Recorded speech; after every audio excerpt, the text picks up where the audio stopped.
Do, do, do, do, do, do, do, da, da, da, da, da, da. Ah, wow, it's been a while since we've done a Squirm Roundtable, hasn't it? Not too long, to be honest. The last one was for the Loki series. Oh, yeah, that's right. We did do that. Which really does remind me. MCU Phase 4.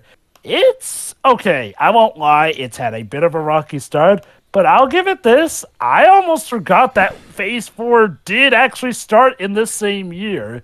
Yet we've gotten a ton of content for it in just its first year.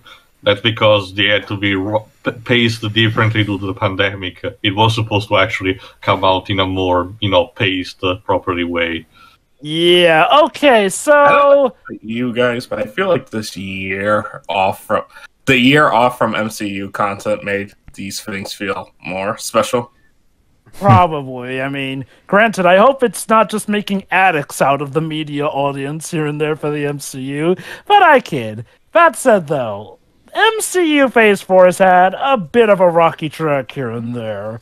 I'll go a bit more into detail later, but I'll admit, while I was not preaching gloom and doom for the MCU Phase 4, it did feel like stuff that helped make the first read nice and iconic was kind of missing. It's hard to pick up first with Falcon and Winter Soldier, and especially with Shang-Chi, I will argue. Oh, yes.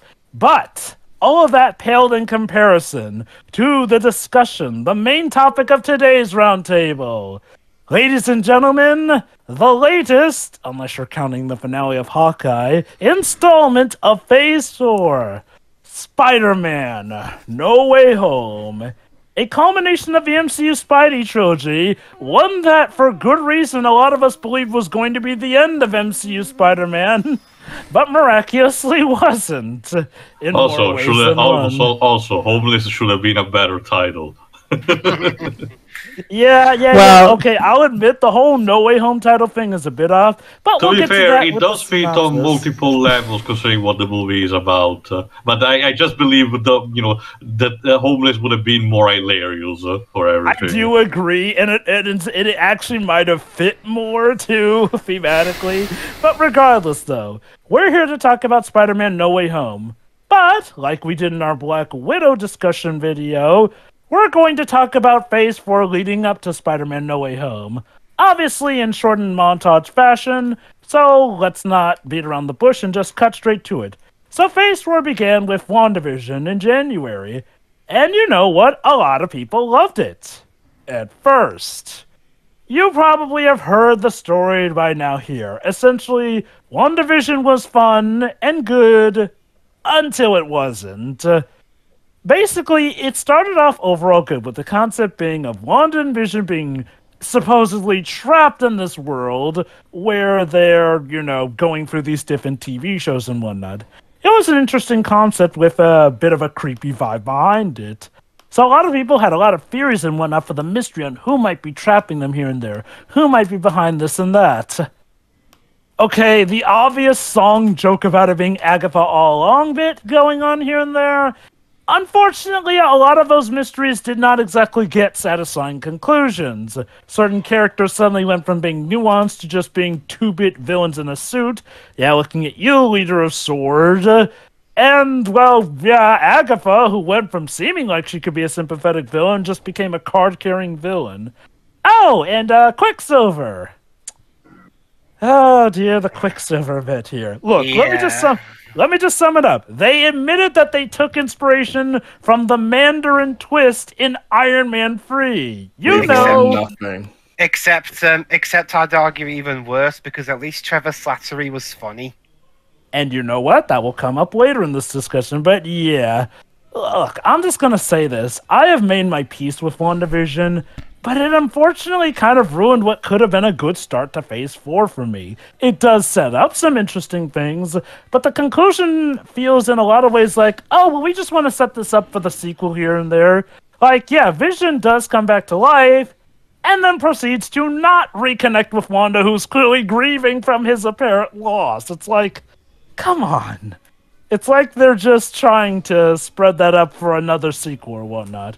And yeah, Wanda did some pretty reprehensible things, and got at most a slap on the wrist for it, and being told that people that she enslaved will never know what she sacrificed for them. To be fair, the trailer that it's right at the end of today's topic of discussion seemed to acknowledge that, but we'll have to get to it right at the end. So that was WandaVision. Sadly, not the great start. Thankfully, though, it was followed up by what I previously thought to be the best thing about Phase 4.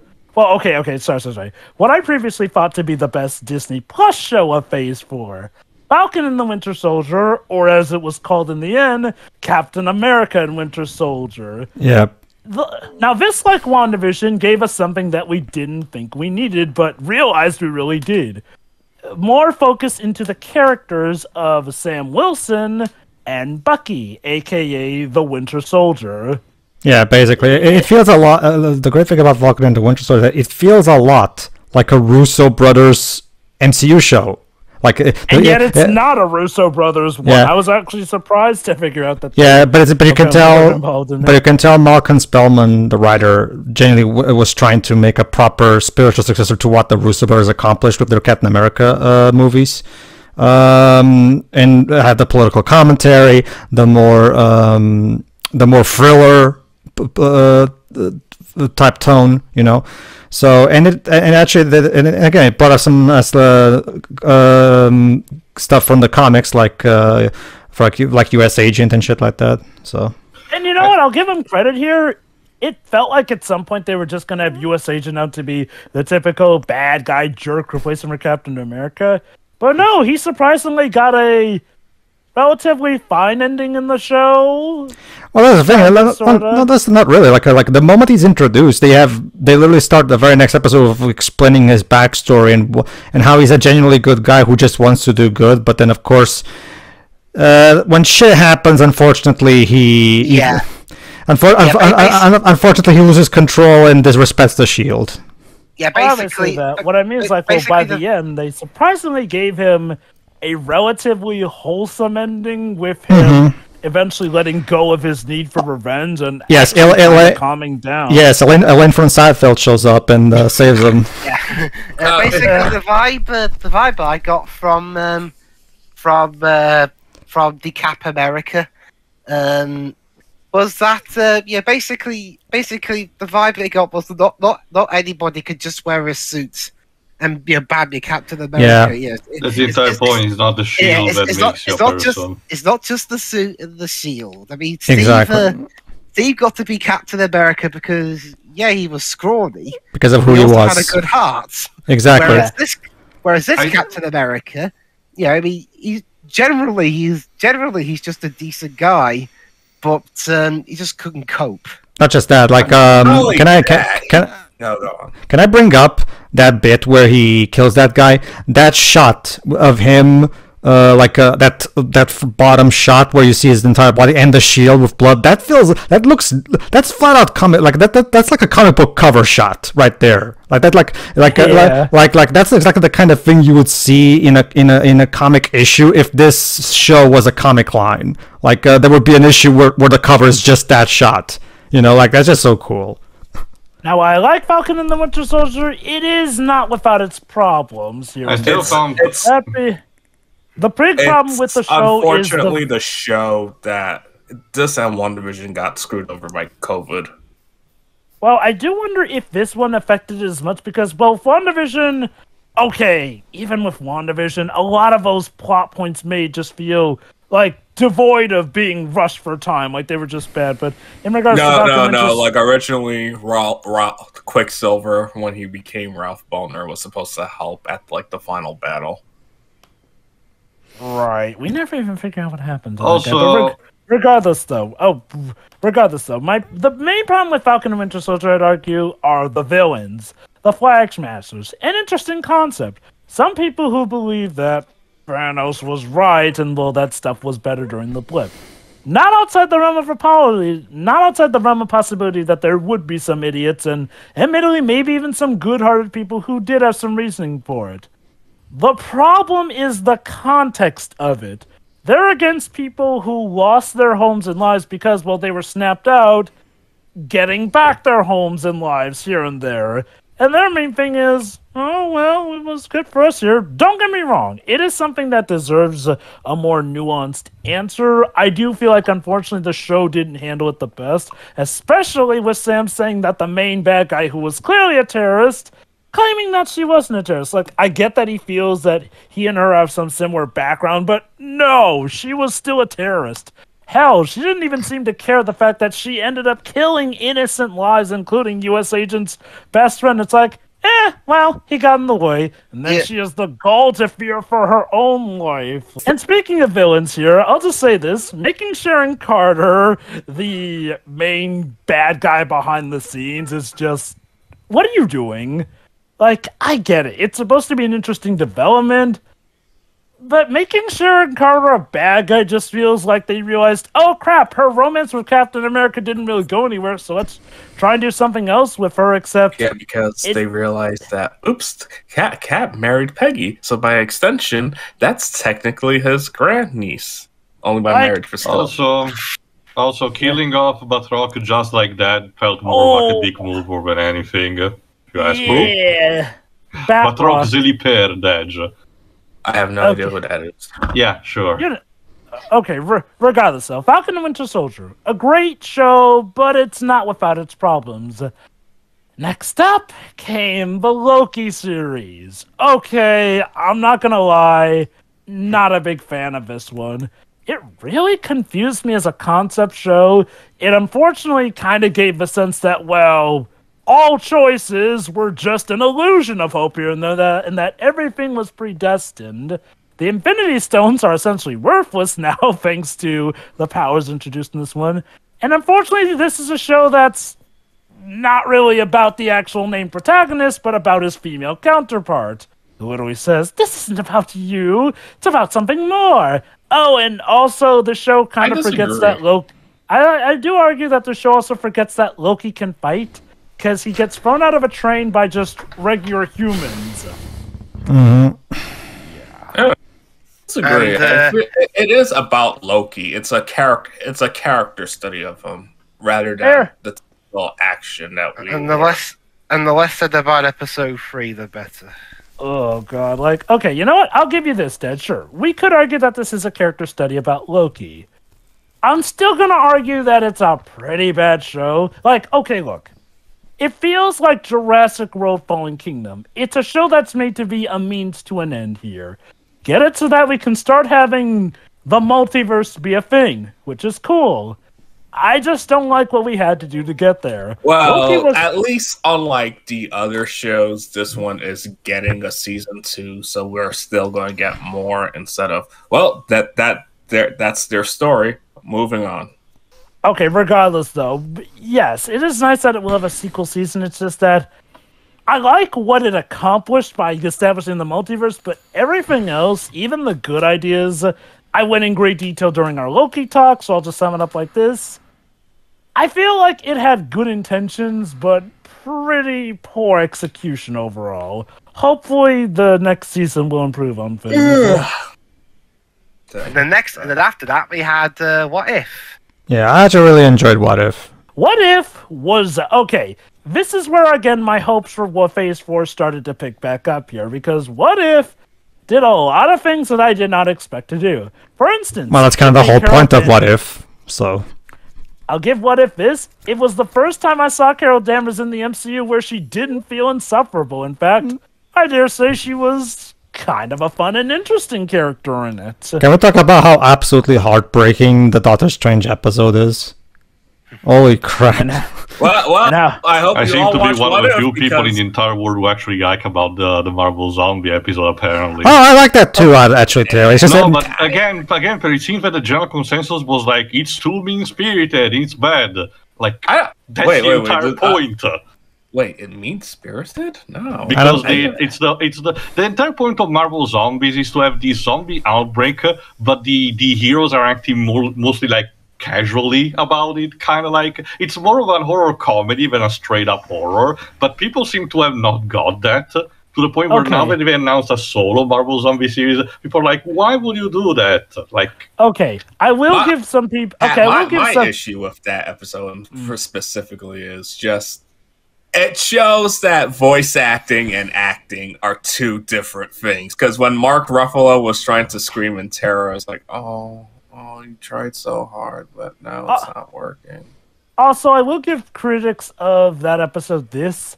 People, okay, for what if is supposed to be essentially how would the characters, as we know them, react in this situation? The characters all act just a little too nonchalant about the whole zombie apocalypse thing in the what if zombies thing. Don't get me wrong, it's nice to see the concept brought to the silver screen, but unfortunately, it doesn't feel like how the characters of the MCU would actually react in that situation. Oh, Okay, so I'll say this, yeah. What If overall handles its concepts great.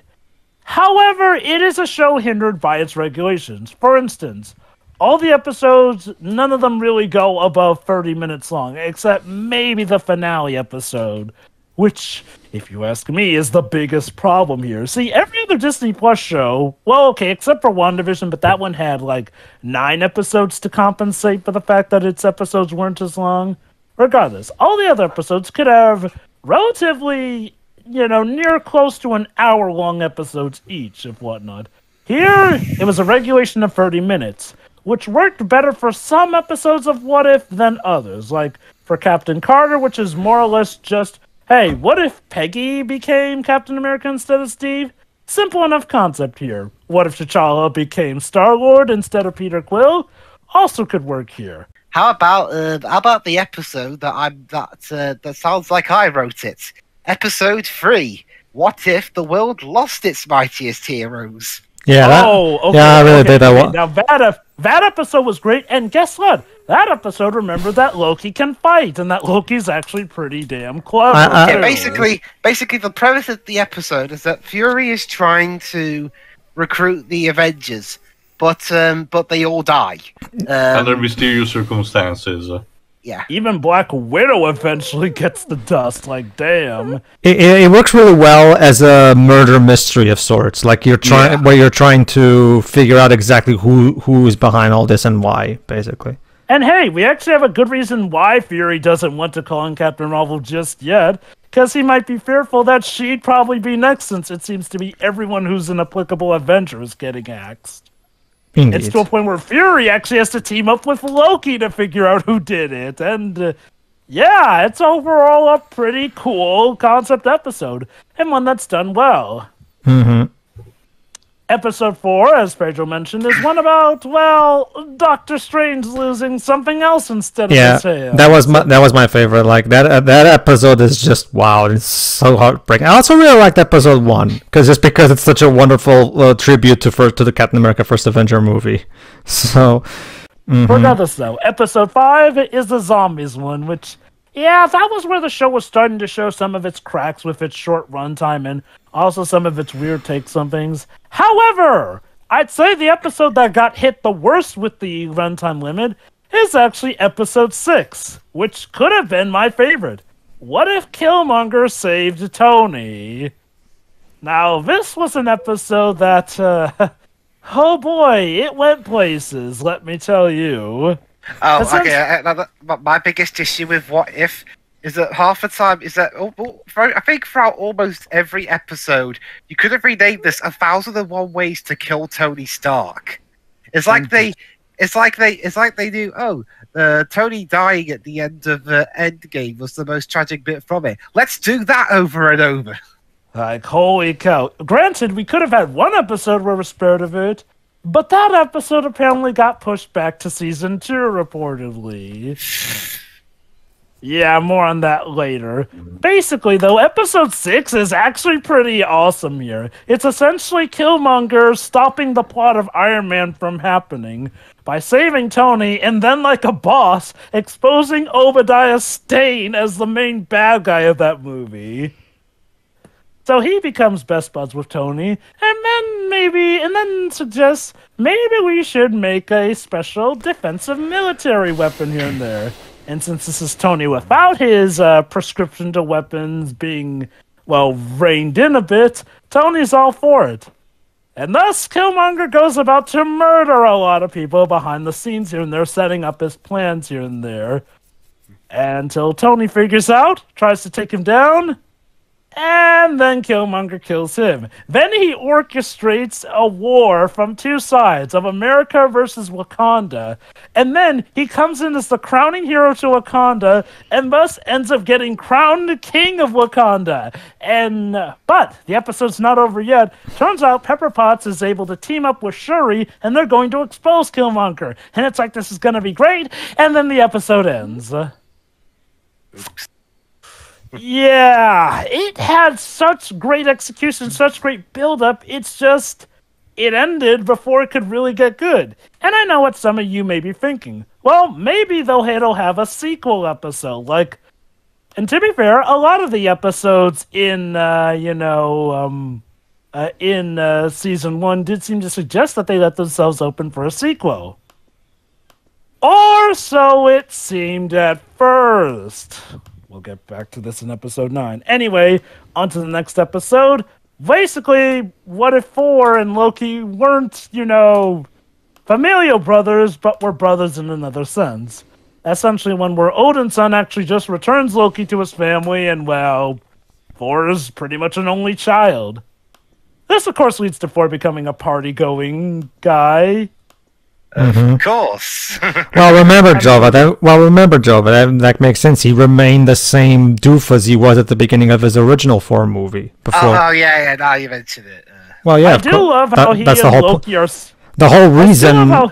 His entire experience in the first movie was what made him become the more responsible person that was worthy of Mjolnir. Yeah, obviously, if we change the timeline so that the whole Loki shit doesn't happen, obviously he's never going to have that adventure in the first movie. It's funny, though, how he and Loki still consider themselves brothers, just brothers from another mother. As in, bros. They're bros, basically. Yeah. Like Jova said earlier, this is the episode in which Captain Marvel makes more of an appearance because she's called in to try and sort Thor out because Thor's wrecking stuff wherever he goes. And for once, we don't have a fight where Carol just automatically wins. She actually has a match. And also, it's interesting because Brie Larson doesn't voice Carol here. So there's someone named Alexandra Daniels. Oh. For reference, instead, all the characters were actually voiced by the same people who voiced them in the live-action movies in my country. So I don't really know what happened with this one. Maybe I thought Brie Larson did actually come back for it. Was she busy?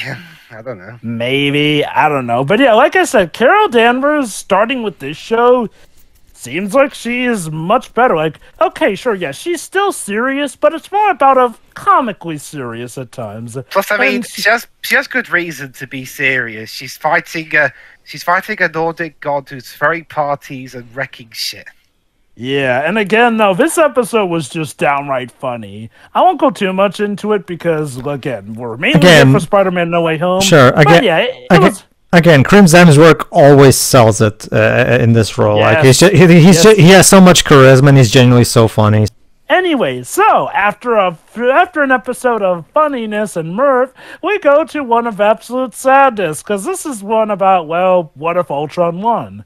Basically, Ultron goes on to win, and win, and win, defeats Thanos in 2 seconds, and win, oh, yeah! He basically becomes Emperor Nefarious from Ratchet and Clank Rift Apart, basically. Oh, right. If there is one criticism people did have about What If, it's that apparently Thanos is a lot easier to beat in these What Ifs. Hell, T'Challa literally manages to talk freaking Thanos out of, well, dusting half the world, and I'll admit, episode 2 is pretty awesome and seeing good guy Thanos. Episode 2 is basically the equivalent of It's a Wishful Life, that episode of Fairly Odd Parents, where just said that basically the world would have been literally a better place if Star-Lord if Peter Quill never existed or was at least on the sidelines instead. Well, no, but there's still consequences because there's always consequences. Yes, but it basically states that things would have been 1,000 times better, and there will be much less tragedy and suffering.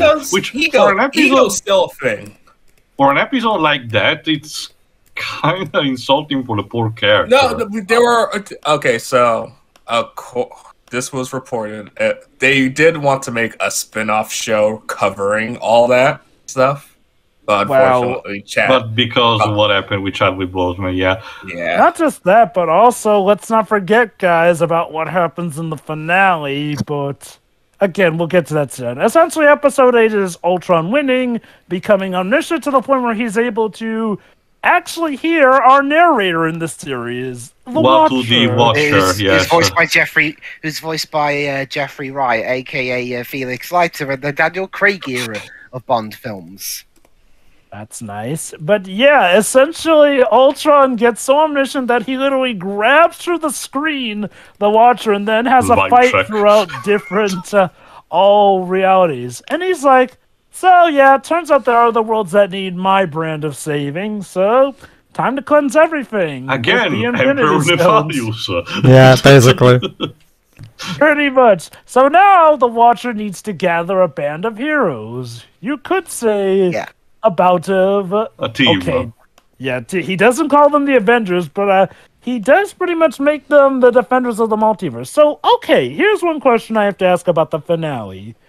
Do you feel that the finale of What If is technically now the biggest thing that's happened, since for as big as Endgame was, that one was just in the one universe? Okay, technically speaking, yes, when it comes to the bigger picture and everything, but just because it literally involves all these different alternate universes having to stop another one to essentially take over everything.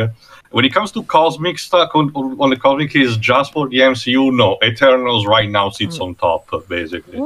Oh, we'll get to Eternals later, but this also makes me wonder, though, where does What If stand in the whole thing about Loki? Because Loki established there's this thing about variants and you shouldn't get too out of hand in them, but it turns out, no, there's actually this guy called the Watcher who's all about watching all these other universes. So maybe, I mean, Joe, there are, in the real world, there are multiple groups basically watching the same thing. So. Also, not just don't leave.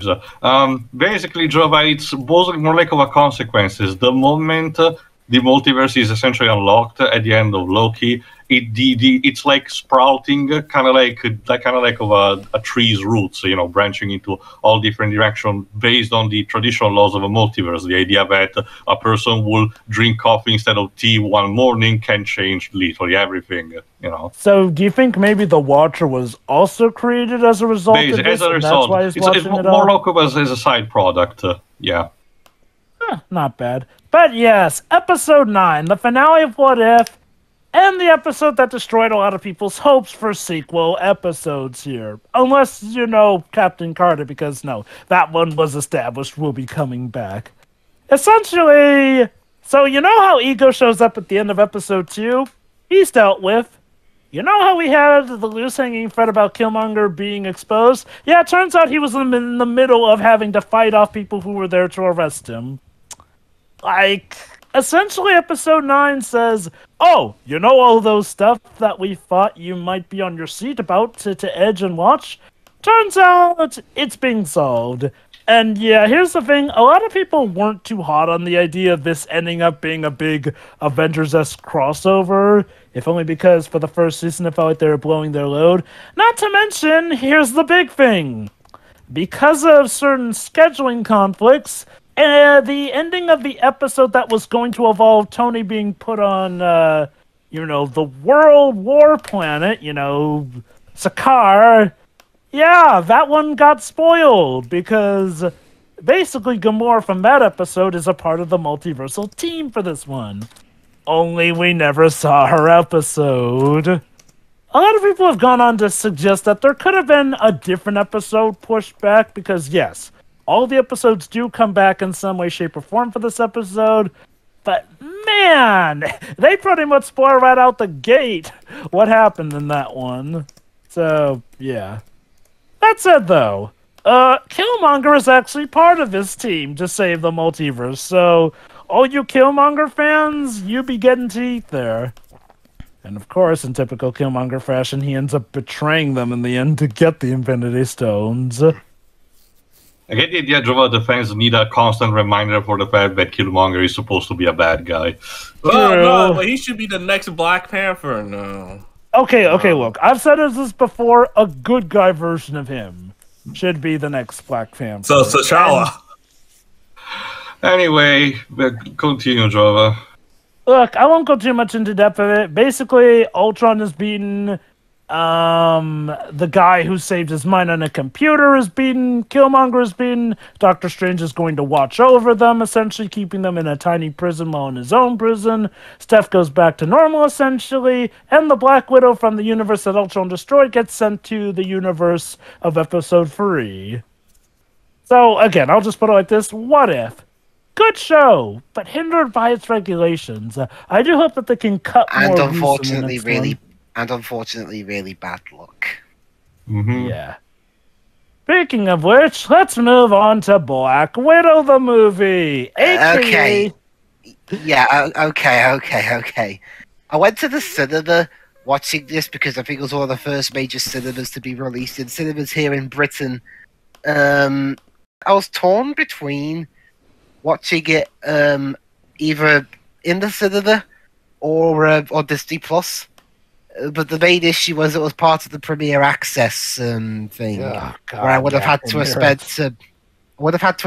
£20 on it, and considering that I would only have to spend £7 to watch it in the cinema, and I could drive. Well, what do you think? So yeah, I saw it, and I don't know, the worst I can say about it is it's just kind of average. It's not terrible. It's not great either. It's just basically it tells an adequate story, but it has a couple of hiccups. The problem with the Black Widow, and I mentioned this when I watched it with Deji for the first time, is its first 20 minutes. The first 20 minutes of this movie are very... Like you don't really see, but then when Yelena and Natasha properly finally kiss and make up, then things start getting better. But again, the movie is just kind of okay. It's fine. Here's the main problem with the movie. You can constantly tell this one was made out of obligation with clenched teeth more than anything. Because that's what it feels like. It feels like such an afterthought. And I won't lie. Okay, there are some times when this movie can just get downright boring. Like, sometimes I have to feel like I'm struggling to get through certain scenes here and there. Like, again, when they're trying to get us to care about the family dynamic, they were losing me. Okay, except for Yelena. Yelena was awesome. And, Red Guardian, okay, no, he had problems, but hopefully those can be worked out here. And what about Ray Winston with a Russian accent? I still don't know that news because I only watched the Italian dub. He's barely in the movie, but how about the Taskmaster? Oh boy, everyone's favorite. Okay. I'll just say this as someone who doesn't read the comics, Taskmaster was just kind of there, and up until recently, I didn't even know that was Olga Kurylenko playing her. Like, she was more memorable in Quantum of Solace than this film, and Quantum of Solace was the movie that had chopped up action scenes. Let me put it like this for Taskmaster. Even if they wanted to veer off from Taskmaster, what they produced was not an interesting villain. It's essentially, a blank slate that the bad guy managed to make be very quiet and subservient, and essentially copies abilities of others. Just like Deadpool in X-Men Origins Wolverine. And they did it to a character who's relatively snarky in the comics. Again, just like with Deadpool. And Marvel thrives on okay, there's a silver lining to this. Yeah. Yes. I'm gonna pull a Jova. Well, technically, it's not they didn't have the name Taskmaster. Actually, that's what I did mention, the Edge. Yeah. Yeah, so there's maybe nothing salvaging it. They can pull a Shang-Chi and just, be like, the real Tony Master be inspired by this program and create his own version of the character. Actually, you know what? That's a good transition here. However, Shang-Chi was a very, very, very welcome surprise here. Like Andrew mentioned, now this is where it felt like Phase 4 was really starting to get down to business here. Shang-Chi is a great movie that serves as a great origin story without feeling like it has the problems of a lot of origin stories, and addresses a lot of problems with the MCU, including one of the biggest ones, the Mandarin. I like to mention something about Shang-Chi. It has better kung fu. It has better kung fu parts than Matrix Resurrections. And the Mulan movie. It has better kung fu than Iron Fist. It has better kung fu than... no. Look, it has better martial arts than the Mulan movie. It feels a lot like the action sequence. In fact, the action scenes of you can tell. I forgot if the director himself or herself is Daniel Cretton. You can tell the director is a fan of old Jackie Chan movies because the action sequences, the way what's the actor's name, the guy who plays Shang-Chi. I forgot his name. Simu Liu. Simu Liu. Yeah, because the way Simu Liu fights and the way he moves feels very much like Golden Age Jackie Chan. Like, you can tell there was a lot of inspiration from that. So it really was something that really pleased me in particular. All right. Oh, yeah. And one thing Jova mentioned earlier, I want to talk about a little bit more. In terms of, the trope, take that scrappy, actually, this character wasn't even really that much of a scrappy, it was just the thing surrounding him.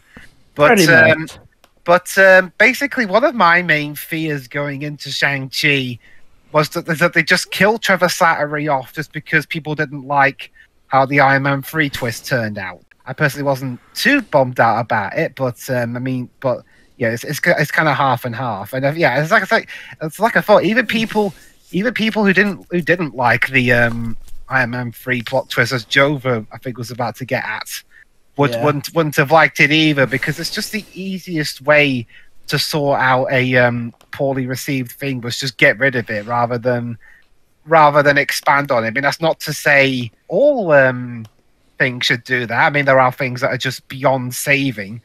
Okay, killing off Trevor Slattery, no, that would have just left more a bad taste in people's mouths than, something that's actually good. It would have felt just needlessly gruesome. And, okay, granted, to be fair, yes, it would have been story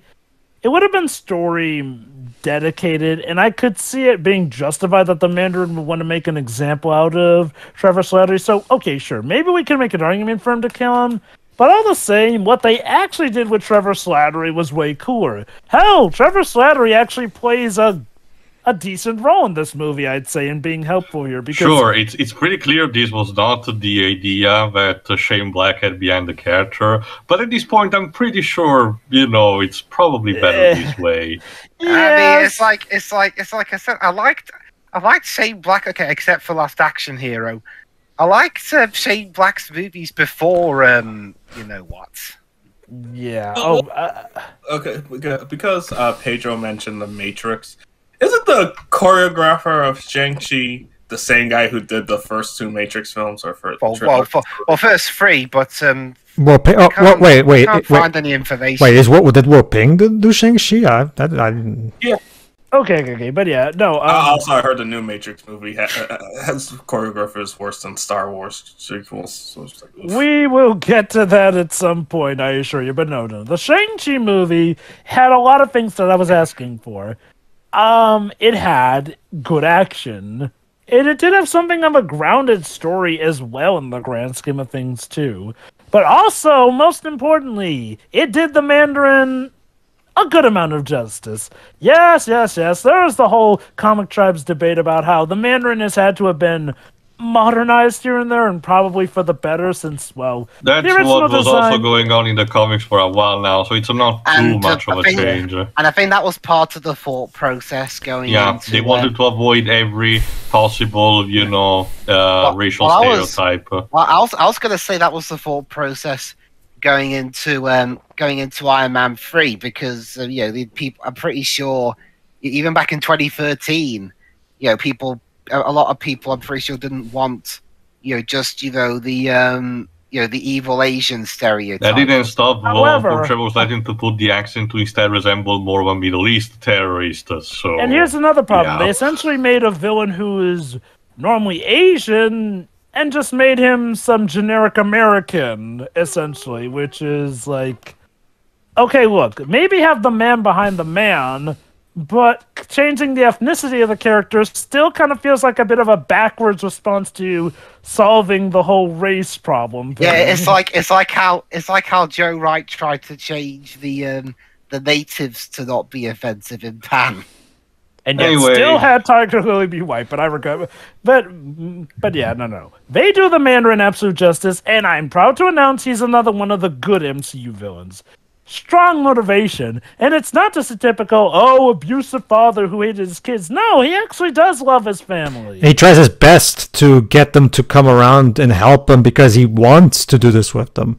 The unfortunate problem is that the real villain of the movie, which at first I was confused and I thought it was Fin Fang Foom, but no, it's actually the Dweller in the Darkness, which is basically a Lovecraftian, one of the many Lovecraftian entities that the Marvel Universe tends to have. If you played the Guardians of the Galaxy video game, a recent video game, he shows up in that too. So there's that. Now I admit, Shang-Chi does occasionally have some of those Bayfos moments where suddenly we go from serious moment to funny moment. And Awkwafina's character did start off a bit annoying. Don't worry, she gets better, thankfully. Hell, even helps out in the final fight here and there. But overall, it's a great ride. However, I'm still wondering how the hell Trevor Slattery was able to communicate with Morris. And God, Well, I mean, The he years was of exposure inside Yeah. the cellar, Let me- the Ten Yeah, Rings remember base. he was stuck there for years. Let me quickly mention, no, Dej, the last time Whooping worked was in 2019, so no. Yeah. Isn't I it- just it's more of a found fake. this part. Isn't the person who did the actual choreograph for Matrix 2 this the guy who created the Killer Bean franchise? No, the choreographer of the original Matrix trilogy was done by a famous kung fu choreographer who did a lot of old kung fu movies.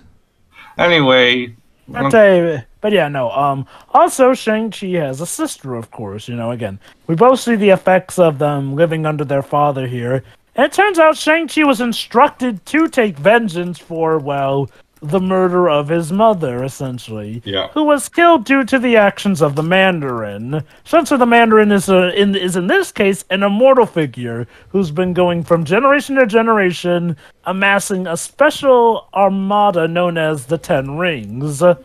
name after Which- his actual 10 rings, which in this case are more like 10 bracelets, but Yeah. Okay, I'll admit, I do get that they wanted to find a way to nerf the rings, but I wonder if maybe they still could have kept them the rings just again, maybe lower I get the their idea they power wanted them levels. still like a more impressive kind of power instead of just pointing a finger and a small beam comes out of it. Instead, you wanted like the Rokugan technique from One Piece, creating this column, these proper beam or shockwave. I get the thought process behind that. It probably landed better for the choreography.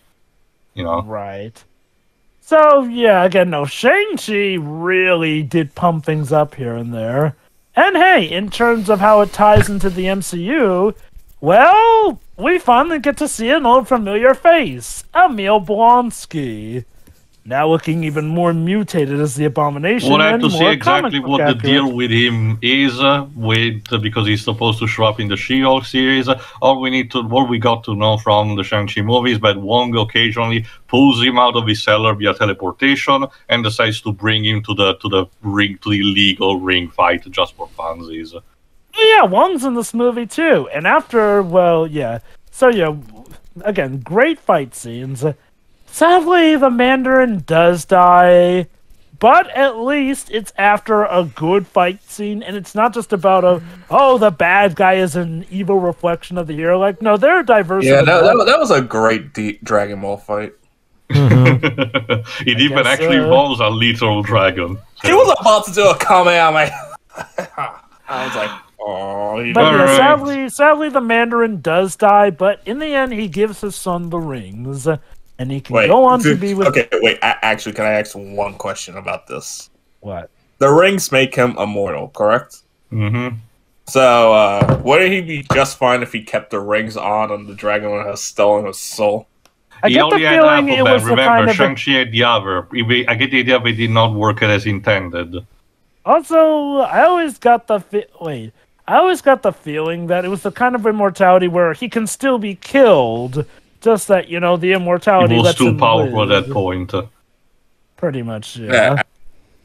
Also, to my knowledge, they changed how the rings work compared Yes, to the we comics. already mentioned. That's a Yes, thing, we Judge. mentioned We were that. discussing this on commentary, and it will take way too long to explain. But just to give you an idea, the 10 rings in the comics are way overpowered because a couple of them have physical effects like shooting flames, or the middle finger one literally shoots lightning at you, you know. But others literally corrupt your being because they influence you to your soul and core. So, And yeah, yet- that's why the Mandarin because they manages didn't to want amass to- such a cult in the comics. I guess it's because they didn't want to undermine the importance of the Infinity Stone. So it's like That being said, wanna to remind quickly you- finish for this movie, the singer, aside from showcasing Brie Larson once again in a much better light, puts the implication that the 10 rings are not magical or mystical, but technological in nature, probably built from the Celestials. So, and that other post-credit scene, the girl boss gatekeep gaslight. I have no idea what they were going with that. Oh, Like, no. maybe they're implying that his sister's gonna be evil or whatnot, or I mean, okay. So remember that talk when she had with Aquafina, when Yeah. she's like, "My father wouldn't let me be part of his empire, so I had to build my own." Yeah, I guess that was just them foreshadowing. It's like, nah, she's kind of gone off the deep end to some degree, especially since she held an illegal fighting tournament I guess that was able to get the abomination of one thing. Overall, Shang-Chi was a blast here. Which leads us to Eternals. okay, Jovan, I just a have question. not seen Sorry, Dad, what? I have not seen this. Yeah, have you seen that, Jovan? Me neither. Jovan? Okay. You're not missing much. Yeah, no, I've not seen I it, have, but so I'll... allow me to do a recap this time around because I kind of dislike the fact that just because it did receive that initial poor reception, people treated it like it's the worst thing ever when it came out, especially out of Phase 4. It's Let me not- tell you this it's not the just for worst thing. reference. Literally any Phase 4 movie, to me, in my eyes, it's much better than stuff like Iron Man 2. That alone should tell you anything. But what is Eternals? Eternals is strictly about lore. Again, it sets up more of a base of not the creation of the MCU, but to again a bigger picture, but just for this dimension in particular. It has this set of guardians that are supposed to just oversee humanity, but are strictly told to intervene the least amount possible because humanity has to progress without their aid. And every time they do that, as is shown in the movie, because it was a question that was raised even by the audience as the trailers were released, every time they do that, it showcases that it has negative repercussions, even for situations where they do believe they're doing the right thing, as in stopping the conquistadores from killing the natives of the Central American civilizations. This is because they're literally agents sent from a different planet by a celestial, one of the higher beings that created the Marvel, literally the universe, with the sole idea to, have life prosper from the planet, because the idea is that Celestials need to live thanks to the prosperity of the life of our planets. So, the more people live, the better the planet thrives, the better. But there's also these deviants, which are basically these antagonists which are basically a discharge effect of the products of the Celestials that need to be defeated as well. Not to be confused with the deviants from Loki. No, these are different deviants. Again, it's also, if you're also a fan of the comics, sadly they had to change a lot of stuff, actually. Is it because it wouldn't work, or? I was initially skeptical of the design because, again, the original run was created by Jack Kirby. Again, Jack Kirby is notorious for loving mythology and creating his own, thanks to, like, say, the new gods in the DC universe. And this is another kind of thing. So translating his kind of art style for something like a movie, I did believe that it was not really a feasible thing. The first story did not convince me. I can tell this. The costumes at least try a bit. But everything that is supposed to be in CGI, like a construct, a building, or the Celestials themselves, spot on, absolutely. They actually did manage to recapture the King's art style to me. But anyway, the point is that this group of people have names that are similar to ones of heroes of myth in the past that we had. There's a guy called Gilgamesh, another guy called Icarus, another girl called Fina, which inspired Athena. And the idea is that a girl from the team did help the prehistoric civilization about telling about them, which led to the creation of the mythologies, of the mythos that like the Greek pantheon and everything, by plucking away some, inspiration from what these aliens actually did. But again, it ultimately did prove to be a bad idea. This is also showcasing one moment where one of the Eternals is apparently implied to be responsible for giving humanity access to the atomic bomb, which, yeah, that's probably one of the downer sides of the movie. Not helped by the fact that he's supposed to be the actual token gay character, so... Thanks, Disney. I don't know. Okay. If I may, I haven't seen the movie in full, but I've seen snippets, I've seen synopsises, I've gotten a general idea of it and some of the problems. One of the problems I can tell right from the get-go here, this movie was trying to introduce no less than 10 new main characters, and in something that's not a TV series, that's a lot to ask for in even a 2-hour movie.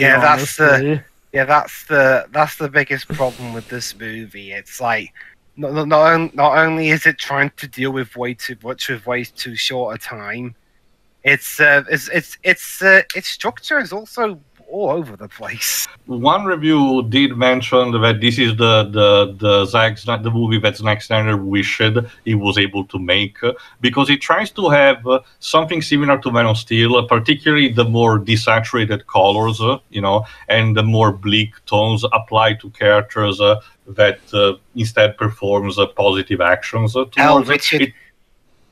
Richard Madden's character, Chloe Zhao, stated was flat out inspired by how Superman was portrayed in mind you, the character that he plays, Icarus, only has just a bit of Superman's traditional powers that you think, flight and eye beams. Other than that, he's not really super strong, he's not invulnerable, he doesn't have a ice breath or anything, hence why it's a much more powered down, but the comparisons can arise from that. But yes, I kind of do agree with that. I still yet to see properly on my own the Zack Snyder's Justice League.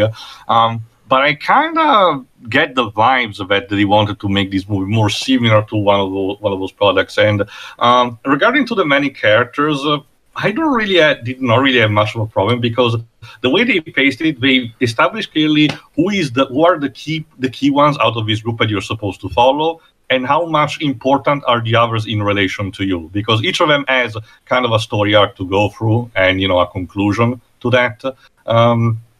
So at the very least, there is that.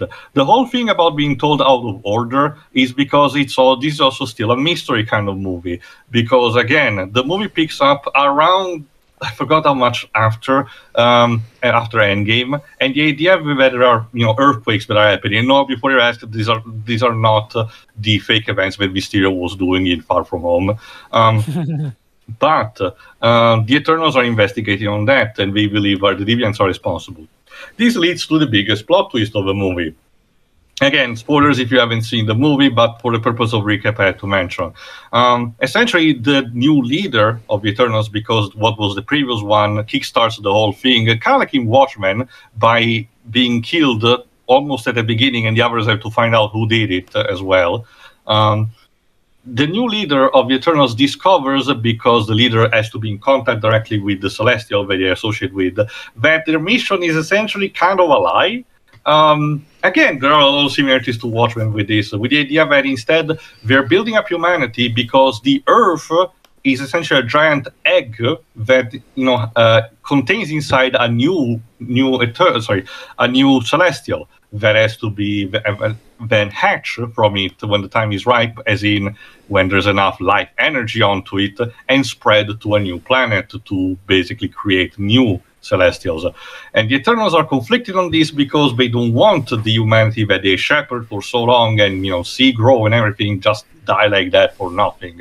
But they also note that they've been doing this cycle for a long time, and every time they've had their memory wiped out. So there is an internal conflict about them. They had to decide what they believe is right, what should they do if the bigger picture is more important than anything. And the entire climax verges on that. Some of the team will disagree with each other, others will decide what's the right thing to do, and all ends with essentially the hatching of the new Celestial and the consequences attached to that. Essentially, the Eternals that decided to actually stick to humanity managed to prevail and ultimately kill it by performing a Full Metal Alchemist transmutation and turning them into stone.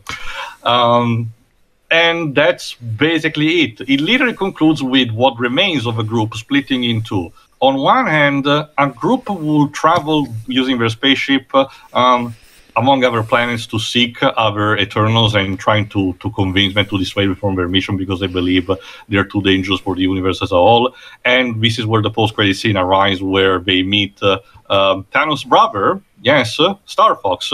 There's a character called Star Fox that is supposed to be Thanos' brother. And Peep the Troll. If you don't know anything about this character, Peep the Troll is an annoying jackass who constantly smokes a cigar and ogles at female characters all over the place. So I'm really curious to see how they're going to handle him in future stuff. But the other group that remains on Earth, particularly who was the leader, who also had a relationship with this guy played by Jon Snow's actor in London, Jon Snow's actor's character is about to explain to her about a little secret that he also has, but the Celestial actually arrives in the atmosphere on Earth, literally vibe checks and picks up their remaining Eternals that remain there, and teleports them to his base, saying that he's gonna study them and see if he can learn something or not, and then eventually will come back to Earth, setting things up. One last thing to set things up, Jon Snow's actor's character is revealed to be the possessor of the Ebony Blade, as in the next successor of the Black Knight title. However, before he's about to touch the Cursed Blade, because the blade is clearly has a will of its own and everything and can corrupt its wielder, he's stopped by a voice that I had to ask others to be confirmed because he couldn't know from the voice acting of Mahershala Ali, aka Blade. And I'm like, okay, but it is cool. Uncle Aaron. To my knowledge, the Black Knight has never worked with the Midnight Suns properly, as far as I know. So, where it's going to lead to properly in the Blade movie, I guess. I'm not going to say that my judgment on this movie is completely cast, but you should at least see it, Jova. Let me just say that. Oh yeah, don't worry. I'm going to see it, but I'll say this, from what the synopsis said, it does bring into my biggest fear about this movie, just that it feels like there's too much, yet not much going on at the same time. Overall, it feels like it sounds like it's got a lot of ideas, but it can't focus on them well enough because, again, there's only so much you can stuff into a movie. And, okay, I won't lie here, none of the trailers sold me on seeing the movie. Like, don't get me wrong, Black Widow had similar issues, but, man, every trailer was just losing me with Eternals. And it had Oscar bait energy. Let me put it like this. I will see Eternals eventually. It's just that if everything about it just felt draining just from watching the trailers and not in a fun way. And again, from what I've heard about it, it's not really something I need to be in a hurry to see. Granted, probably eventually because it will eventually come into play. But it's like, okay, it's kind of like Black Widow. I'll get to it when we absolutely need to. I'll get to it when it comes out on Disney+, basically. Same. All right, we have one last thing before actually getting to the point of this thing, so go ahead, Jova. Okay, this one's going to be a bit tricky because technically this show started before No Way Home came out. But at the same time as its climax. Yeah, and its last episode, apparently its last episode takes place around the end of No Way Home. Well, in case you're wondering, no, the two main characters actually, they do not meet, probably for, licensing reasons. Ladies and gentlemen, this is my favorite Disney Plus series of the year, Hawkeye. Yeah, I didn't think I'd get to a Disney Plus that topped Falcon and the Winter Soldier for me, but Hawkeye has just felt like, well, the most fun of these things. Like, this is a show that finally feels like it is embracing its comic book elements, blending them in with the MCU well, and doing something here. Like, heck, one of the plot points is literally about how our title character kind of has a generic outfit in the MCU and could use it for better branding purposes. Not to mention, one thing that they are starting to take from the comic is the fact that after shooting all those arrows, poor Clint is literally becoming deaf. So yeah, there's that too. because from what I understand, well, at least part of one of his comic book personas was that he has hearing difficulties. Yes. Again, it's as a consequence of shooting too much arrows. Although in this case, you could easily make the claim it was more from all the loud noises he was being. That too. Which they do kind of claim was part of it. Also, yeah, like, okay, this series does touch base on how while he is a big name, Clint is kind of the Batman, only without the money and resources of Batman. So he's the guy he doesn't have superpowers, means he's useless. Again, one of the constant thing that needs to be reminded, both in the comics and in this case on the MCU, is that even just because there are these big guys with big superpowers that can deal with any invasion and everything, that doesn't, stop the rest of the small criminals to go through. And characters like the Punisher, or in this case Hawkeye, are there to remind you that there are also, quote-unquote heroes, or at least people who are getting close to that, who actually have the job to clean up that kind of mess. And it's also represented by the period where Hawkeye, during the 5 years, went around as Ronin, killing around the mobs, which does come back into play into this. Also, yes. Side note, two things that I want to mention. One, that bit in episode 1 where Clint has to go to the bathroom and he actually gets to see a graffiti in the bathroom that literally says Thanos was right, and we cut back to his face, but he just wants to punch someone. And it's hilarious for all the wrong reasons to me, because it's supposed to be this very sad moment because Clint's entire family was bleeped out, for 5 years, and he fought tooth and nail, and one of his best friends died to get to that point. 2, if you want to count also Tony, and there are ungrateful assholes that believe Thanos did the right thing to them, but the way it's framed, it's kind of like meme material to me. It's meme material. The scene was meant to be presented as a joke. The Thanos was writing. I know, but whatever. Second, it kind of makes me wonder, how do you think Clint would have reacted to the Flag Smashers? Come to think of it, where was Clint when the Flag Smashers were terrorizing stuff in New York? Probably trying to have quality time with his family. A lot of good that's going to do him in this series. But the second big thing, which leads to the what we need to stop to talking about the series until the climax of No Way Home, is by the revelation at the end of episode 5.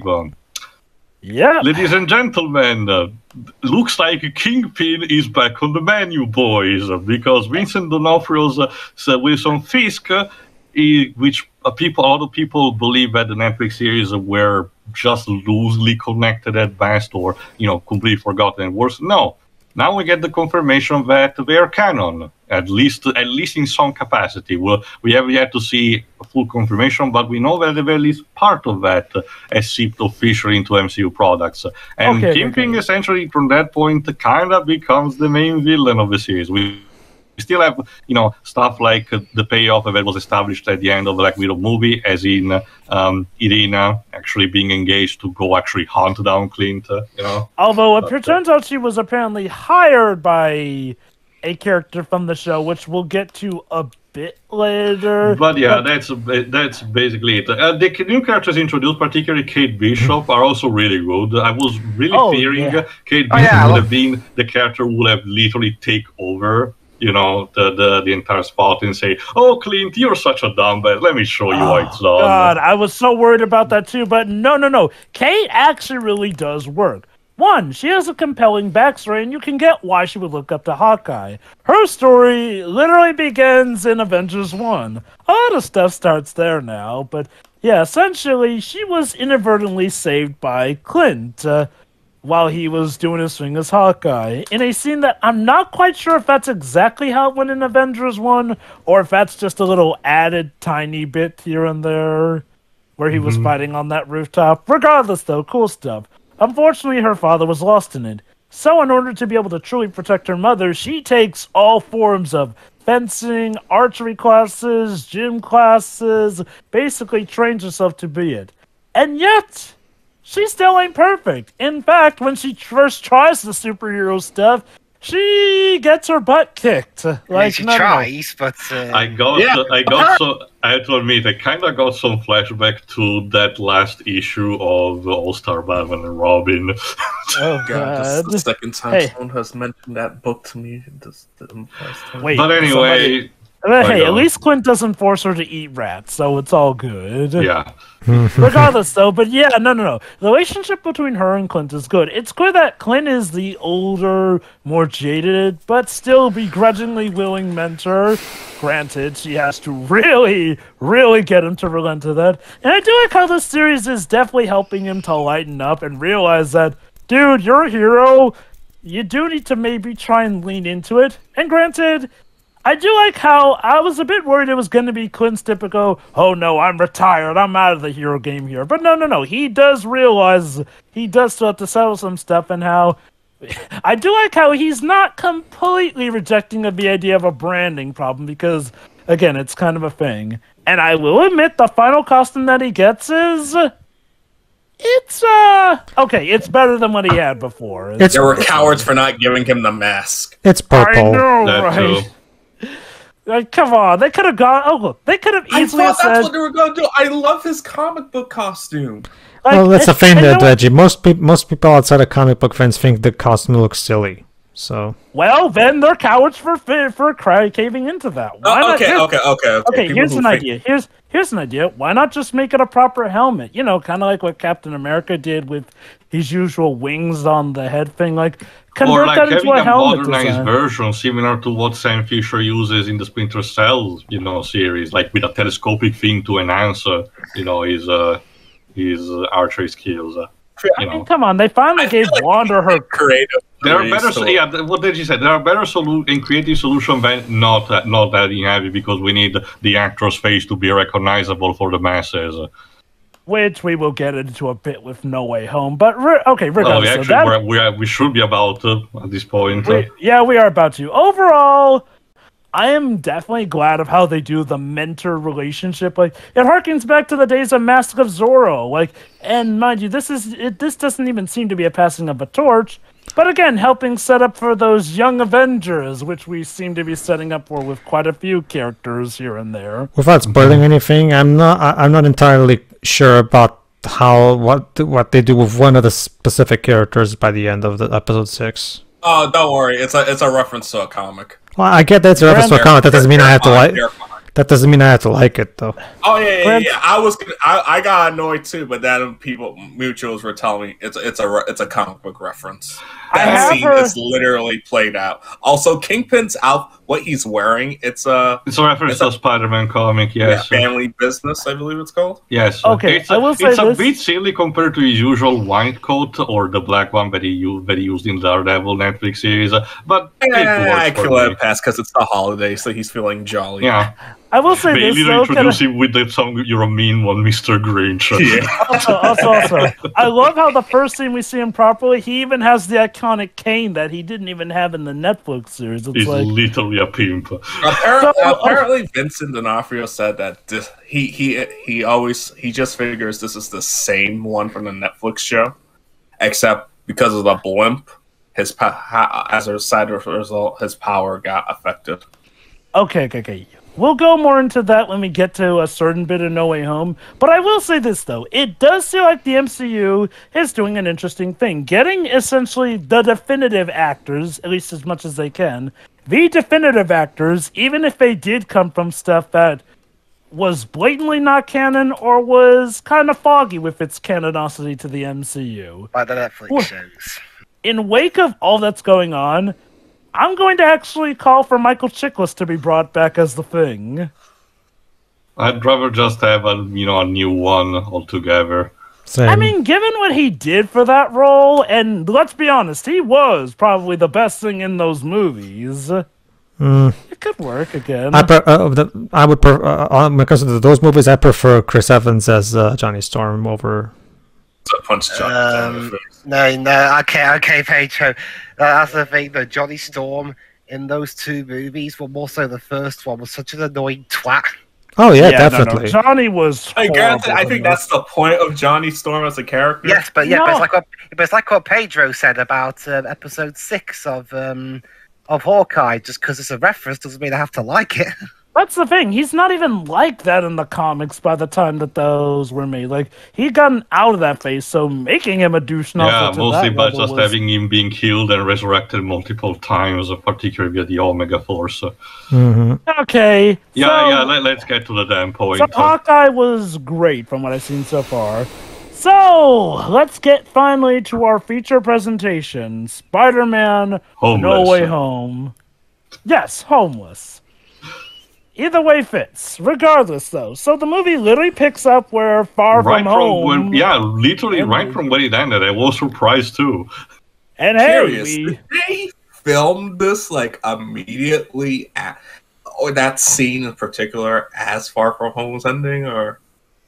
Probably. I don't know. Well, here's the thing. No Way Home has the exact same director and writers of the previous two movies, so I wouldn't be surprised if they already had some idea of what they wanted to do. I get it, yeah, but the little beginning shot is the same one as Far From Home. They did not reshoot it. It just recycled from that, and they picked up on that from that. So I wouldn't be too surprised if they just knew where to position everyone or something. It is possible. It's been revealed that they actually did have a backup plot in mind in case they couldn't get everyone, and I do mean everyone back for this.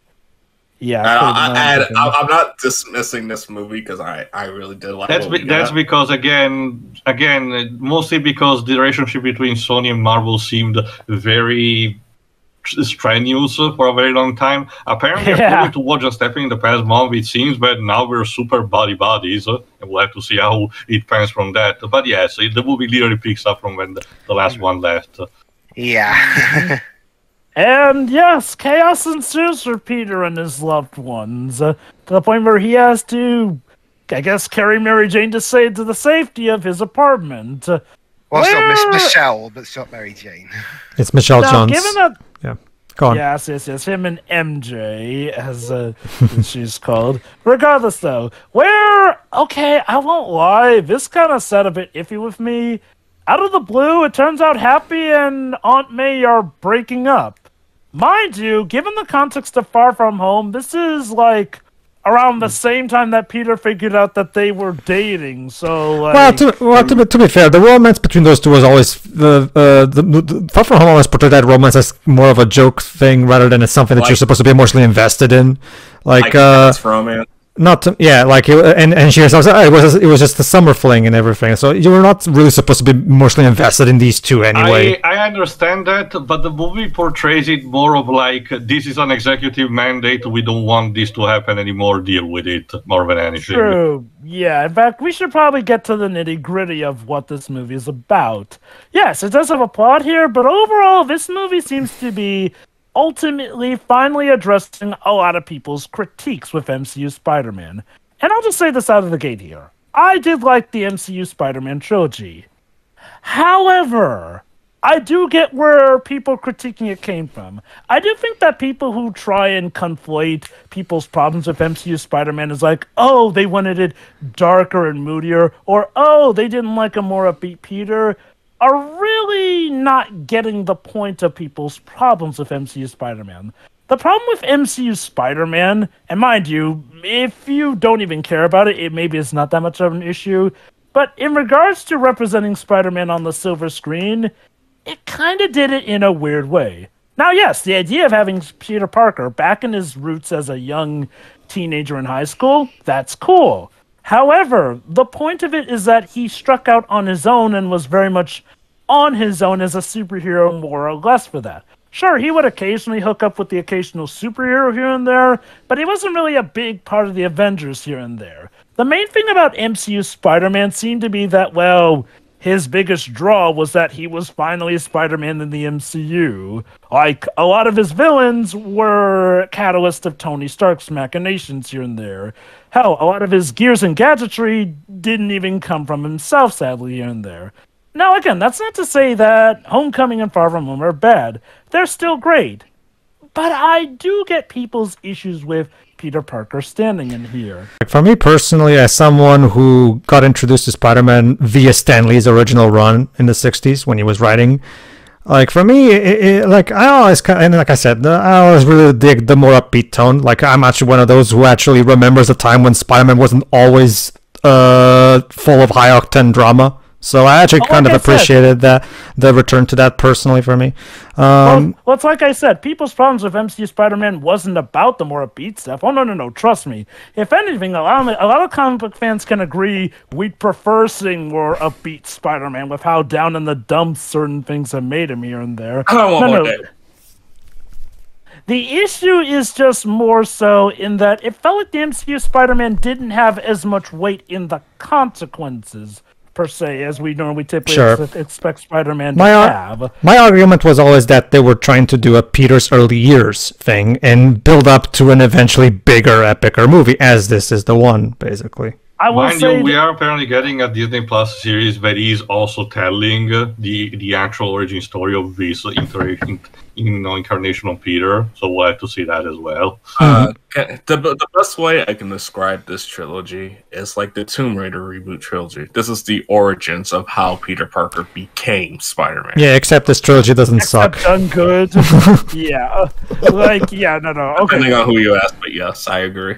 But yeah, okay, when it comes to MCU Spider-Man, I do like that No Way Home did culminate the trilogy.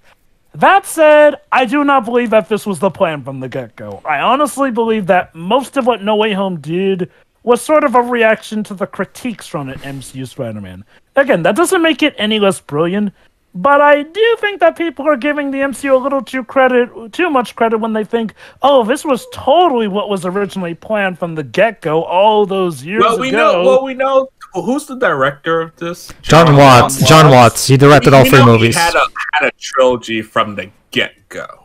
Yes, I can believe he had a trilogy from the get-go. Even if they did change things to address criticism, this doesn't feel like the ultimate backtracking like Star Wars. No. I can't believe that the original idea would have been just to deal with the aftermath of Far From Home, and that would have been the end of it.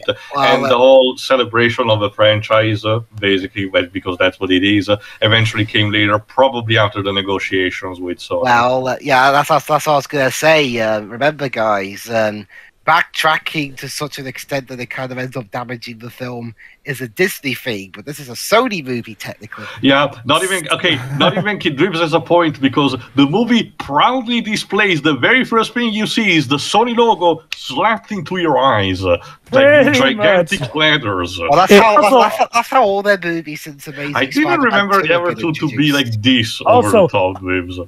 Also, as a fun fact, when I went to see this in theaters, I saw a trailer for the Morbius movie, and apparently they edited it to mention from the same team that brought you Venom, Let There Be Carnage, and Spider-Man No Way Home. Like, we made it, so come see Morbius. Okay, should we talk about our theater experiences as well?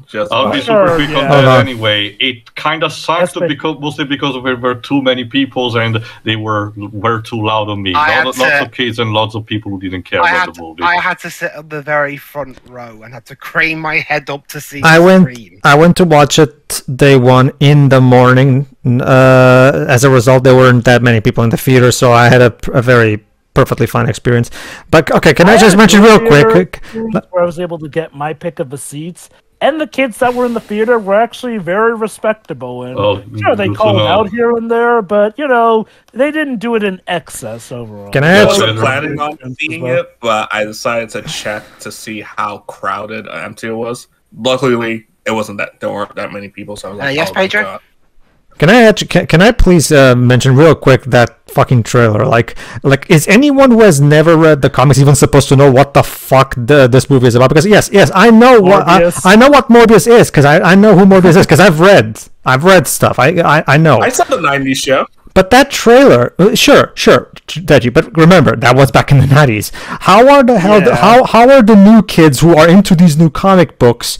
These new comic book movies. How are they supposed to even know what the fuck they just saw in this trailer? Because this trailer explains nothing. Like, I mean, it does show that he has vampiric powers. I guess. I guess, but okay. Look, I do get it that these movies are supposed to give light to characters that sometimes are characters that people who aren't comic book readers may not know about here. But goddamn, that Morbius trailer just somehow manages to get worse and worse each time. Like, I feel like I know less of what's going on. Partly due to what happens in No Way Home, but... let's get back to that, because again, the aftermath of Far From Home, which means that the movie starts actually scheming a lot through the entire process. You can definitely tell the original plan was supposed to be more slow-paced, and tell more about the story, but here they scheme mostly quickly, which does include the idea of having Peter and the others actually getting a lawyer to defend them potentially in court. And who do they get but none other than Matt Murdock. Again, okay, I will Charlie admit Cox. there were... Okay, you know that Leonardo DiCaprio moment, which has the people pointing at the screen and whatnot? That's him. That was pretty much how my theater was when he showed up. People in my cinema were basically. I mean, they were pretty hushed about it, but I could hear them pretty much. They were like, "Oh my god, it's Charlie Cox." Yeah. Oh, okay. Charlie Cox has more or less made his stake as probably the most definitive on-screen version. Look, I feel like Ben Affleck is severely underrated.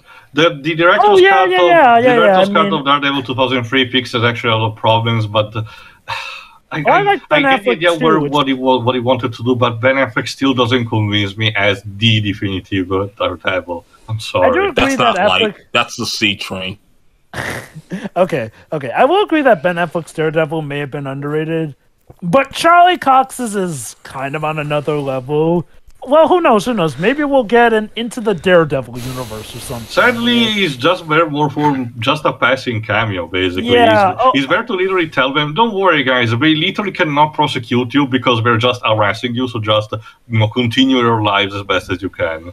So, okay, one thing some people have mentioned, and I do kind of see here, the first act or the first 20 minutes of the movie are kind of a bit iffy. Don't get me wrong, the rest of the movie is great, and again, seeing Charlie Cox is cool, but it feels a bit odd how they go about with the first 20 minutes of it. It's hard to put my finger on it, but something about it feels lopsided in a sense. If you also ask me, I was not giving a single shit about the whole Peter and the others have to get into college. Right, yeah, that totally important thing. Okay, I know that it's supposed to be important because Spider-Man is all about the character and his struggle with the real life, but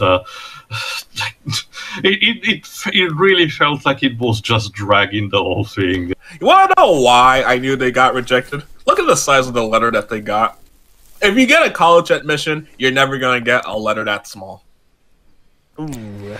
So that's just me being anal. It's like, experience and all that.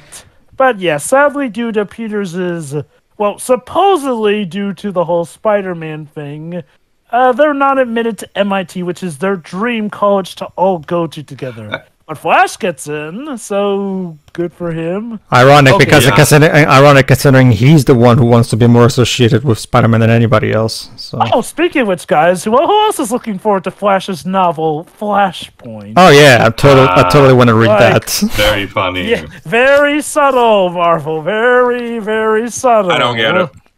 Flashpoint. The Flashpoint paradox. Right. Oh, because it said Flash. I was like, you're clever. I didn't see that bit. Wait, he was his peer experience. Remember, Jover had to crank me head up. He was writing a book about his quote unquote relationship with Spider-Man, and it's called his autobiography or something like that, and he called it Flashpoint. As in DC's Flashpoint. One of my favorite bits from the movie actually is when the other the Flash finally gets flat out told, when he's bragging about being admitted to MIT. He's like, "How come none of you guys got in?" They said, "Because we're actually friends with Spider-Man." And Flash was like, "Oh crap! Yeah. I have He to does get a bit of reevaluate my comeuppance on life." that. So, what's Peter's solution to not being admitted in college? Oh no, I got it, Tio. He calls MIT and asks them to get MJ and Ned into MIT. Okay, to be fair, as someone who actually has not went with this whole bureaucracy process or anything, I didn't even knew that he could actually call back and ask another shot. I didn't even think that. Yeah, would some work. people honest to God don't know. Yeah, I didn't know. I do get the but feeling to that be this fair, movie this kind movie of is serves made as a by Americans. PSA for It's set in American territory, so again, it's a cultural thing. So I shouldn't know better. It's also a very. Hey guys! You know what this movie really was? A giant PSA For to please getting your to college. case. Yes, well, Tammy made this movie. well, that's the thing. It does teach us that you can plead your case to get into college, and That's you should do that before you think about resorting to a higher power like Doctor Strange. But that's what I. Go ahead, Pedro. Yeah, that's what I love about it. Like I said, like the whole reason Stanley created this character was to create a superhero that teenagers can identify with, and one of the most important parts of a teenager's life when he reaches 18 or so is the fact that he has to get into college and all that shit. So it's a very important thing to have in this particular, because again, the real, like they said, the real life aspect of Peter Parker is a very important thing, like and how him trying to be Spider-Man hurts his personal life. So of course this would be something that would become a problem. I was just hoping that the movie would not treat it too much like a soap opera. To give it credit, it stops before it overstays its welcome at the very least.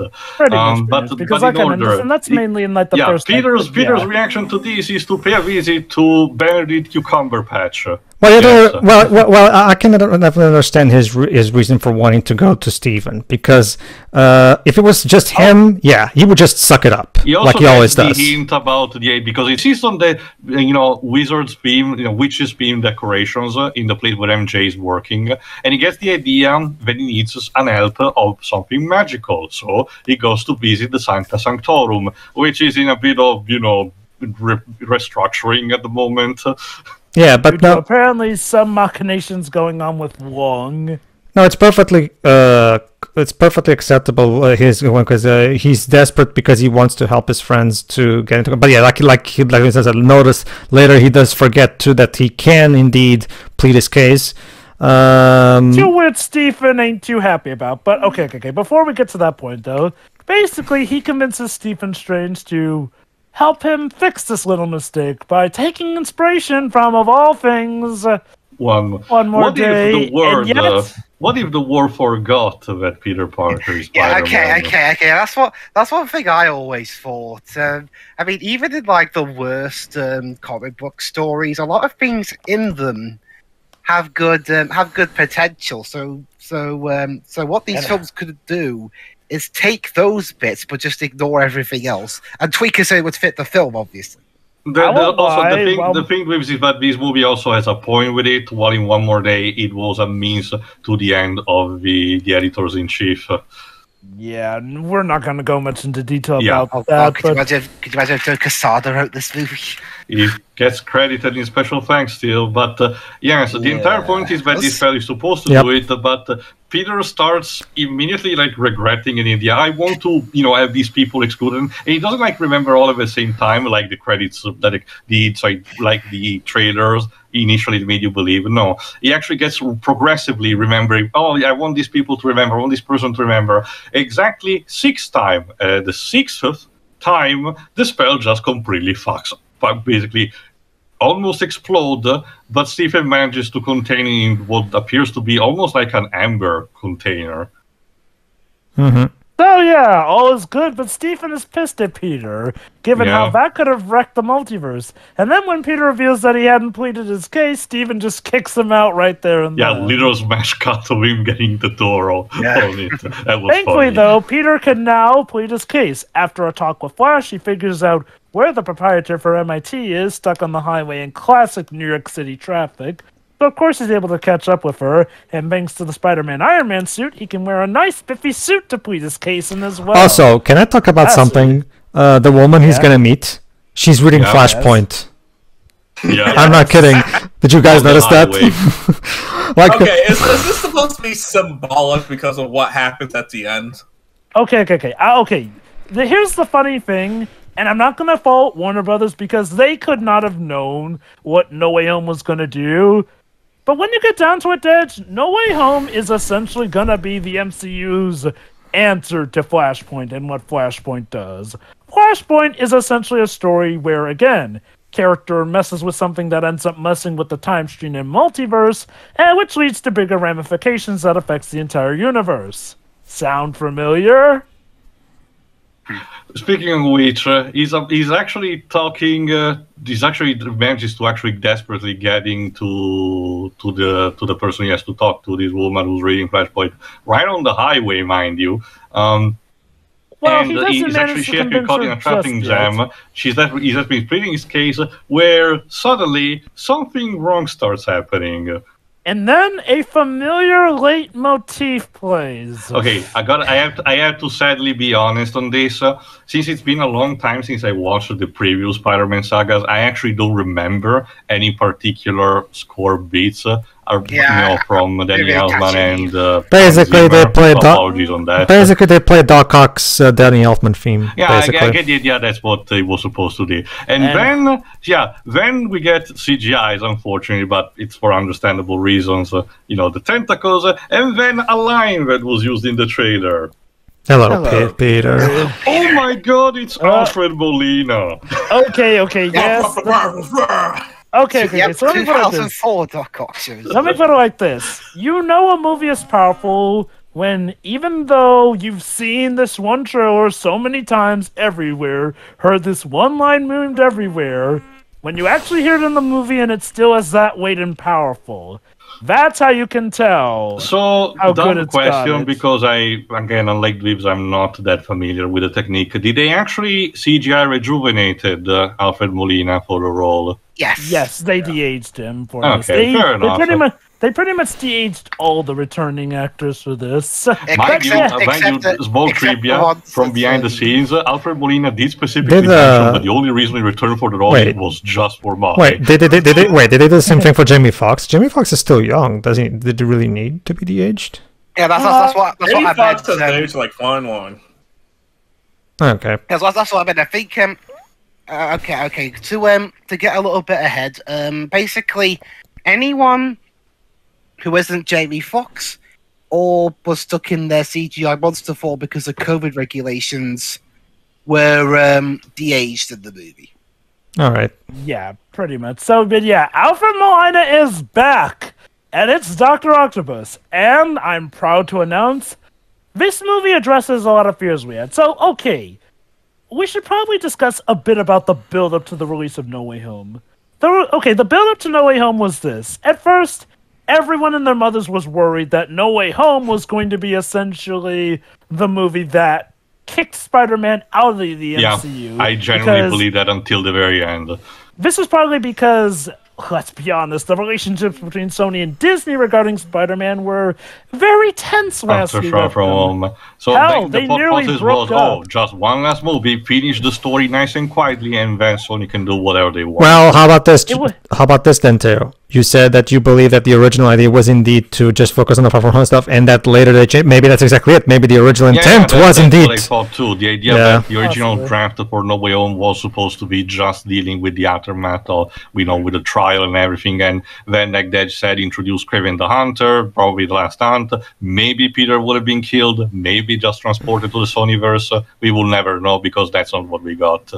But yeah, overall here though, yeah, everyone was worried about it, and rightfully so. Then Sony and Disney did apparently patch their differences, but we were still skeptical. And there was a lot going against it, like the fact that Spider-Man's MCU contract was about to wear up, the fact that Tom Holland has constantly mentioned that at some point he does kind of want to step down from the role and acting in general, and he was seeming somewhat reluctant about coming back for Spider-Man. I mean, okay, it's not like he hates the role, but it's more like about he doesn't want to be remembered just for that. But hey, I'm sure he'll do great in that Uncharted movie. They released a new trailer for that today. Guys, like father figure, like mentor's son. Tony Stark got out of the MCU, made Doolittle. Tom Holland, okay, he's not leaving the MCU, but one of the first main things he does, live action wise, after being in a Spider-Man flick is the Uncharted movie, which has gotten... No, he was in a horror film. Yeah, I remember him being for it, but again, let's get back on track. Regardless, though, the more trailers we saw of No Way Home, the more the hype grew to build, until we came to this one which revealed that Alfred Molina was coming. Yeah, in their typical tradition, Sony spoiled a lot of shit in the trailers and had more shit leaked lots of times, not just once, multiple times. Let me put it like this. The leaks were so bad that now that actors have finally been able to speak out about it, they pretty much said that they and Disney wanted to essentially just come clean, and they could have had a lot more fun with interviews and whatnot. But Sony wanted to insist, like, well, no, we didn't leak anything. This isn't actually happening. All of you, hide like nothing is happening or you're fired, essentially. And, okay, needless to say, all the actors have admitted that they were annoyed with it. Heck, even Kevin for all the jokes people make about Kevin Feige, threatening to sniper shot people for spoiling. Even Kevin Feige was apparently more in the camp of, dudes, let's just take the L and lean into it. My favorite part about all these leaks is the very first trailer we got for No Way Home got leaked because of someone who worked in production and hacked it. It's like, this is how the last movie ended. Oh my god. And yet, let's be honest, these leaks probably... for once, did more good than harm for the movie's reputation. This was also not helped by the release of another movie that Sony was having at the time before No Way Home, Venom Let There Be Carnage, where in its post-credit scene it's revealed that Venom gets literally teleported to the point of the ending, into the MCU, where he hears a broadcast about the events of Far From Home, which made people either confused or at least interested more about it, which completely clashed again with this all, radio silence that Sony wanted to impose. Yeah, and again, it really does show people were hyped for this. And one of the reasons is because, yes, you are getting back the original characters, actors and everything.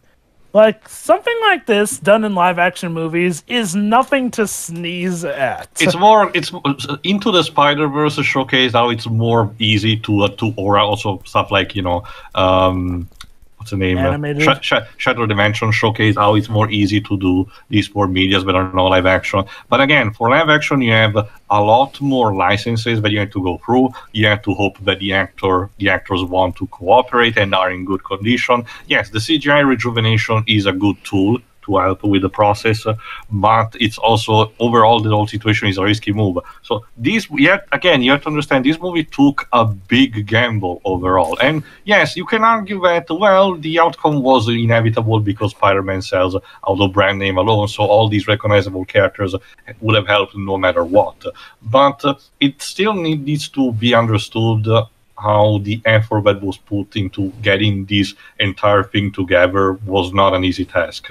And this all begins in really showing how it is with that highway fight scene. Because Doc Ock is back in action, and CGI or not, he still has the moves that he has from Spider-Man. One thing that has been noticed, a couple of people have seen talking about the movie, but I also do agree upon, is that it seems that whoever did the choreography, or at least, or also the director to a point, understood what the previous series actually had, because if you watch the thing that I distinctly remember from those series is that the fight scenes were handled completely differently. Sam Raimi handled the fights in this more chaotic, barbaric way, where everything gets torn apart. Things are about to smash you every single second, and this gets reflected in this highway fight where Doc Ock is literally throwing everything at Peter. The tentacles are all over the place. He literally has to juggle his way through. So that chaoticness gives also a sense of familiarity with the character. Mm-hmm. Can I just say this? Kudos to Sam Raimi. The guy must feel proud that his universe is apparently considered definitive when it comes to the casting of certain characters, to the point where practically a generation later, it's the same. Okay, it's not the same J. Jonah Jameson, but come on, it's J.K. Simmons. Yeah, that's one of the biggest reveals Well- in the movie. I generally was convinced that this JJJ was the one of the Sam Raimi universe teleported here as a result of something, but no, it's just played by the same actor. Here's the thing. Ever since the Raimi trilogy ended, J.K. Simmons has played J. Jonah in other stuff like Spectacular Spider-Man, so he's always been around. Wait. No, he wasn't Sorry. J. Jonah Jameson in Spectacular Wait, Spider-Man. where was he? Like, okay, I remember there was an animated series where he wasn't. Sorry. Ultimate Oh my Spider-Man. God. That's it. Ultimate Spider-Man. You're right. The point is, J.K. Simmons actually has played J. Jonah in between Far From Home and Spider-Man 3 here and there. So it's not like he ever went away as J. okay. Not to mention the fact that Jonah didn't really show up in the Amazing Duology probably helped. That J. Jonah. Not to mention the constant memes that kept his character alive throughout the years. Yeah, the J. Jonah has always been regarded by pretty much even the younger people as J. Jonah because even he's just that popular basically. Oh, it's not just J.K. Simmons though. They pretty much have acknowledged that Willem Dafoe is the definitive Green Goblin. Alfred Molina is the definitive Dr. Octopus. Topher Grace. No, sorry, I can't. Not so much Topher Jamie Grace. Foxx. I actually, not really. I actually think Tom Hardy is a better Venom, to be honest with you. Oh yes. That's kind of where the joke was going, essentially. Also, in case you were wondering if the end of the previous movie was just a cheeky Easter egg with the idea of J. Jonah Jameson become the equivalent of Alex Jones, this movie basically doubles down on it because they even include the stupid bit where he tries to advertise energy drinks at the end. Okay. Can we talk about that? Yeah. Why?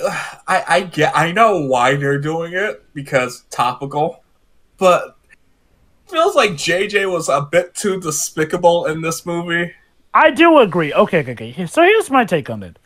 I feel like J. Jonah Jameson is a guy with a very, very rough exterior, but at his heart, he's supposed to be a good guy.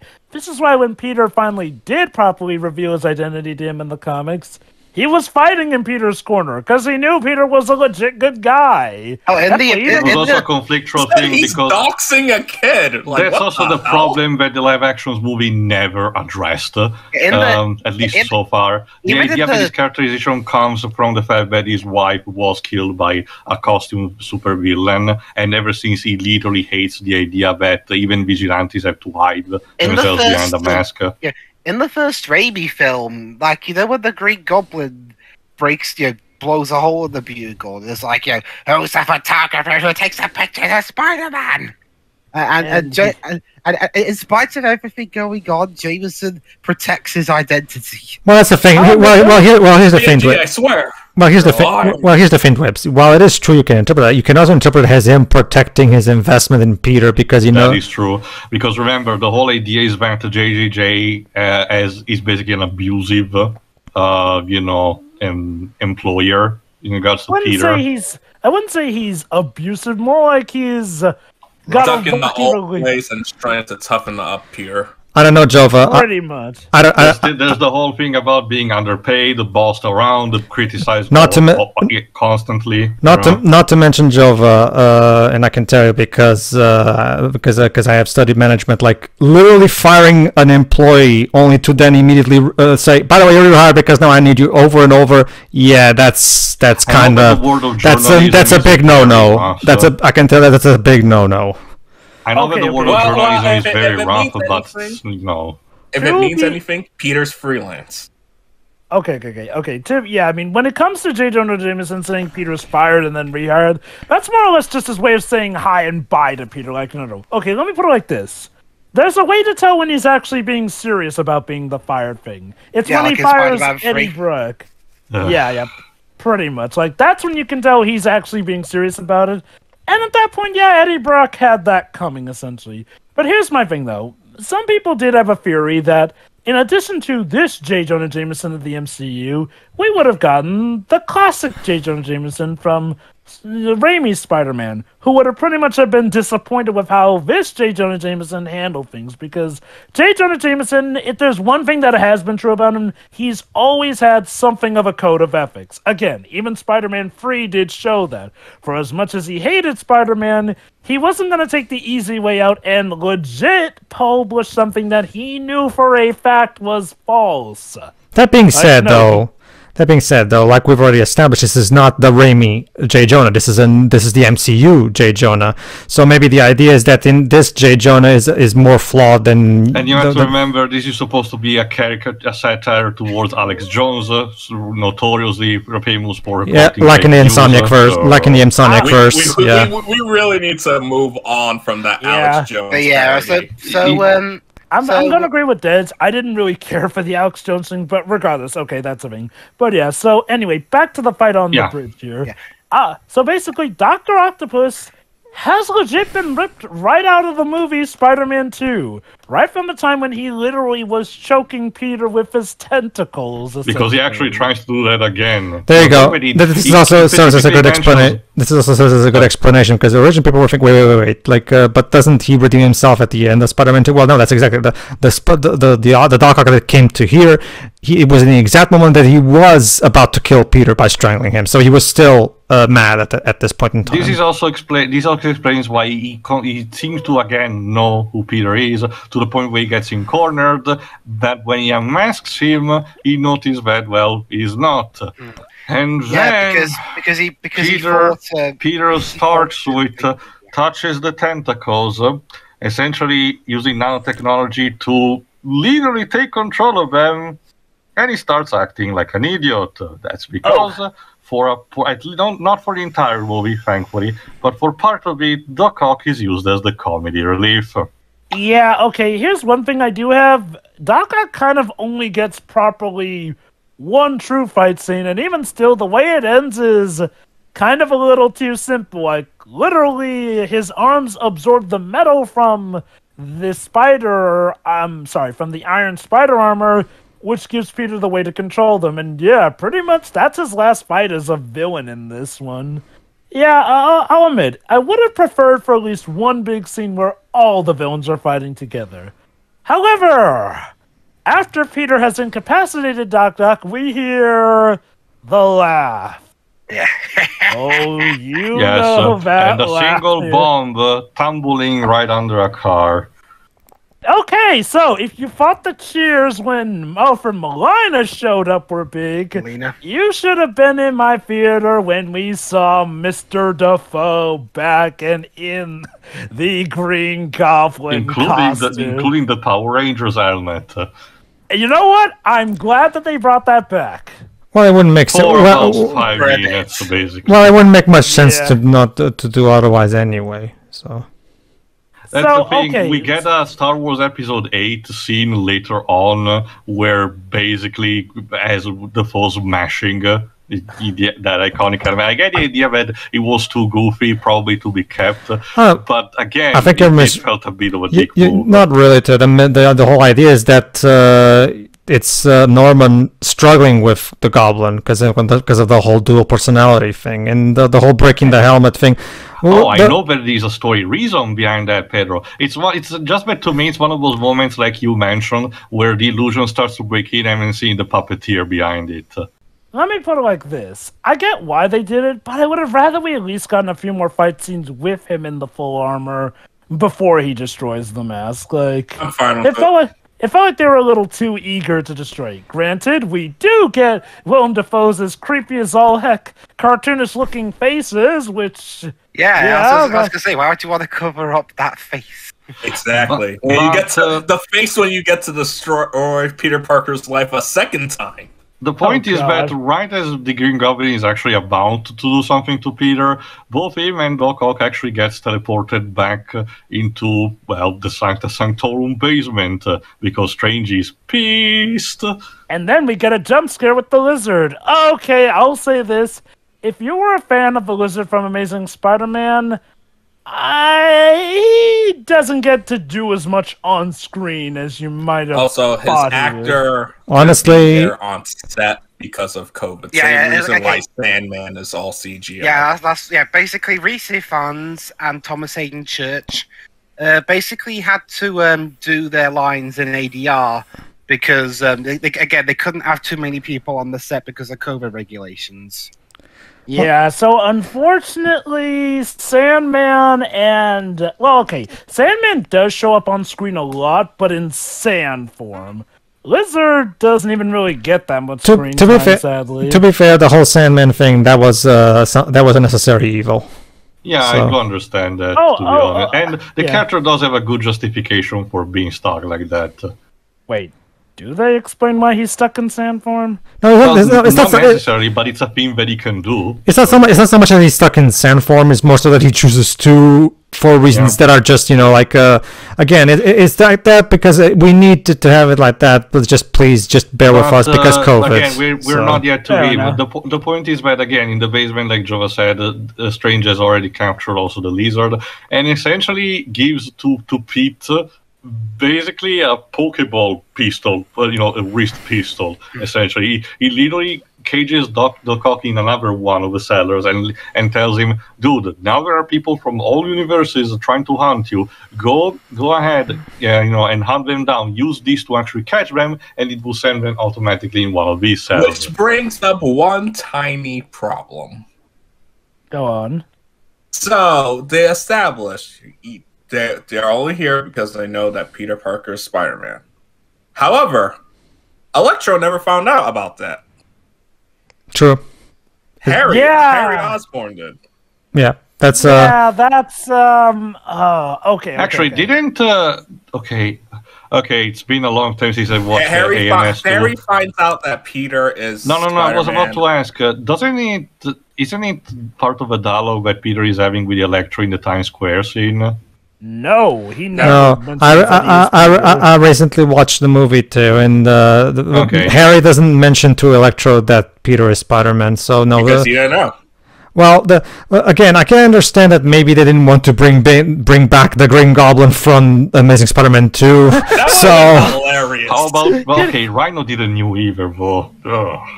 Oh, okay. That's okay. another big Oh, yeah, problem. actually, there is one other thing. Anyone kind of feels it weird that there are 5 villains instead of doing the Sinister Six? That's I because know, the sixth. right? That's because the sixth one is for the post-credit scene.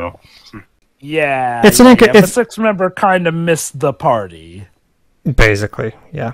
But guys, according to the official MCU artwork, the tree was actually the 6th villain. Sure. Whatever. But yeah. Basically, Strange asks for them to Scooby-Doo this shit, which now does make the context a bit more clear. Yeah. It's clear reference to Scooby-Doo and the 13 Ghosting. Hell, Stephen Strange even kind of looks like Vincent Price's character from that. Surprisingly enough, that line was Yes, dear? completely omitted in my country's dub. It's replaced with just get this done. I'm I guess going. to be fair, Scooby-Doo is fairly popular here. We could have easily translated that if they wanted. The problem is that the trailer showed that line completely out of context, and it was just like, come on, guys, you probably should have changed that for the trailer. Again, Sony needs to just hire someone who can make better fucking trailers. And posters. Yep. That too. Gone. Jova? Jova. Jova. Well, great. well- He's probably about to drop. Well, okay. I actually do have something to say, by the way, because starting now, of course, so now we have to Scooby-Doo this shit, which means that the new mystery, the new Mystery Inc. Goes specifically Peter, MJ, and Ned, and I really dig the time where he's trying to hunt Electro down again. Scooby-Doo shit, and one of the big strengths of this movie that is carried over from the other two is that me and Deji have talked about this before, but privately, but these movies really know how to write again, John Watts, the director, is a big fan of Ferris Bueller's Day Off, as evident by the blatant showing on TV in Homecoming, and you can tell that he's a big fan of teenager movies, and that's why I really appreciate his idea for really writing teenagers in a way that feels so believable. And like I say, like one of the big sources of heart for me in this trilogy is the chemistry between the free leads, not the free leads we'll get later, the free leads of the trilogy in general. Peter, MJ, and his because all three of them had such really good chemistry and they play off each other so well, and they single-handedly empathy to each other. They single-handedly carry these movies basically. Yes, Peter, MJ, and Ned Leeds, who's totally not going to become Hobgoblin. I swear, Jova, I swear that he will not become a supervillain later. I swear. Totally. Wink, wink. But yeah, speaking of supervillains, though, it's time to meet the next two. Electro, who Spider-Man finds in the electric lines, looking more like his blue counterpart in Amazing Spider-Man. Yeah, that's the thing, Jim. When I first heard Hans Zimmer's music playing, I was like, oh god, no. Yeah, they actually have the Hans Zimmer score for like 10 seconds, I think, and then they drop it immediately. Okay. So look. I will give this movie credit. Look, even at its worst, the Raimi trilogy still has become beloved here. But God, the absolute courage they had in bringing Electro, arguably one of the more messier concepts of Amazing Spider-Man 2, hell, anything from Amazing Spider-Man 2 into this movie was great. Unfortunately, like you guys mentioned, it's kind of a bit off because, Electro shouldn't be here because he doesn't know. I'm honestly wondering if maybe they wanted another villain aside from Electro, but they either couldn't because maybe they had to refuse. We don't know the entire story. That's the biggest question. I wonder if we wanted the Rhino, but the actor was not available or they could not implement him well. Yeah, that's because they get because in the Amazing films, but that wouldn't have made sense either because he doesn't know that Peter is Spider-Man. Yeah, because in the Amazing series, the Lizard's the only one who knew who Spider-Man was. Yeah, I guess it's kind of hard. Okay, to be fair, I guess it's kind of hard to choose because the only two villains. The mystery man that talked with him in the Stinger told Electro. I mean, aside, there are only two villains in the Amazing movies that know that Peter's secret identity: the Lizard and New Goblin. And possibly also that mystery man in the shadows who even was supposed to be that guy? Evil Nick Fury, I guess, putting together the Sinister Six. No. He's actually our Spider-Man character let me look it up. Well, because again, we already dragged this enough. Go on, Joe. Okay, I'll just cap this off by saying it wouldn't have been that big a problem. Except the movie has a giant plot point revolving around Electro finally seeing who Spider-Man is under the mask. Yeah. So, yeah. Whoops. Yeah. That said, though, I will give them credit. They actually do come up with a reason why Electro gets his new, and my humble opinion, much better look than Amazing Spider-Man. Because they actually allow him to look in live action instead of CGI. Is it because our it's because our universe is electricity? Yeah. And apparently the universe has different energy. Which basically, is a tuning to. As he mentions, he was sort of becoming one with energy in the Amazing Spider-Man 2 movie, before he died. He even has a funny reaction realizing he was about to die.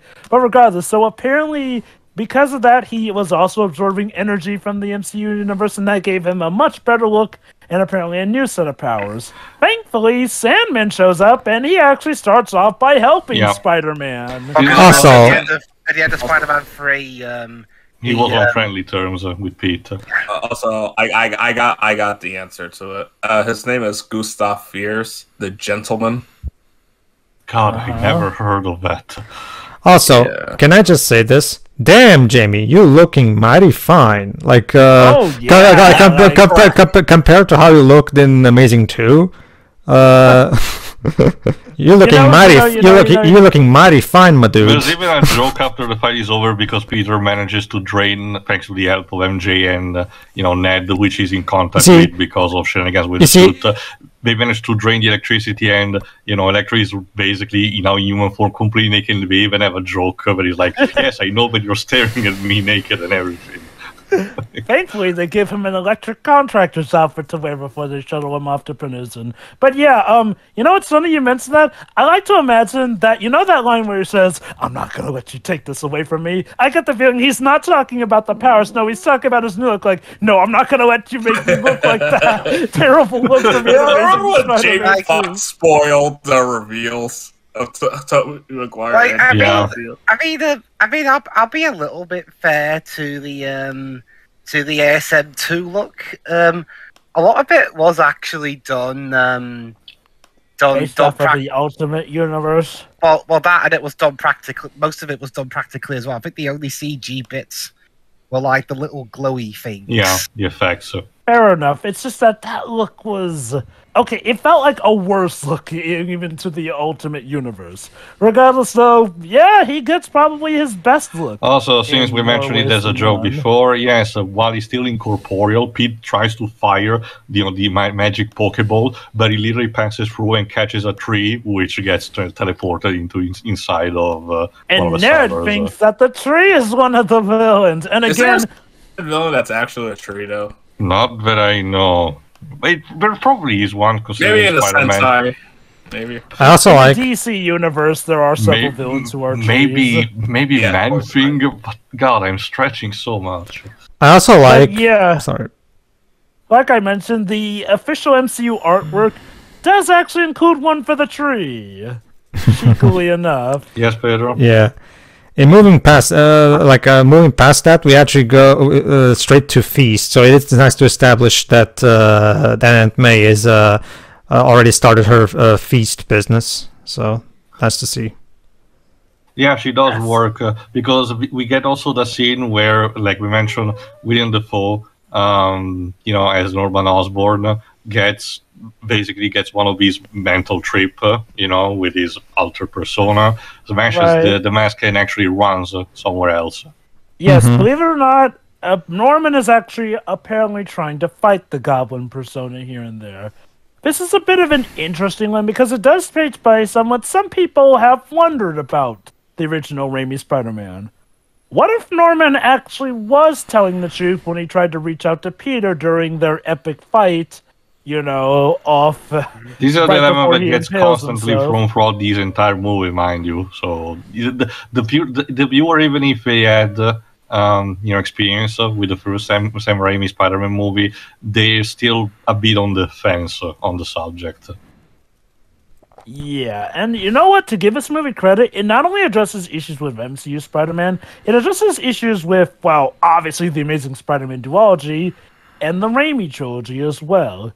So Norman surprisingly comes rather willingly. Yeah, because he actually arrives at the Feast organization that Pedro mentioned, and Uncle Aunt May actually, is very understanding, and actually has him sheltered and everything, and then calls Peter for that, and Peter literally rushes in. Remember too, it's the Parker family philosophy: help anyone you can if you have the power. Yeah, basically, it's very important for this movie as well, which is quite a thing actually, because it turns out,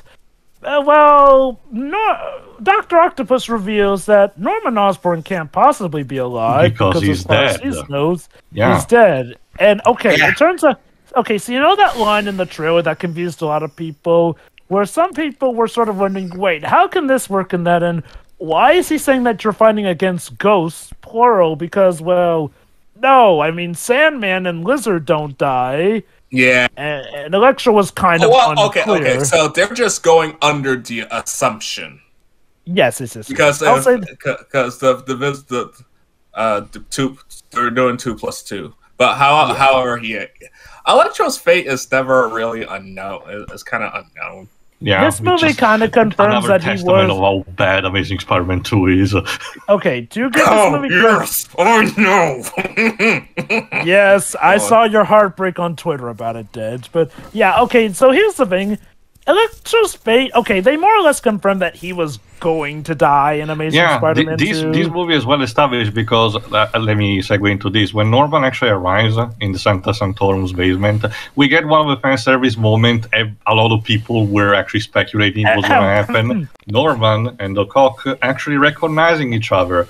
One thing that the Sam Raimi trilogy had is that while the sequels were clearly set in the same universe, the cohesiveness was still relatively little because it was still a period where, connecting movies to each other was not as popular as it is now, So this movie actually reinforces that. You get the idea that Doc Ock knew about Osborn, all that happened. He keeps mentioning, he's dead. I read the news and everything. So when we actually get to meet each other, you get this quiet actual moment where the two almost look at each other and don't know what to think about it.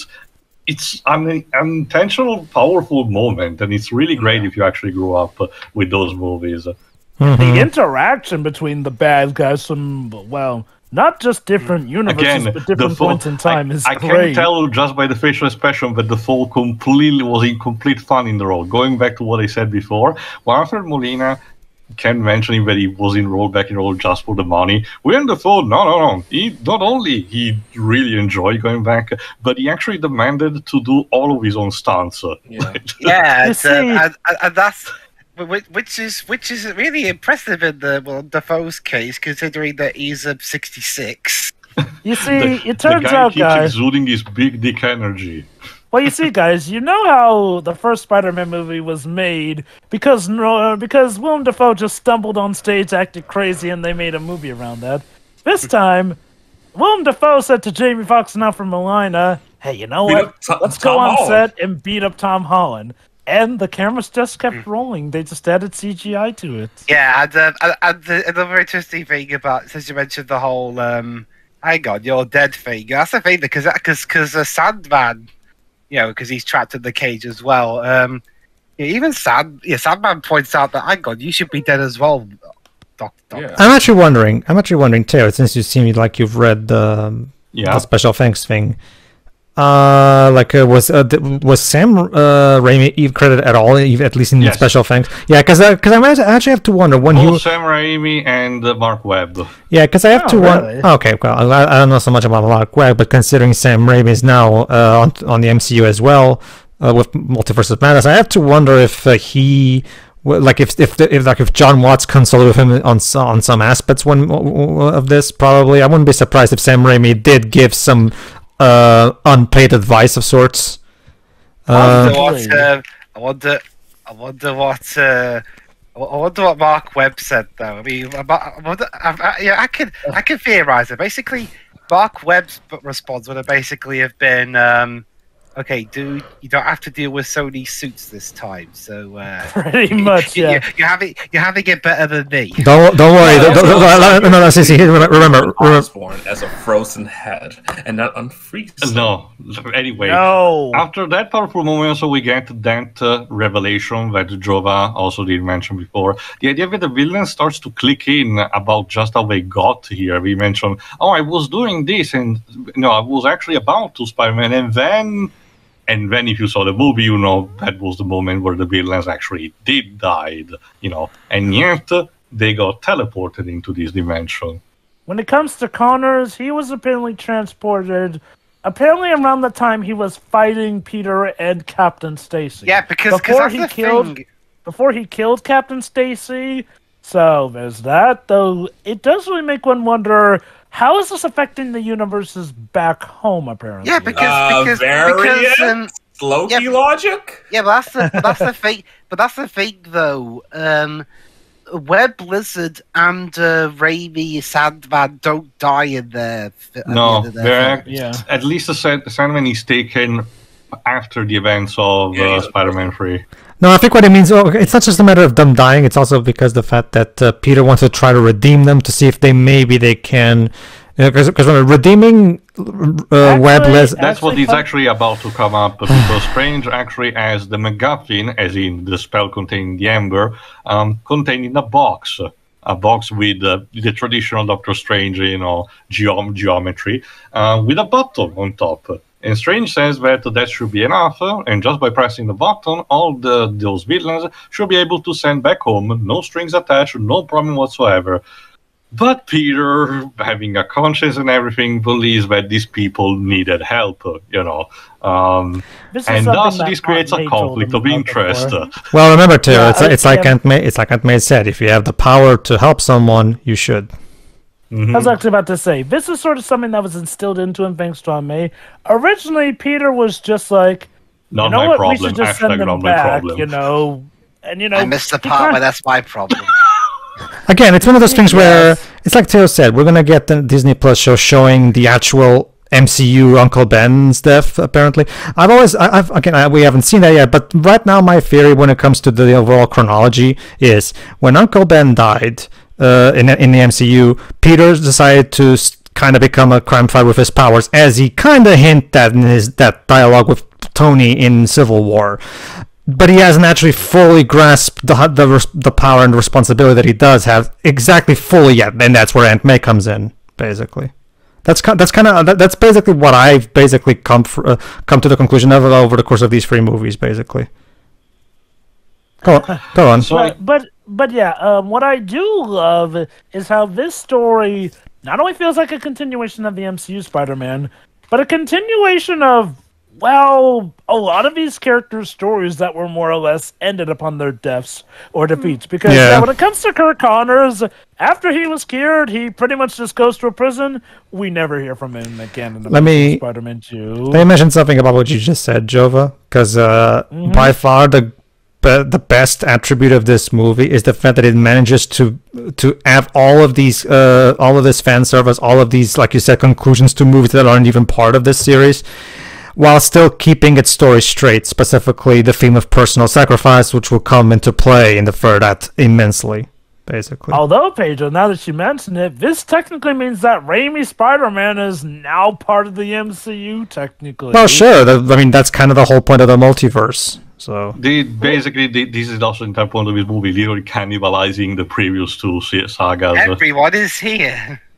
Pretty much, yeah. Go on. So Peter has an awesome fight with Doctor Strange. Yeah, it's basically your traditional Doctor Strange fight scene where the mirror dimension where everything gets trippy, and yet Peter manages to still outsmart Strange by using geometry. Well, okay. Not only that, but also his body, I guess, having spider sense even when he's out of it consciously, and he literally has to swim back to his body. Well, that's one of Peter's biggest weapons, his intellect. It's bad, Peter. Don't worry. Sorry if it sounded like he didn't like it, but no, it's more like the mirror dimension is chaotic and unpredictable by nature. The fact that Peter managed to actually figure out a geometrical equation in the midst of it, it's kind of impressive. Oh, that's something that Peter does all the time. Peter does the kind of all the time in the comics, honestly. If anything, this okay, I know that we mentioned about the whole Tony Stark thing, but if anything, this movie reinforces also the aspect that in the previous 2 movies was mostly just maybe glossed over a bit, or again, mostly connected to Tony Stark. Peter doing scientific work on his own. People forget that Peter is supposed to be a fucking scientist. Yeah, exactly. So it's like using that in combat is something that doesn't really get utilized a lot in this movie. No, that's the thing. Well, it was nice to see him actually use that here. Okay, maybe Tio or Pedro, maybe you guys can explain this. When Strange exited Peter still out of his body, but the spider body was still moving, what was that? I'm guessing that's a spider sense. Yeah, it's a spider sense. If I had to hazard a guess, then they're also setting up the idea of being connected to the whole spider totem that the original comic book Spider-Verse did had.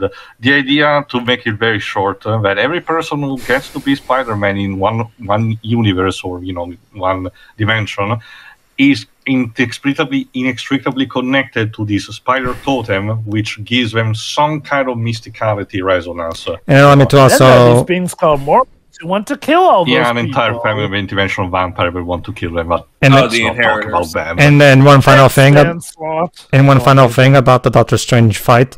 the same amazing special effects we saw in the Doctor Strange movie Return of a Vengeance, because even John Watson did a great job mimicking the first movie.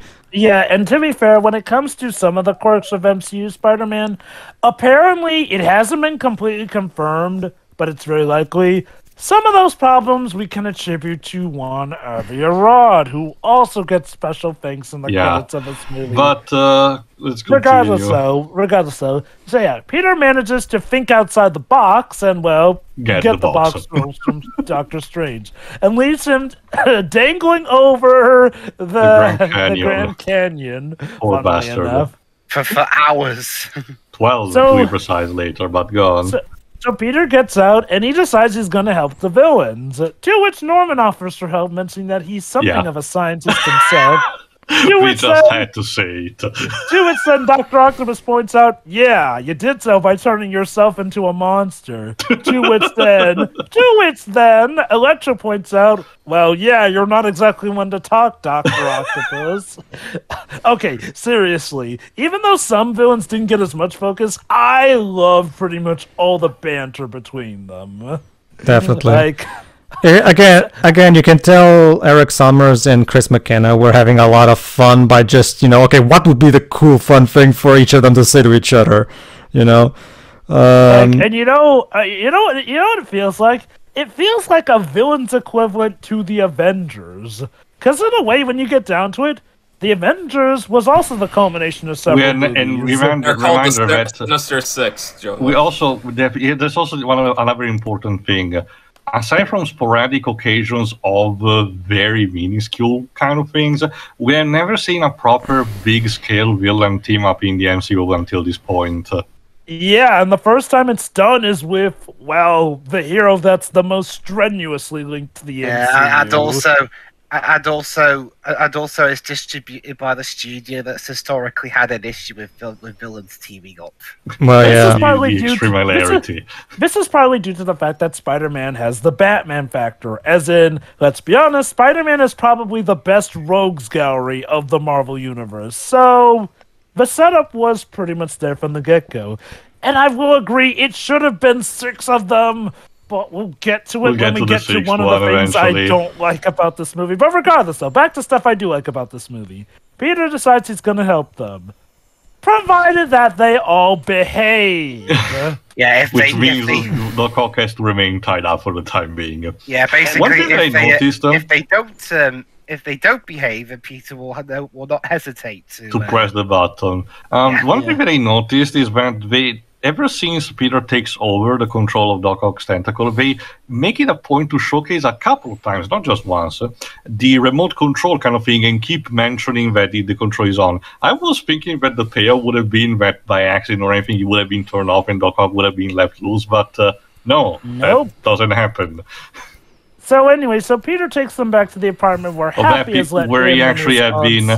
Small shout out to the fact that Happy uses a machine to breathe by night. It's the same one that I'm using actually. Sleeping apparatus, yeah. My dad has one of those. That's cute. That was cute.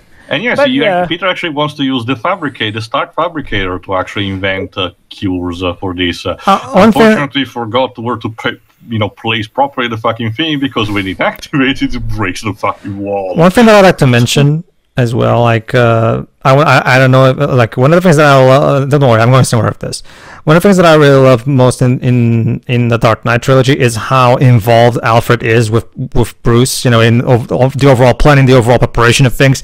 And ever since finding out that Peter is Spidey, and now specifically in this movie, Ant-Man gets involved and helps him throughout the stuff and everything. So they genuinely work together, and I genuinely did really like that, honestly. Oh, yeah, one thing I want to mention, when the villains were in Peter's new apartment, I like the conversation Electro had with Sandman about how they got their powers. Yeah. Oh, yes. This is just probably me looking into things, but when Jamie Foxx said, well, I guess we gotta be careful where we watch your step or something like that. I thought that was a reference to Soul, because that's exactly what happens.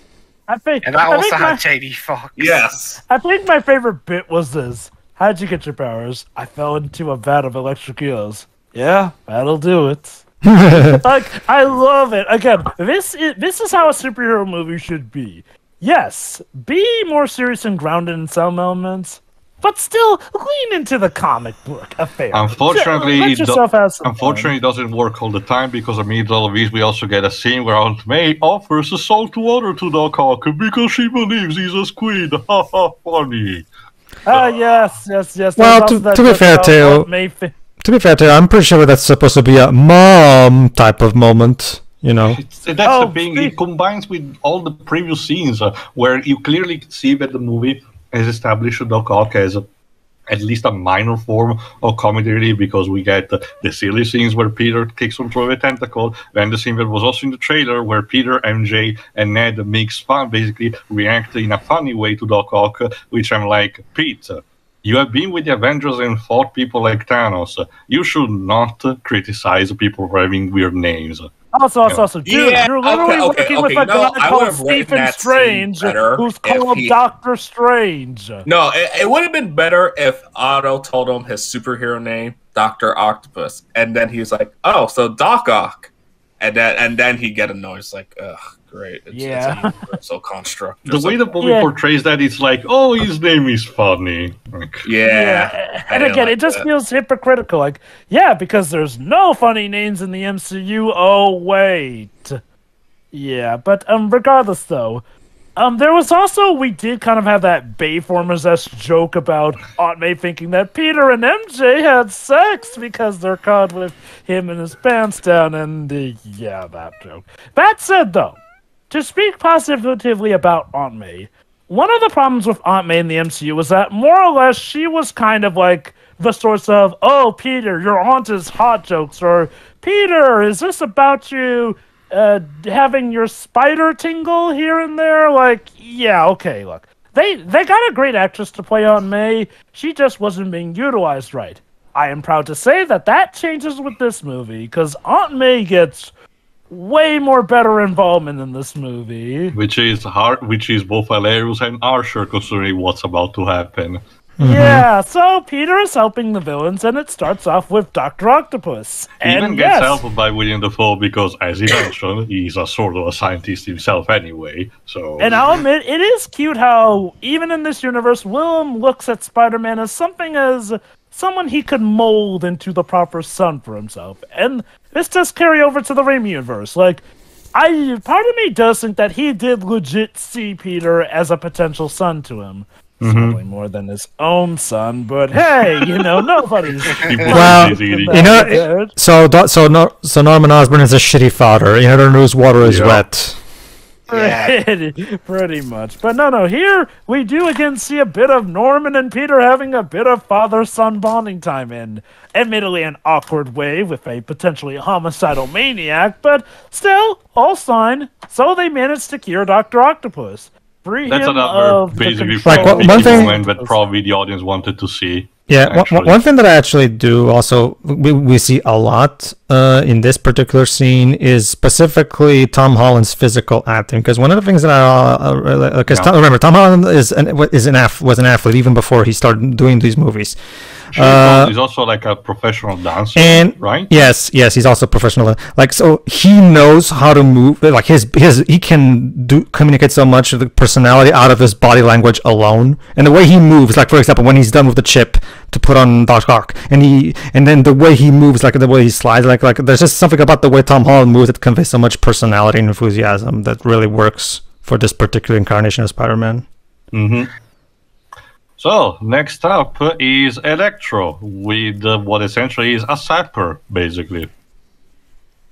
Mm-hmm. Yep. Which conveniently has a very slow timer, because Electro has showcased a bit of indecision. He says, well, yeah, sure, supposedly he's curing us from this problem, but, I kind of like what I look right now. There's no guarantee that sending him back in my original dimension would guarantee my life, So, not only this, but am I the one who feels a bit sorry for Sandman? So, if he gets cured, he's essentially just going to go back to being hunted. That being said, he does mention again how much the thing that Spider-Man 3 was his entire characterization about him His wanting daughter. to find his daughter. So at the very least, I get the idea of his thought process would be, at least I can, hug her properly as a human being. So just one thing I want to mention real quick in terms of the villains getting and the actors getting back to being used to their roles.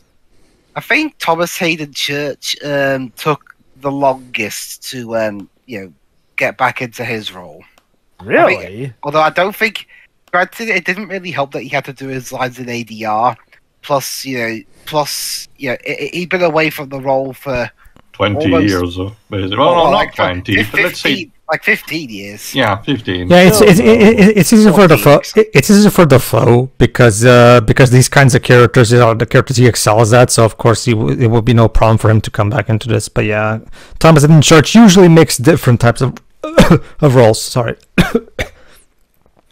But yeah, while the other cures are being prepared, suddenly Peter Spider-Sense starts going basically apeshit. It's not even like a traditional type of warning. It's literally buzzing and he doesn't understand the location. So the viewer might be a bit confused where exactly the source come from. But if you've seen the movie at this point, you already know the answer. And when Peter shoots his web towards the target, it's more of a confirmation than anything. Osborn is yet again being controlled by the Goblin persona, and it's a problem. Boy. And this is where Willem Dafoe gets to show off how goblin-like he can be, even without the mask. Yeah, I'm not even joking. This basically acts as a catalyst because everything starts basically being thrown down. Electro literally rips away stuff and starts absorbing again energy and floats away. Sandman just basically fucks off. Essentially. See, this is why Doc Ock gets thrown out of the building I was and doesn't know. Did we mention Doc Ock gets thrown out of the building and we don't know what happened to him until way later. He gets cured thanks to the. Yeah, we did mention that. Don't worry, Liz.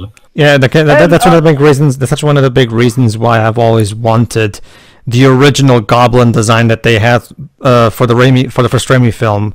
Like, think of it like this. Look, instead of the helmet, how about an actual skin mask where Dafoe gets to use his facial features to extreme effect? You know, what this movie does is not that, but it's still a good compromise. He literally gets a hoodie with a green hoodie that he pulls back on. So there is that. It's more of a Hobgoblin more than traditional Green Goblin. To be fair, they at least do make sure that it's purple, so it's purple on green. Like, oh sure. Okay, I do feel like what they ended up doing with Willem Dafoe was their way of trying to pay homage to the old concept art of the Raimi verse. They're also working with what they had. Because let me put it this way. This is just a personal note of mine. If you look up the original designs they had for the Goblin before they went with the Power Rangers look, like I far prefer that original look, and I can totally see Willem Dafoe using a skin mask for that and doing wonders with his acting alone. So I really feel like that was a missed opportunity on their part, to be honest with you. I guess to be fair, they couldn't find a reason to give him a more goblin-like mask or something. I don't know. I'm just glad that they didn't resort to having him like bring over the Goblin Serum from Amazing Spider-Man 2 and then turning him into a goddamn troll-like Dane Dog. Could you imagine if instead of Electro they had both Raimi Goblin and New Goblin in this movie? And that would have been with these Norman Osborn to with the other Harry Osborn. Wouldn't that have been something? Hey, this would have been given the chance to make Harry Goblin to look less horrible.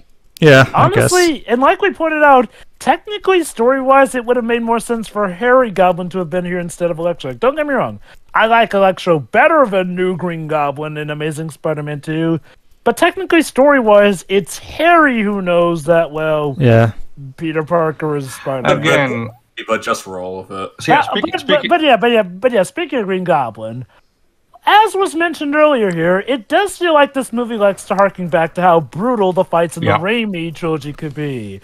And oh boy, when it's Willem Dafoe's turn, he is ready to show Tom Holland Spider-Man Yeah, cute kid. Now this is how we do things back in my world, and he absolutely clobbers He literally tosses Peter through the floors and through the walls of the building. They literally trash it down like it's fucking Dragon Ball. That being said, Jova, there is one absolutely inaccurate problem with this representation of the Raimiverse. Where are my women screaming at all the time? It can't be.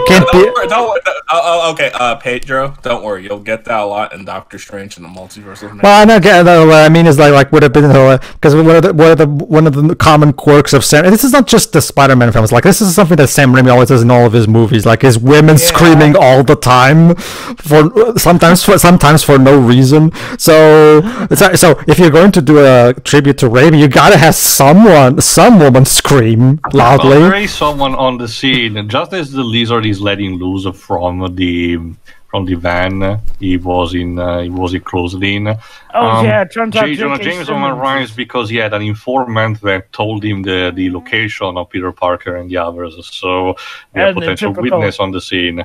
At the same time, sorry?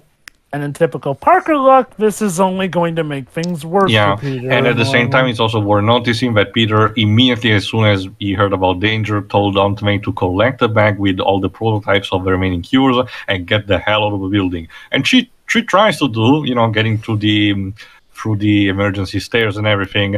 Unfortunately, the fight between Peter and Osborn gets so cluttered up that they end exactly at the last floor, exactly at that moment where Aunt May is arriving. It's kind of like in the Suicide Squad, kind of. And, okay, so guys, you know Norman's iconic move, the one with the glider blade, the one that didn't quite go as he planned in the original Spider-Man? Well, he tries that again. And this time it's, well, it works. Yep, it does. Okay. Now, to give credit to the movie, it does try to fake you out here. Like, okay, I'll admit, when I first saw the scene, essentially what happens is Norman calls down the glider, and it's set to get to Peter, but Aunt May apparently intercepts it. It supposedly just knocks her out. Norman hops on it, and then, after giving a shit-eating grin to absolutely mock the hell out of Peter, because once again, ruining a Peter Parker's life gives him life. God damn it. He tosses another bomb, yeah. And that pretty much leaves Peter trapped under rubble along with Aunt May. So it seems that Aunt May is surprisingly fine, and I'll admit, when I first saw that part, I was like, wait, no, that can't be. We literally saw that glider, blade first, charging at her. Like, unless this is the Aunt May who became a herald for Galactus, how are you still fine?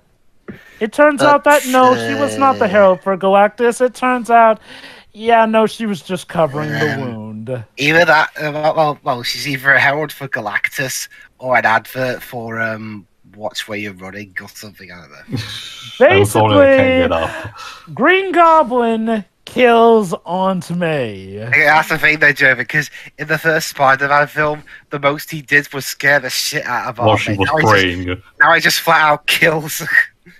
It kind of makes sense. In the original Raimi film, he was doing it to torment Peter, letting him know, I can kill her anytime I want to. In fact, to the point where leaving her alive was more a power move. Here, Norman ain't just going to be around. Sure. He wants to destroy this. So there you go. It took him like 20 years, but finally, Norman Osborn attacks for the heart.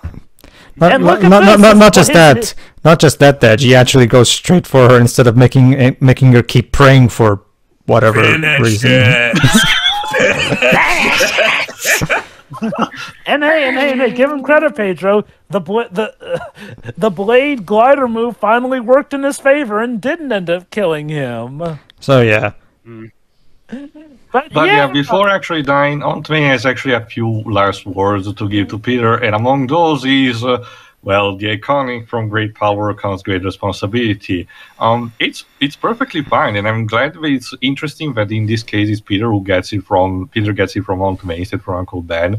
But my question is, I got for granted that he already knew about that from the implied stuff that was before Civil War and Homecoming. Like, It's like- this is the first time he used the phrase. Well, I don't think No it's so Way much. Home finally- Here's why I take it, because if you go back to the first Amazing movie, and yes, I know, but roll with me here.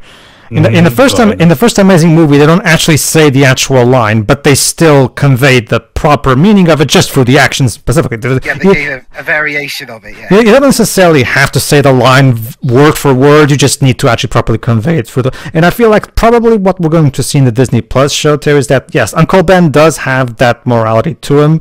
It's just that he never actually had a proper talk with Peter about it, and it's May who has it finally. But because like the way I interpret it is that Peter realized that he needs to start doing something good with his powers when Uncle Ben died unceremoniously. Not necessarily because he had the moment, not necessarily because the last words he told to him was with great power was responsibility, but because he feels guilty for. I'm genuinely convinced that what they're probably going to do, they're probably going to do one of those things where it's not. Yes, Uncle Ben dying is the catalyst, but it also has to do with the fact that oh my god, like. Here I could have been stopping so many bad guys throughout this entire thing, and now all the guys that I didn't do, one of them killed my Uncle Ben. So they're probably going to do this thing where that's the first step, and May's death is the final one, the ultimate catalyst, basically, of how Peter becomes the man he's destined to be, basically. Unfortunately, Peter cannot even take away the body because the agents called by JJJ are literally on the scene. Even Happy manages to buy some time, but that's not enough, and Peter sadly has to flee. Yep, and he's not exactly enamored by the Green Goblin at this point. No. Well, can you blame him? Yeah. It was doing an understatement for a different. MJ and Ned had to stay behind with the box, not with the specific instruction that if nothing had happened in a bit of time and they did not hear anything about Peter, they had the instruction to press the button. But they have some doubts about that. Early on, I think that your go-to entry is when Ned actually managed to get, Pete, among the confusion in the battle against Doctor Strange, managed to snatch away also his catalyst ring. And he actually gave it to Ned just for funsies, because Ned said, maybe I have some magical powers of it. Ned now, I really wishes to see Peter. He really wishes to. Almost to the point where just pointing at his finger, he produces sparks in the air. MJ is really intrigued by the idea and says, try to do it again with the whole portal thing. Oh, by the way, before you get to the point too, I just have to say this. Yes, I know that Ned becomes the Hobgoblin. I get that, but still, I totally want to see Stephen Strange training Ned in the ways of sorcery. Oh. so Ned, I do wonder if that's still going to happen, given what happens in the end of the film. But we'll get to that. So Ned has to concentrate about finding Peter Parker, moves properly his arm in a circular way, creates a portal, and we see Peter Parker in the distance, but he actually has to come towards the portal. So MJ and the other cannot see him properly. They has to arrive, and he actually steps through the portal. It's not Tom Holland though. It's someone else. It's someone else who had denied to be involved with the movie all this time. I'm not in the movie, I swear. Releasing the gun from his head, he removes his mask, and it's Andrew Garfield, the amazing Spider-Man. My cinema had the same reaction. I think even more of a stronger sort of reaction to when Daredevil showed up. They're like, Andrew Garfield. Oh. Yeah, basically. Well, okay. So here, there's a bit of a misconception people have. A lot of people are saying that this movie made people like Amazing Spider-Man, the duology. I argue that is not the case. What I argue is that this movie finally revealed the potential Andrew Garfield really does have as Spider-Man, and provided that, Yeah, and that, when it's under the best of circumstances. Because, the Amazing Spider-Man duology, as I've mentioned, has a lot of problems. That being said, Andrew Garfield is at his absolute best in this movie. Spider-Man. Easily the best. You feel so bad for him. Jesus Christ. I mean, don't get me wrong. I felt bad for him already, but now seeing this movie with the potential, I feel almost as bad for him as I do for the entire crew of the Raimi Spider-Man trilogy of how they got dicked over in Spider-Man 3. And speaking of which, let's try again to first of all, MJ does not trust that this Peter is actually a Spider-Man, so they actually had to ask him to literally make some acrobatics on the roof, and this with some hilarious moments with Ned's grandma that has to tell him to remove a cobweb from the corner. Hey, a spider removing Well, a cobweb. Walter, if you're a Spider-Man, I mean, that's one of the many advantages. I think she misinterpreted how it works, but whatever. It was just a misstep. Surely the next time works. Okay. So Ned tries again, properly this time, circle and everything, and hey, there's Peter Parker again. Well, it seems this time he's in civilian clothes, so they ask him to step out of the portal again, and no, it's still not Tom Holland. Oh boy, okay. Now this is where my theater erupted into the biggest cheers of the movie.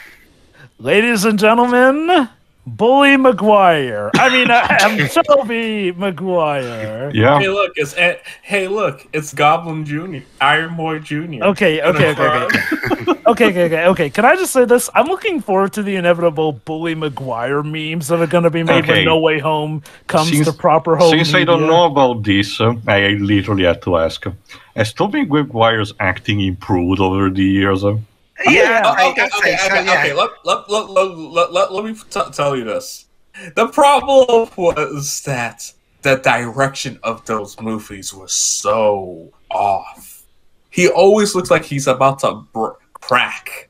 Even in the games, that you can hear that he sounds almost as he doesn't give a shit. Honestly, It's a pizza. my only real problem. Okay, I have some issue. My major issue with Tobey Maguire in the original Raimi trilogy is more so the faces. Like, sometimes the faces... Okay, I have no idea what the hell Sam told Tobey, but some of the faces he makes in that trilogy are just...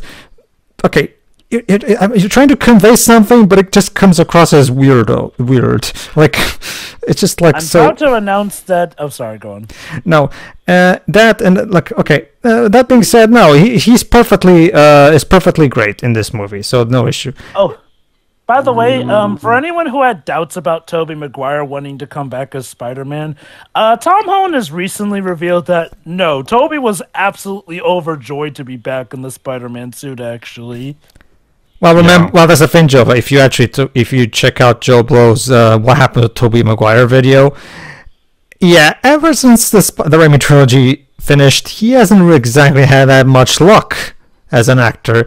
So yeah, this was his best chance at reviving his career, basically. Yeah, the last major thing he was in was The Great Gatsby, and that's probably because he's best friends with Leonardo DiCaprio. Yeah, because he was also the narrator for The Boss Baby as well. Because he genuinely for a long time had trouble even getting roles in general. So yeah, no wonder. So you want to come back for the most iconic role that people remember you for? Fuck yeah, why not? It's basically the same thing Mark Hamill was going through after Star Wars, that he had trouble finding work because you'll always be Luke Skywalker. Wait, and then you know what happened. I mean, that's why he got into voice acting. Granted, I would argue he has found something of a decent enough career with live action stuff. Like, hey, he was in Kingsman. That was great. Yeah, for like 5 minutes. Sure. But let's keep going. So we have Peter and Peter, but not Peter. That's a problem. Okay. So this requires another bit of backstory regarding the hype of this movie. This was one thing that Sony were adamant was not going to be a thing. And you know what? In some cases, some people did honestly believe that, the leaks involving Andrew and Tony were totally fake, guys. Absolutely. I mean, and granted, let me just put it like this. Let's pretend that had been the case, that what was possibly the biggest reason people were coming to the theaters actually was not real. In what case would that have been a victory? That would have just harmed the movie more so. Like, I just have to wonder, why did Sony keep fighting against this? I get it. It got leaked. Marvel were the ones that said don't do it. Actually, no. Actually, no. Apparently, it was Sony that apparently is reported were the ones who were the most adamant about trying to keep this secret. Apparently, the Marvel staff, even Kevin Feige, were okay with letting the actors who were in the leaks that were widespread at this point just do their interviews and whatnot. But Sony were apparently the ones who were like, no, we have to deny everything. And it's like, even the actors were annoyed at it. Do you think it's because like we can't hype these to be in this movie since they're only there for the final act? Well, yeah. Maybe we're afraid we would have staged the Tom Holland. Basically, the Toby and Andrew scene at Ned's house comes in at 1 hour 28, which means it's a full hour before the end of the movie. Basically, so they have a whole hour of this thing, basically. Yes. Hey. And yeah, That being said, allow me to add what Theo was saying. My idea is that they really wanted this to be the big surprise of the movie. Remember they did throw out a "Please don't spoil people" video shortly. So I get the feeling they really wanted at all costs to hide the fact that they got Toby and Andrew. Really, in most cases, I do get it. But at the point that it was out, it was practically public knowledge at this point. Like, it wasn't just about it's this leak that you see. Like, no, it was pretty much the leak was more or less the main reason that this movie was selling out theaters. Like, don't get me wrong, I'm not gonna act like the movie didn't have benefits on its own. But let's be honest, if people didn't know about Tony and Toby and Andrew. Sorry, Toby and Andrew. Tony Stark was alive. He's in this film. I legit do not think it would have been selling out tickets from the get-go as much. Granted, it may have picked up with word of mouth, but let's be honest, those leaks did help more than hurt. Granted, I can maybe get why they did it, but I do think that at the level it was, them trying to deny it kind of just felt more embarrassing. Granted, on what level of backlash do you think there would have been if it actually turned out that those two weren't in the movie? Okay. Let me answer you quick. Sorry, go on, Pedro. Well, let me put it this way, Jova. Okay, on the assumption, let's for a moment pretend that those leaks were false, indeed. At the same time, okay, so basically, I still would have not. I would still beg people to not damn the movie for things just because some people decide to lie. Because it would have been the equivalent of those Nintendo fans who keep hyping Nintendo Directs when they do not happen, and when they do not happen, they blame Nintendo for it. Yeah. I do agree on that. So no, like especially because, and I've said before, even if you took away the fan service, the actual core story of the movie is still really good anyway. So I feel like there's still, so I feel like it would be just that would just be mean. Go on.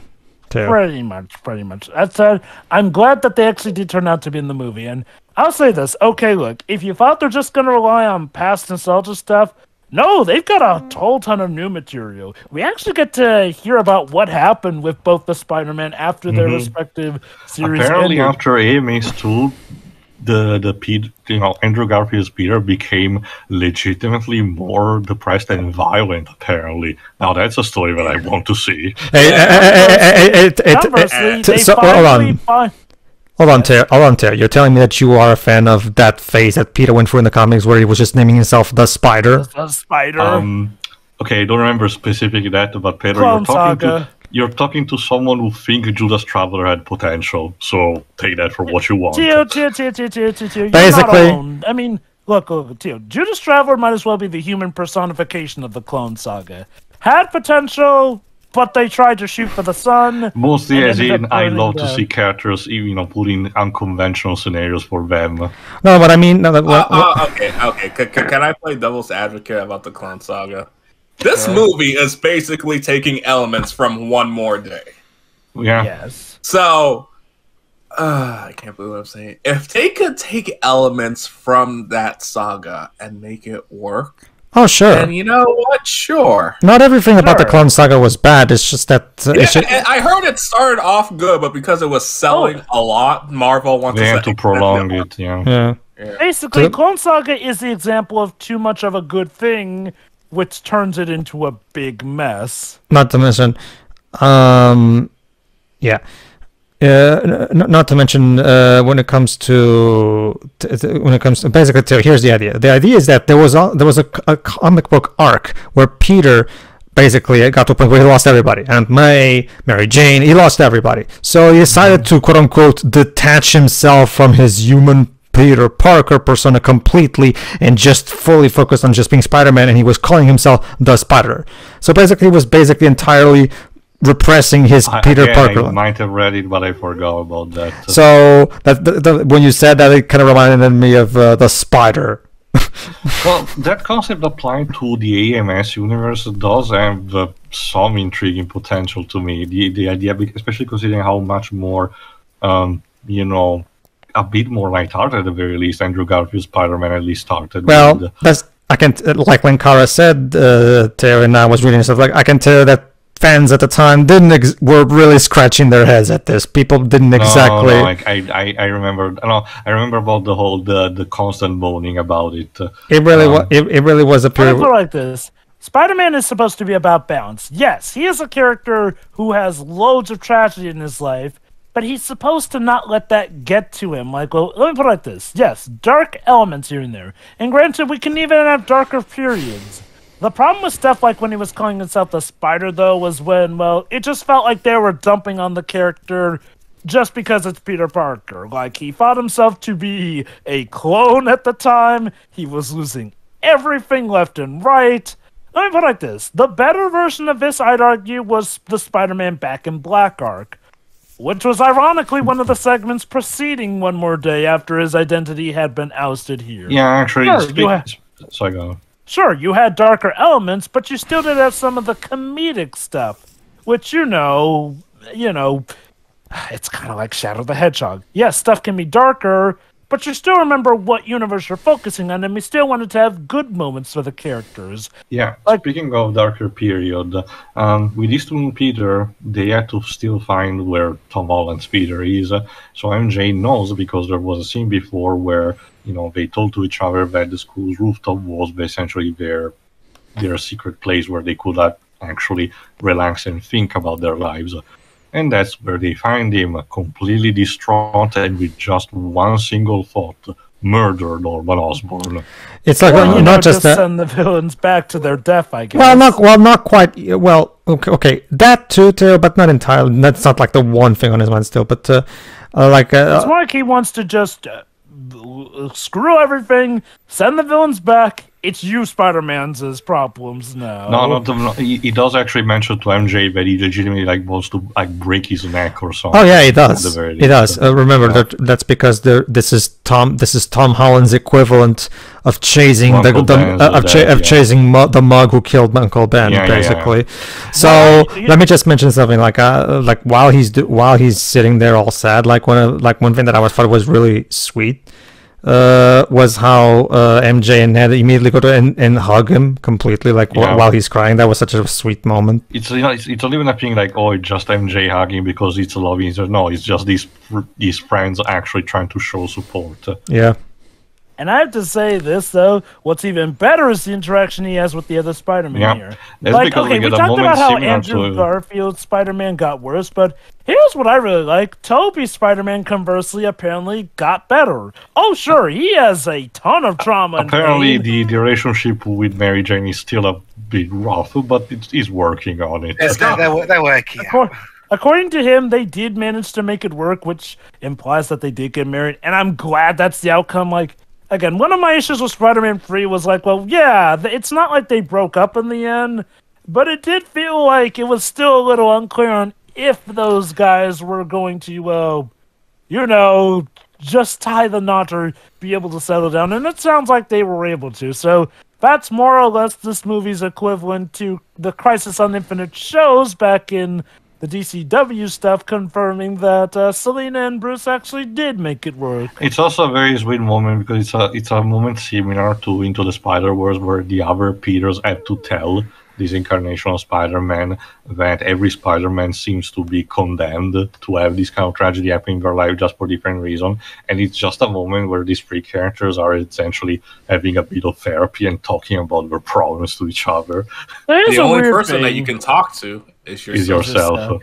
You know what's weird? So Toby mentions, for me, it was Uncle Ben. And it's weird how Tom Holland's Spider-Man didn't mention, I lost Uncle Ben too, because apparently we are going to get an origin series about him losing Uncle Ben, so... yeah. Maybe he doesn't want to talk about it. I'm guessing, like I said, I'm guessing they're really saving it for that series. I'm guessing.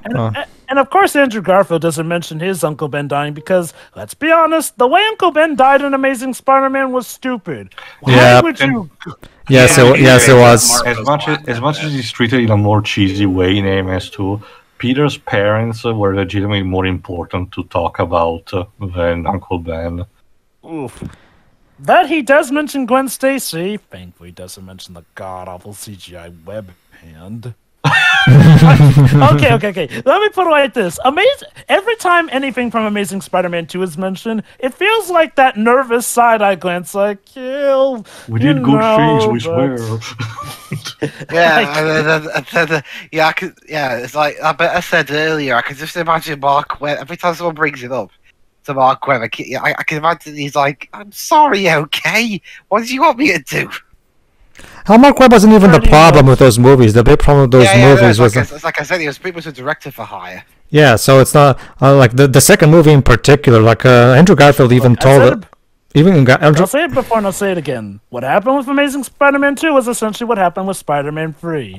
Sony executively manhandling the project to hell. I was gonna say they casted you as a cameo driver. Remember, and remember, Andrew Garfield actually... You have to remind me of that. We'll have to do it again during the Generations commentary. Get prepared, buddy. Andrew Garfield even said that he actually really liked the original script that Orky and Kurtzman wrote for the movie, but then, of course, it all changed when the Sony executives attacked. So, pretty much. All right. Again, this is actually nice, and this session actually convinces Peter to actually reprise the work where he was interrupted, as in managing to construct the remaining cures, allure all the villains, actually cure them, and then sending them back. Gotta cure everybody. Right? Yeah, we get more fan service moments when the three Peters are having to work as scientists. Yes, we even get the Spider-Man pointing at each other meme reference, and we also get the acknowledgement that Tobey Maguire's web powers are organic instead of the artificial. That was a good scene. And I love how the other two Spider-Men express, "Oh, that's so cool." But and the scenario where the final battle has to take place in is a thing that was mentioned beforehand, the fact that apparently in the MCU now they're replacing the torch of the Statue of Liberty with a Captain America shield. Jesus. Well, by the end of that fight, they were going. Wait, hold on. Before we get to that scene, Tio, we should probably talk about the little back and forth the Spider-Men have while setting up the cures and whatnot. One thing that's cool is that Tobey Maguire mentions that he's always thought about wanting to cure Norman Osborn, which does imply that maybe he has regrets. I mean, granted, yes, Green Goblin was a psychopathic killer, but maybe the side that was Norman was legit trying to reach out to him that one time, and I don't know, maybe Peter pretty much shoving him off, as deserved as that was, is what pushed him to try and go for the murder-suicide bit here, which just, ended in suicide, essentially. And also, we go into the tragedies here and there. I love this bit where Ned Leeds asks Peter if he had a best friend. He said, yes, he died in my hands after trying to kill me. To which Ned just calmly backs away. And then, of course, goes to Peter to swear to high heaven, I promise I won't become a villain and try and kill you. Which Peter doesn't understand because it's completely out of context for him. And yet, given how this movie ends, Ned could very well possibly end up becoming Hobgoblin, like in the comics. Or maybe he could become the apprentice of Doctor Strange. That is possible too. Not just but we'll get into... Oh, Another one that we do get is Andrew Garfield. Spider-Man gets another sad moment for his, where he sees that Pete still has his MJ, as he calls her. In Andrew Garfield just sitting there, just reminding himself of Gwen and looking sad, and that's just. Out of all the Spider-Men in this movie that come back, I think Andrew Garfield's one is gets the most benefit out of everything because Maguire had 2 good movies before 3 kind of messed everything up. Garfield had the first one, and then the second one was entertaining, but it was also a giant mess. So I do like how this movie feels like a therapy session for Andrew Garfield as Spider-Man. It's like, no, guy, you're amazing. Yes, no, you're amazing. We have to hammer that in. And you know what I love? It's Tobey Maguire who says that, no, you're amazing. Like, I'll admit, it's nice and symbolic. And again, I do appreciate how this movie did give all fan bases more appreciation for Andrew Garfield. I myself have said, I feel like he never does fit the best as Peter Parker. And in a way, this movie kind of does acknowledge each of the actors' strengths. Like, this one acknowledges that Tobey was probably the best as Peter Parker, and Andrew was the one who leaned the most into being Spider-Man. Heck, right down to, when you get down to it, we have Andrew show up in the Spider-Man costume, and we have Tobey show up in civilian clothing, showing how different they are about how they cover it here and there. Also, you gotta love this, MCU has officially referred to Tobey Maguire's Spider-Man as Friendly Neighborhood Spider-Man in the official MCU database. Mm-hmm. Should that be would that be more accurate towards like the 60s cartoon Spider-Man? Or is is Into the Spider-Verse already doing that? Okay. Since Tio did mention that I was technically an Amazing Spider-Man 2, I should mention I actually have gotten to meet Andrew Garfield. He's a nice guy in person. Yeah, I've heard stories to that extent. Forget Dids, did you make it into Amazing Spider-Man 2 since, it takes place in your neck of the woods a lot? Everyone else did. Well, actually, when we were watching the movie, I pointed out I had a recredit. No, I didn't. No. Say I'll make a cameo in a Marvel movie one day. Oh god, that means I'm technically in an MCU movie now. By extension. It's just where? You have to link this to me. Again, it's a very blursy moment. Again, I was in the scene that takes place in my city. So, after that totally not bad of foreshadowing for Ned's fate, we then go to the Statue of Liberty, where indeed they are mounting on Captain America's shield to the torch, something of which is also about a controversy here and there. So, preceding the big climax, Peter shoots out a call to J. Jonah Jameson to say to the world that he's gonna fix things, and I'll admit, I don't quite get why he does this. Like, I guess maybe it's to lure the villains there, I suppose. The villains to the Statue of Liberty. Yep. Pretty much, yeah. It is kind of a shame that knowing what happens later, that this talk that he gives to the world doesn't come to the most biggest of fruition, but we'll get to that later. Regardless, though, of course, J. Jonah Jameson is assuming that Peter is going to destroy the Statue of Liberty or cause some other bouts of mayhem, and yet, surprisingly, the police never show up at the Statue of Liberty. Like, you'd think with half the world hating him that there would have been the authorities clamoring down, but no, they never show. Well, I mean, it is an island in the middle of that big giant river, so yeah. That's what police boats are for, Dibs. Yeah, I was about to mention, doesn't New York have like something similar to a Coast Guard? Yes, oh hell yeah. I mean, and not only that, helicopters too. Regardless, though, before our big fight commences, we get another bout that people were really excited for. Just the three Peters hanging out and chilling and discussing their past movies. Like, No, I kid you not. If there were any doubts that these are the same Spider-Man from the previous films, no. They pretty much do a little bit of a recap here and there, with Toby and Tom, of course, comparing notes about the fact that both of them have got to fight aliens. And Andrew said that he didn't get to fight an alien. Yeah, I do get the feeling that this is a bit of a lighthearted jab at the fact that ASM Duology's villains kind of sucked compared to, say, the MCU Spider-Man's villains. And that's the thing, yeah, basically they had to be more grounded, and since the franchise never took off, we never had the chance to, upscale it. That's the thing. What about security? What about shadow-faced mystery man from the endings of ASM 1 and ASM 2? Yeah.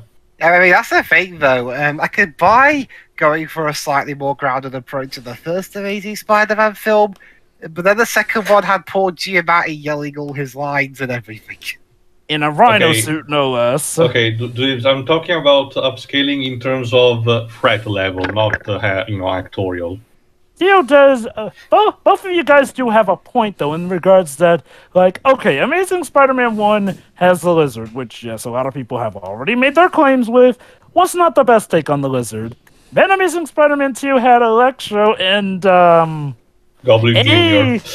Yes, Goblin Jr., or Troll Goblin, as he was called. Yeah, I love how they actually don't have a single mention of him whatsoever, despite the fact that there are key moments that, Then again, okay, technically speaking, through the dialogue that we just talked about, Toby does imply to the fact that he fought Venom in his dimension.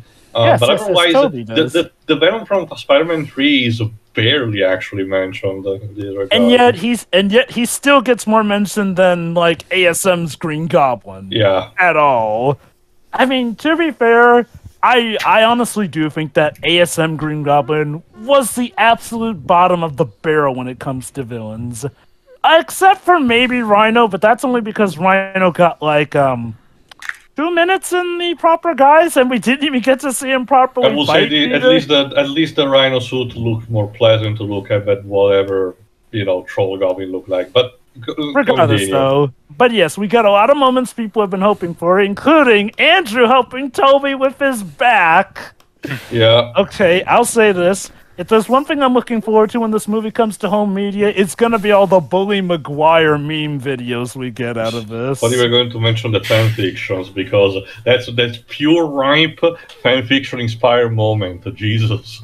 And yet it's beautiful. He finally has his back properly fixed. But, they give a good enough story reason here. And, of course, they do the inevitable talk of, hey, if you have organic webbing, does your webbing come out of, like a spider does? Okay, again, not my favorite joke, to be honest, but it doesn't overstay. I was fearing it was going to overstay its welcome, but thankfully we keep it to a minimum.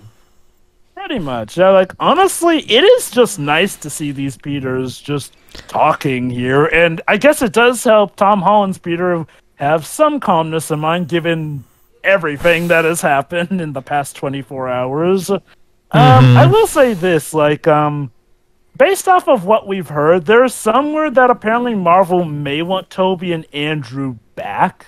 I'll say this, if they make Toby and Andrew sort of semi-recurring MCU characters, I would totally love to see how they react to the MCU. Or hell, maybe even go to their own respective worlds. Well, we already have a case of someone not from the MCU reacting to how it is, but that's for the post-credit scene. Besides, there are also all sorts of circulating rumors right around after the movie's over, some of which even speculate that now we might actually get continuations from either the previous series, potentially, which would be kind of an insane thought, considering, again, stuff like the Raimi trilogy was dormant for at least 15 years, at the very least, and no one would think it would ever be continued. But again, only time will tell on that matter.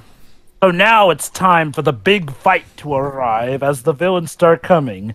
Though politely enough, they don't all come all at once. No. First, it's actually Sandman and Electro who come. Then followed up by Lizard. And finally, we get the trade-off and realize who was that invisible man that was punching Lizard in that totally not edited trailer, swear on me mom. For the record, also, just also to mention two things. One, the costumes. The costumes are exactly the same as we were obviously in the original series, and yeah, they haven't even aged a bit. Not in a sense of literally, but in a sense of they still look cool even to this day. Particularly, each with their own merits. Obviously, I guess they're Sony each has kept them different in enough good so you can condition. tell which Peter is which, even when they have the That mask too. over. Second, also to remind note, me though. Sorry, go on. Wait, hold on. Is Andrew wearing his costume from Amazing Spider-Man 1 or Amazing Spider-Man 2? 2. Two, it makes sense. I Considering thought it was It's a two better outfit. because it doesn't. I thought it was two because it doesn't have the sneakers or the red and blue finger I mean, alternating thing. it's a better outfit of the two anyway. And second, another thing to important, since Ned and MJ use one of the teleporters to actually, have the three Peters arrive, they don't manage to close it. That's going to be important for later. Speaking of MJ, I found out an interesting fact here. So it turns out for the third time in a row, the Peter and MJ actors were dating during the filming here and there. Yeah, again, so Toby and Kirsten Dunst were actually dating when they were filming Spider-Man 1. Of course, we all know about Andrew and Emma dating. And now we have Tom Holland and Zendaya. What are the chances? Yeah, and even Pascal warned Tom and Zendaya, saying, "Don't date, don't fall in love with each other."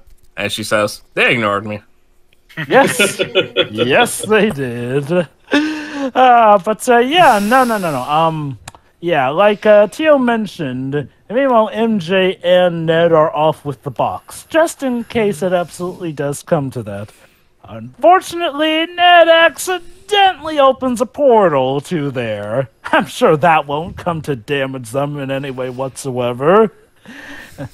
So, like I said, the fight is on between the three Spider-Man, Lizard, Electro, and Sandman. And our heroes suck right at the beginning because there's absolutely no coordination whatsoever.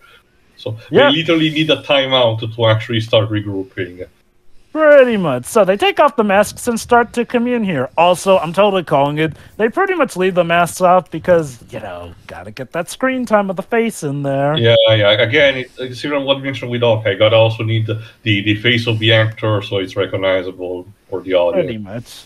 So from then on, they start to coordinate stuff better here and there, and little by little, they start to cure the villains. Including also, it's important to label also his name. Tom Holland hogs the name Peter 1, Tobey Maguire is Peter 2, and Andrew Garfield as Peter 3. For the record, these are also the names of the characters are referred to in the credits.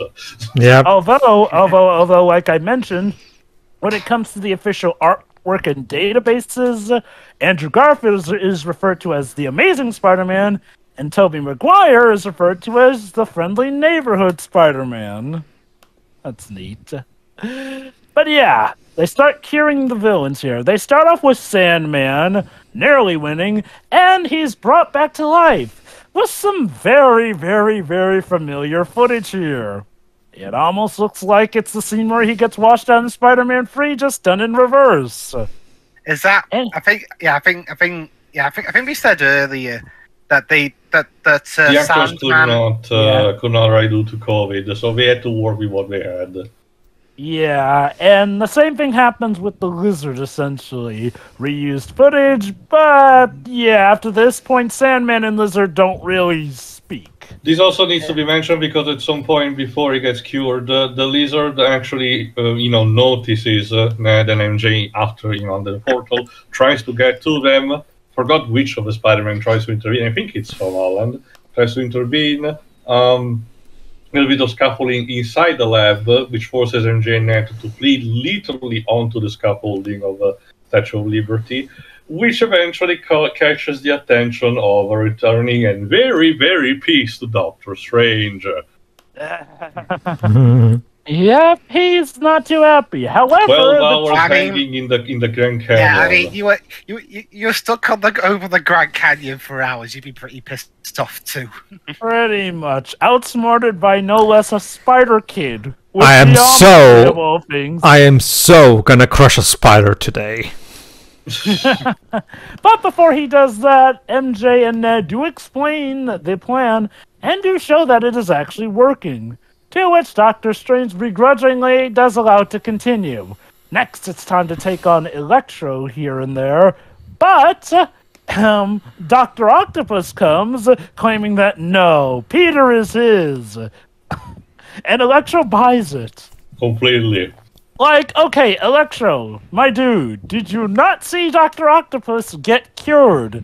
And do you not remember that he was knocked out of the building by you, back at the apartment? So yeah, he totally would want to work with you to take out Peter, and oh wait, nope, he slipped on the device onto Electro. Whoops. Yeah. To which point, Electro is depowered, though thankfully he still keeps his much better look, so... And we also get another set of moments that the fans really wanted to see. Particularly Andrew Garfield talking with the villains of his own series in an actual quiet ambient, and finally, at least talking things out just a bit, particularly with Electro. Okay, I'll just say this. It's going to be interesting when we eventually get to commenting on Amazing Spider-Man 2, because... I've already, in our first commentary, that I pointed out a lot of why Max Dillon's character doesn't work. This movie kind of does make it work. However, you can see the obvious rewrites and retcons to the character here and there.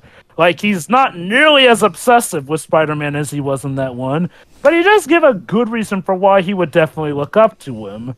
And also, Jova, gotta be honest, I'm gonna take them, considering, again, I know that it's literally fan fiction tier, but it does actually feel as if it was actually earned.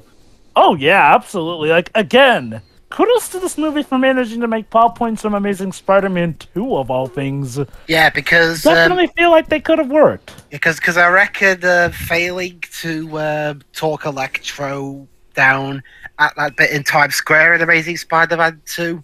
would have put a bit of a dampener on Garfield Peter, because it was actually going really well. Then some idiotic police sniper fucked everything up, and thus caused all the attention to go on to Spider-Man. Don't you remember, Dweebs? They lied to him. They shot at him. Yeah, he hates me. Again, that's just a terrible thing about that movie. God, that song is so stupid. It's my birthday. Well, you can blame my candles. Okay, Dad, here's the thing. I'm not sure if Hans Zimmer was just on crack when he was doing that piece, or it was a collaborative effort. It was a collaborative effort. Yeah. Look, the Amazing Six, I think it was called. The main point has always been that the problem with that scene is the movie pretty much forces Electro to be the bad guy. Like, yes, he has overall a character arc. Then he just decides to be a bad guy because suddenly he's an attention hog when he was never really established to be an attention hog. The thing is, he was a nobody, a loser, and no one knows him. Which gets actually reprised in the dialogue that Peter pretends to have, which does include a particular Easter egg reference. Yeah. Hey, maybe some. I thought you were black. Oh, no, I'm sorry, man. I wasn't really black. Oh man. Well, I'm sure that there's some black Spider-Man out there, and yes, in my theater there were. Are you okay if he's also out Puerto Rican? Cool, I guess. And yes, in my theater there were literally kids who called out the name Miles Morales. Which, you know what? I'll admit, I'm proud that Spider-Verse has at least garnered Miles enough recognition. I'm pretty sure, because also the success of Into the Spider-Verse, it's only a matter of time we actually see a live-action version of Miles Morales. Yeah. So. There's that. What are you talking about? We already did it. It's called Tom Holland. Anyway, but very good moment between Andrew Garfield and Jamie Foxx as Electro here. And you know what? Electro is actually a good sport about it. Granted, again, I do think part of that is because despite being drained of his power, he still does have the newer good looks. And by God, I hope he at least gets to keep those when going back to his universe. Well, I mean, since he can't absorb electricity anymore. Which really does make me wonder how awkward it's going to be when he is transported back to the moment he was in Amazing Spider-Man 2, given what was going on at that point. He'd be like, what the hell am I doing at a power plant? Actually, I think he'll know, but more like Peter and Gwen will be confused as to why he's no longer, on Electric. And he's like, wait, what, you have a goatee now? And your hair is proper, too! And you're not glowing blue? And you're actually speaking sense now?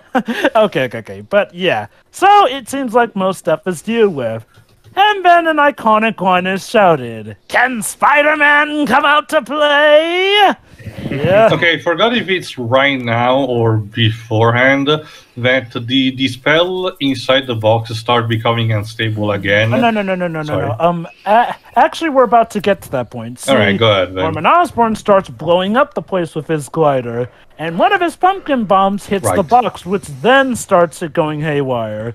Meanwhile, one of his missiles has collided into the scaffolding, which, just like in Amazing Spider-Man 2, sees the love of Peter's life suddenly hurtling towards the ground. And Owen is not going to make it. For the reference audience, if you would know anything about Spider-Man in comics, you would know that after the death of Gwen Stacy, writers of any kind loves to just have countless, and I mean countless, situation where someone, mostly a girl, tends to fall off the New York bridge, and Spidey has to catch her at the last time and always succeed in order to feel some sort of gratification for this time saving her to recreate the situation. Some of those have literally been done. It becomes comical at some points. Some of those times have literally been done with a clone of Gwen Stacy. I kid you not.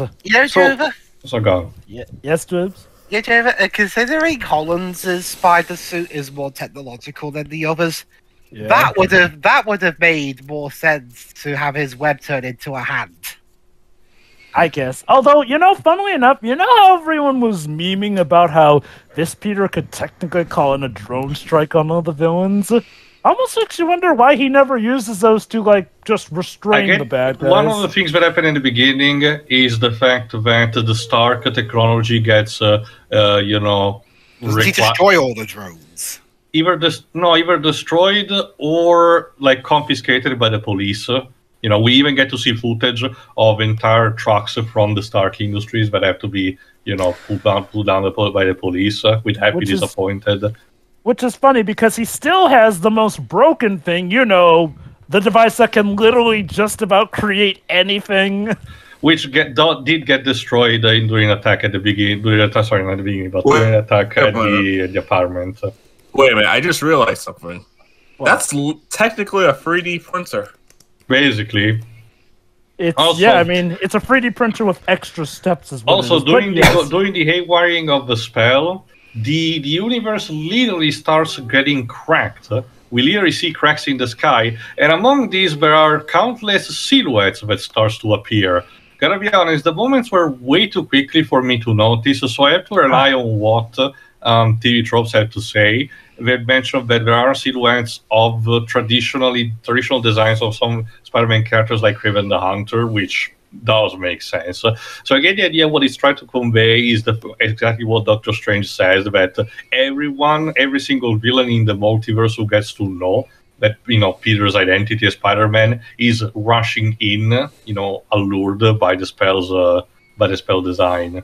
From what I saw and from what some people have told me, some of those do include a black cat, of course. I mean, about time we actually get to see Felicia Hardy in a live-action movie. Wait, Tia, we technically did an Amazing Spider-Man 2. No, wait, no, I'm serious. We did. We saw her. We saw her in this movie. No, that's as a silhouette. If that's the case, I hope so. That's it. But that's the thing, Tio. She was a character in Amazing Spider-Man 2. For like 5 seconds. Played by Felicity Jones. Which I've heard could have been a Star Wars story. Which I've heard could have been a good Black Cat. But anyway, other silhouettes do include, of course, a Rhino. And then, weirdly enough, White Rabbit of all characters. What? Wait, you don't know who White Rabbit is? I know that she's a Batman villain, not a Spider-Man one. No. There is a Spider-Man villain known as White Rabbit, actually. No. Gotta be honest, Jova. Again, much like the X-Men, Spider-Man really was in the books that I read when growing up reading Marvel stuff. Here you go. Yes. there was, in fact, a Spider-Man villain known as White Rabbit. Essentially, her thing is that she's literally someone who's just bored with being too rich, so pretty much turns to crime as a hobby. Oh, and she has And a of course, pair of Magitech armor. Interesting. And, Man, yeah. being rich is boring. So I'm going to be a villain. You'd be surprised Elon how... Musk. You just revealed Elon Musk's origins. You do realize that, right? Oh my god. But, yeah. But yeah. Like Theo mentioned, it is a shame that that bit goes by way too quickly to let people absorb it. And I don't get why. Like, I don't feel like adding on a few seconds would have been that too much. Unless they made it specifically that just so that people will come back to the It's theater to literally watch called this freeze movie frame because... bonus for a reason, Trevor. And apparently this movie is not officially coming to home media until, like, at least 4 months from now, so... Yeah. They've Some already people may have made to- $1 billion in the box office. And of course, it's been added to the shortlist for the Oscars as well. Good Yeah, on like them. they want it to be film of the year. I'm like, okay, relax. Chill How out. ironic that this one may be the one that gets to the Oscars and not the MCU film made for the Oscars. But anyway, back Yeah. to MJ, about to fall to her death. Tom Holland tries to catch her, but fails, and all is lost. Until suddenly Andrew Garfield comes in, does not shoot a stupid web hand, instead just catches her properly. What a novel concept. Hey Teo, it's funny you mentioned Spider-Man catching women off the bridge here to make up for what happened to Gwen, because that's literally what Andrew Garfield Yeah, I did mention it Spider-Man specifically for is this. doing here. But yes, MJ is saved. However, Norman Osborn is still a factor. Now, it is nice to see him in the glider, so it's time for the big final fight with him. However, again, they do cut it a bit short. Like, you think, oh, we're gonna have some fights with him on the glider and whatnot. Nah, Peter pretty much just rips into the glider and causes it to crash. Ah, well. However, we do get another brutal fight inside a giant version of Captain America's shield. Mm-hmm. Now, even as early as Phase 3, if anyone told you that we would have all the past Spider-Men fighting all the past Spider-Man villains while Captain America's shield is being hooked up to the Statue of Liberty, that this is the level of crossover factor and outright comic book love that we're seeing in this film universe, you might have still been called crazy. That's how insane this is. You know what this reminds me, Pedro? What? The final battle in MGS4. It even has a similar color scheme for the sky. I don't know if it. Yeah, basically. You're right. Yeah. No. If I could picture this, Jova. First they play the Danny Elfman Raimi theme. Then they play the James Horner ASM theme, and then they can have Giacchino bring in, of course, for the final bit, either the MCU Spider-Man maybe, or maybe just the '60s orchestral theme that he also made for these movies. Like that. So you think that if this wasn't tied to Disney, Green Goblin would kiss Peter on the cheek? Well, Maybe. Deji, Because you said Metal Gear Solid 4, so Yeah. well, Deji, technically this isn't tied to Disney, so there's that. Well, it sort of is. Again, isn't MCU Spider-Man just the most wonderful legal loophole hells and just Basically. outright legal conundrums? Regardless, though, so it's time for the big fight between Peter and Norman. And Norman makes sure to, of course, go for the heart first by pretty much telling Peter, yeah, it was actually your fault your aunt died. Because I of may have course, impaled her and blown her up, but no. You trusting in Norman is what led to her death. So, of course, Peter then goes to absolute town on him, and he goes back to town on Peter in return. However, then, with a little homage to PS4 Spider-Man, Peter is pretty much on the offensive and literally about to impale Norman with his own glider. Yeah, Yeah. I'm surprised no one else noticed that. Like, that was a move from the PS4 game. All everyone thought it was another one he did. I guess, I guess to be fair, maybe You that have to move in the remember- PS4 game you was also have to taking remember, inspiration alright, from somewhere else. Dej didn't knew, but one thing that we didn't discover, Dej, is that you get the idea that Kevin Feige, or at least someone at Marvel Studio, pays attention to the video game panorama of the years. Aside from Thanos referencing one of his Marvel vs. Capcom super moves in Infinity War, there was also the fact that in the video game tie-in to Captain America First Avenger, Captain America Super Soldiers, apparently was so well liked by Chris Evans that he personally talked with Kevin Feige in order to incorporate the fighting style that the character uses in that video game to be a bit more dynamic, to be used in Winter Soldier, and it does show. So again, I'm not too surprised if particular stuff that helps better with the acting gets to be a video game reference. So Peter is about to deal the final stabby blow to Green Goblin in revenge for what happened with Aunt May, but then Toby Spidey shows up. Yeah. Yes, he wants to stop him from killing Norman. I do think that this does require a bit of backstory here. See, okay, in the comic book line where Green Goblin finally died, upon which Spider-Man 1 is based off of, there was a reason for that. As far as the comic book writers were concerned, Green Goblin went where no other villain pretty much had up until that point in comic books, essentially. He knew who Peter was, and he had killed the love of his life. Normally when a villain... Well, again, for a villain who had gone that far for the first time ever, as far as they knew, it wouldn't really work keeping him around given how much he compromised everything. So the way to do that was to, well, kill him off. And he actually stayed dead for quite a long time in real time, believe it or not. In fact, I think he only came back during, what else? The Clone Saga. Not as a clone, mind you, just as a douche who messed with Peter and MJ's baby. Not to mention, well, yeah, an out-of-universe reason it was to try to tie out the entire mess that he was by pretending that he was behind everything. And it didn't work out. No. What a shock. What I mean here, though, is like, well, this movie does go into the opposite direction, though. What if there actually is a way to truly cure him?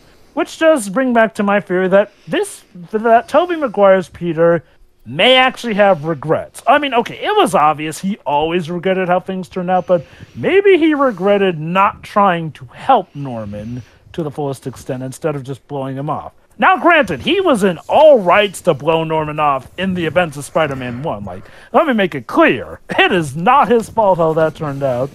But given how guilt-ridden Peter tends to get, I can totally see Peter thinking, maybe I could have cured him. And that's why he absolutely does not want a Spider-Man to actually directly stab Norman with the glider instead of Norman doing it himself. It's a both kind of thing. It's what you said, and also the idea of not wanting Tom Holland's Peter, crossing that line. It's very similar to what Batman tells Jason Todd, in Under the Red Hood. Not to mention, it makes perfect sense from Peter 2's perspective, in the sense that Peter 2 has gone through this. He knows exactly where this will lead him, and that's why he wants to stop him from making the same mistake he did. So, although it's weird, he says okay, I do like how they specifically worded how him getting vengeance on who he thought killed his uncle was like, he got it. I love how he doesn't directly say he killed the guy, because technically he didn't directly kill the guy. The guy kind of accidentally killed himself by stumbling out that window, essentially. Mm-hmm. So yeah, but no, what I really do like about Tobey Maguire in this movie is, yes, Andrew is more or less the dark reflection of what Peter could come if he went to a darker place, and why he doesn't want Peter to become like him. Toby, on the other hand, surprisingly, is the Peter who more or less has his crap together the best of the three. Oh, sure. Well, he's the oldest. Well, he's the oldest and the more experienced, so obviously he would have by this point, he's much more experienced than the other two, so that makes sense. I do like how, in a way, he's the father figure and mentor, while also being, the best bro and all that. Well, I totally makes dig sense. that. And it really is nice how they do give each Spider-Man their own good role in that way. In fact, every one of them plays a role in the final fight with Norman. So Toby stops Tom Holland from stabbing Norman. But then Norman, just being The sole loser Green that Goblin, he is. stabs Toby in the back. Yeah. Well, Specifically around the Well, I mean- pancreas area. Well, I mean, he did try to do that in the first movie, and he finally succeeded. Also, Yeah, that he offered him friendship and he spat on his face. It's Friendship what that again? man has deserved. So yeah, I'll admit I was so worried they were going to kill Toby, but there's no time to worry Yeah. about that because Andrew does manage to get Tom Holland the vial to cure Norman. Hey, Jova. To which I just thought of something. Imagine if instead they would have Willem go, "Listen, Peter, I've been like a father to you, like now be a son to me. I have a father.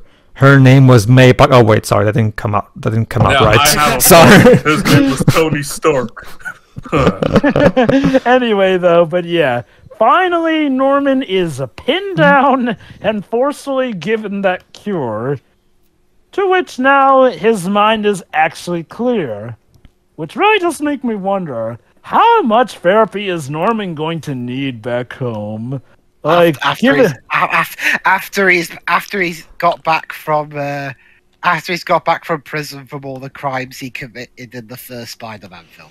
Anyway, but yeah, Norman is finally cured, and Toby is thankfully not dead. Like, look, I get it. Sometimes you get death and everything, and I mentioned that there are some good ways to kill off the old one. I will say this, however, considering how the fake out that we did with Aunt May before, and I was so afraid we were gonna do the same thing with Toby by saying, "Oh no, I'm fine," and 2 minutes later, no, I'm dead. But no, we just get a bit of a joke while Andrew Garfield is holding him and asking him, like, does it hurt that much? And he's like, yes. Now, they do point out that Toby Spider-Man has been stabbed multiple times, so he's no stranger to this. Like, again, the fights in the Raimiverse are pretty brutal when you get down to it. Mm-hmm. And once again, it's in his back. Like, dang. I just got this back fixed, you dick. And then it gets stabbed right through. Like, man, it's gonna be awkward when he comes home to his universe. Yeah, but Mary Jane's like, why is there a hole in your back? Story. It's complicated. So the day is saved, right? Well, not quite, because everyone's coming through thanks to the spell being broken, literally physically, by Norman Osborn. Mm-hmm. And yeah, like Tia mentioned, we do get those silhouettes and cameos way, way too fast to go by. So, what do we do now? Well, that's when Peter comes up with one last big idea. Make everyone forget who Peter Parker is. The original way the spell was supposed to go out with. Well, more like they were supposed to forget he was Spider-Man, not forget who Peter Parker is. Peter, it was the only way. So, okay, I will admit, like with the whole plot hole with Electro, this bit did confuse me a bit. Like, so you're saying you want to make everyone forget who Peter is. Will that affect the people who are being brought over as well? Because if so, that would mean that really messes with Andrew and Toby's universes. Like, does this affect the universe as a whole? Or does just making everyone on your particular Earth magically somehow fix the spell? I mean, I'm guessing it was pretty much like how it was intended in the first place. It applies to this universe. The MCU one, I mean. I guess the reason I'm confused is like, well, it's bringing people who remember who Peter is, so I guess maybe just actually making a spell proper and then helping it go through completely cancels out the previous effects of the messed up spell. It's one of those cases where, let me put it this way. This movie is this particular plot is very much like a latent plot. It's more concerned with the emotions and the themes that the story's conveying, rather than over making perfect logical sense. Yeah, so, this is definitely one of those cases where I am. Perfect logical sense. Anyway, yeah, and you know what? This is one of those cases where I'm okay with it. Although it's funny how Deads did post a picture which pretty much did point out that Peter probably could have asked Strange to forget about Mysterio, including what he ever said. Okay, but here's the thing: we wouldn't have a plot, and Peter Parker does not have common sense. That's the out-of-universe excuse. I can also believe that in connected to what Pedro said, before and about Peter making more of an irrational decision. That does fit with his impulsive age. And besides, this Peter's been through a lot of shit. He's been dusted. Plus, then when he came back not long after, he gets his identity out and his life ruined, along with the lives of his friends and family. Of course, he's not going to be thinking straight. Not to mention, you're talking about him trying to kill Norman, right? Or no. We're talking about the bit where they all get sent back and everyone forgets who MCU is. Well, of course, it's Peter again. It boils down to the core theme of this story. Like when you strip away all of the fan service and just look at the story itself and the core themes of the story, it's personal sacrifice. And Peter, of course, at the end makes the ultimate personal sacrifice for the greater good. The greater good, which is also something that I was kind of speculating ever since the first couple of trailers dropped. Mind you, I was still kind of off the mark, but not completely. I was thinking that Peter was going to commit the ultimate sacrifice, like Peter just said, but that it would have been that extra step, and either erase himself from the universe or just jumping into a different universe so it would attract attention somewhere else rather than that, which would have justified the jump into the Sonyverse. That's what we're building. Again, that was just speculation also tied to the fact that I was supposing, assuming that this would be the last MCU Spider-Man movie. I'm going to say this. I wouldn't be surprised if that was the original intent before Disney managed to patch things up with Sony. Because, look, it was no secret that Sony and Disney's relationship was a strained one. Thankfully, now it seems to be the most secure it's been, and by God, I hope. Again, we also have to see what the Morbius movie tells about this new status quo. Oh right, yes, yeah. Probably should mention, yeah. Now we can explain why the Morbius movie is all the more confusing here. Basically, with the spell, everyone is sent back essentially, which does patch things up, but everyone forgets who Peter is. And apparently the film seems to imply that as a result of forgetting who Peter is, apparently Spider-Man is no longer, accused of murdering Mysterio. J. Jonah Jameson still hates Spider-Man for hiding his identity, but there's no mention of the whole being suspected of killing Mysterio, so I guess that solved that too.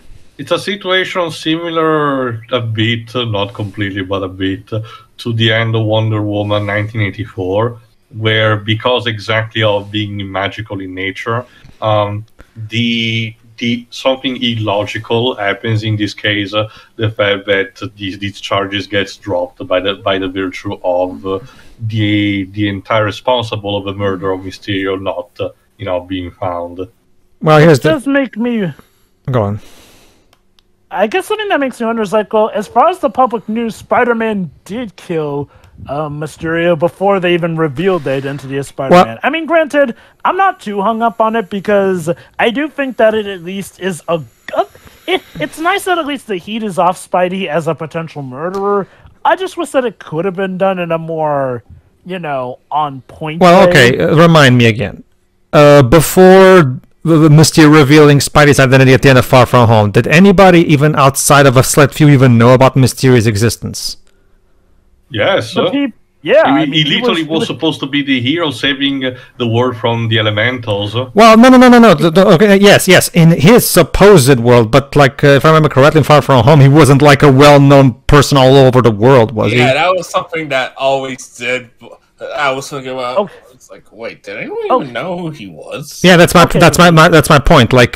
If they forgot about Peter even existing, then that would mean that the memory of Mysterio altogether would go with it, because oh no, they just said it's implied that Mysterio was still murdered. However, the whole the whole he couldn't reveal who his identity. He just said it was Spider-Man. Mm-hmm. Pretty much. Mysterio is still murdered. It's just that the circumstances behind it were forgotten because Peter was involved, and everything related to Peter has not been forgotten. That's how I took the it. sad part is that semi does Homecoming with Vulture. Oh shoot! That's actually a good point. I never thought about that. Now Vulture doesn't know who Peter is, and well, Yeah, which means, of course, that again, you can tell that the idea was to properly restart everything for the original trilogy with a clean slate and properly have Tom Holland's Peter Parker be more like what people have been asking. Now So let me make this clear. Despite my issues with this kind of being a bit of a plot hole, I don't mind it overall. Like, let me put it like this. The movie is good enough that while I will call out that plot hole, it by no means drags the movie down. Also, and that's another point here, despite, well, more or less the worst outcome for Peter, am I the one who feels that the ending feels kind of triumphant? Like, I can't put my finger More on it, but... bittersweet than anything. Yeah. But again, we're getting a bit ahead of ourselves because the spell, Right. it's not just for the villains, but everyone else, which means that MJ and Ned will forget also about Peter. So he has to go to Doctor Strange. Even tells him to go to them, and giving them a last farewell, knowing that he himself will forget about Peter in just a matter of seconds. Also, for the sake of plot, I'm going to assume that the villains and the Spider-Man will still remember that Peter Parker is Spider-Man, because otherwise that would mean that even the Spider-Man there, forget that the Peter spell has Parker to is work with Spider-Man. everyone, Jova, and we do get to see each character get sent to their own dimension, both villains and heroes alike. mm-hmm. But again, Tio, okay, it wouldn't make sense if Toby and Andrew forget that Peter Parker is Spider-Man because, well, they are Peter Parker and Spider-Man, so how would that work? Just for okay. this particular Oh, one. that. Remember, Yeah, I've always took it that the spell only applies to people in Tom Holland's dimension, not in Toby and Andrew's dimensions. Which is compatible with how Marvel, even in the comics, handle things out. At the end of the day, the dimensions are nothing more but just a catalog. Essentially, spell applies to X, as in X referring to this specific dimension. Mm-hmm. Okay, and I will give this. Now, here's one thing I would have done that I wish the movie had included.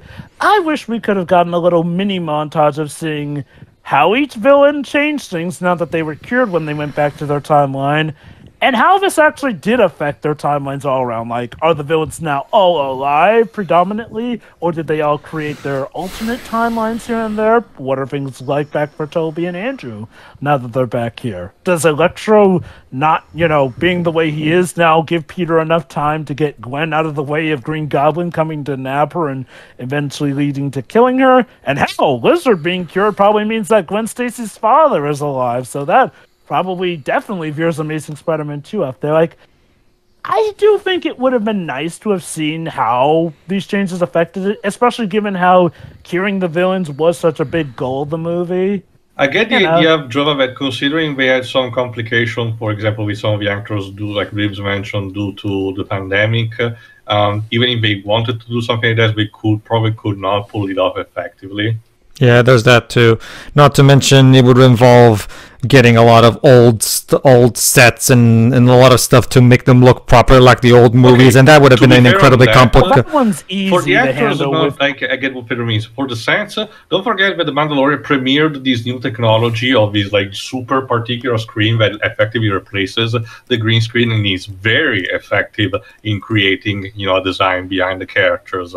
So Pretty on that much, front, yeah. I don't think they would have that much of a problem. I do agree guess. about the actors, but the sets, no. The sets wouldn't have been much of a problem. Again, bit of a missed opportunity, but oh well. So, anyway, we cut to Christmas time, which, yes, pretty much makes this eligible to be a Christmas movie. Well, I mean, it did release in December. It's funny how two of the best Spider-Man films of all time are kind of Christmas films when you think about it. You've got this and Into the Spider-Verse. Oh, you think this is the best of the live-action Spider-Man films? I honestly think so. I'm not quite sure if I'd call it the best, but I'll say this. It is definitely one of the best Spider-Man films ever. Like, okay, here's how I put it. Spider-Man 1, Spider-Man 2, Into the Spider-Verse, and No Way Home are my favorite Spider-Man films. Oh, well, you actually like Spidey 1 over Spidey 2? No. I think Joe just listed films in general, not like one over. Oh, okay. Yeah, No, the way he said it made I it was look like that. Yeah, so sorry. Oh, no. Oh, no, I was listing them as a bunch for what I think are the best Spider-Man films. Sure. But, yeah, no, it's Christmas time, and Peter goes to see MJ and Ned, who have gotten into MIT, and it's kind of implied that the two may now be in a relationship. Okay, I didn't got that vibe personally. I mean, to I be got it at honest. first, Not really. but then other bit. I did get it at first, but then other bits came that like they kind of muddied. Not really. To me, it just comes across as they've become friends, and that's it, Yeah, really. again, the movie itself demonstrated effectively how their relationship is very cemented, as BFFs without having to create the stupidity of a love triangle of any kind. So no, even for this ending, I'm pretty convinced that they're That just said, friends. though, as I hinted beforehand, Ned now no longer having a memory of Peter does allow Peter to maybe get to know Ned over again, but it also does potentially open the door for Ned becoming Hobgoblin later down the line. Granted, I don't know if Peter he's going to Parker marry. stole my girl. Granted, I don't know if he's going to marry with Betty Brant like he did in the comics. Like, well, they Because their have that. characters look definitely different, including also Flash. I'm not sure, Joe. It's funny because they had Ned and Betty Brant being shipped heavily in Far From Home, but then they just sunk the ship for some reason. It was meant to be a joke. Again, it's kind of a weird joke given how they're literally married in the comics, but whatever. I mean, look, Happy marries Pepper Potts in the comics. So it's like, whatever at this point. But yeah, the point is guess, that Peter is actually tempted to actually say the truth, even having like an entire like small piece of paper with things signed up that he would allowed to say to MJ. But he ultimately decided to do not and just letting her live her life because he gets to see the scar that she procured, with a band-aid, and he believes that it will just cause more misery. So he decides once again to commit the ultimate sacrifice and leaving her to her life. Exactly. And yet, surprisingly, what? That's the whole point. Like that this is the entire moment that the entire movie was been building up to. Peter finally realizing, remember, because this all dates back to the first time he went to Stephen, right? Where instead of like where he wasn't willing. Like, remember when Strange was making the spell and Peter wasn't fully committed to sacrificing it all and actually properly doing it for the greater good. Instead, he was, but can Ned still know? Oh, can MJ still know? Can my aunt still know? Like, but now by the end of the movie, he's completely okay with everyone forgetting that Peter Parker exists to the point where, now that I think about it, that's his whole arc in this movie.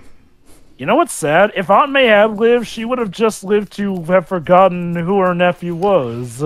That's what this. Even though Happy remembers Spider-Man via Aunt May, which just confused me. That's also another good segue. There's also this bit on Aunt May's grave where Peter is actually attending there, but there's also Happy, and they have a bit of a chat, asking, where you got to know her? Oh, it was due to thanks to Spider-Man. Oh, me too as well.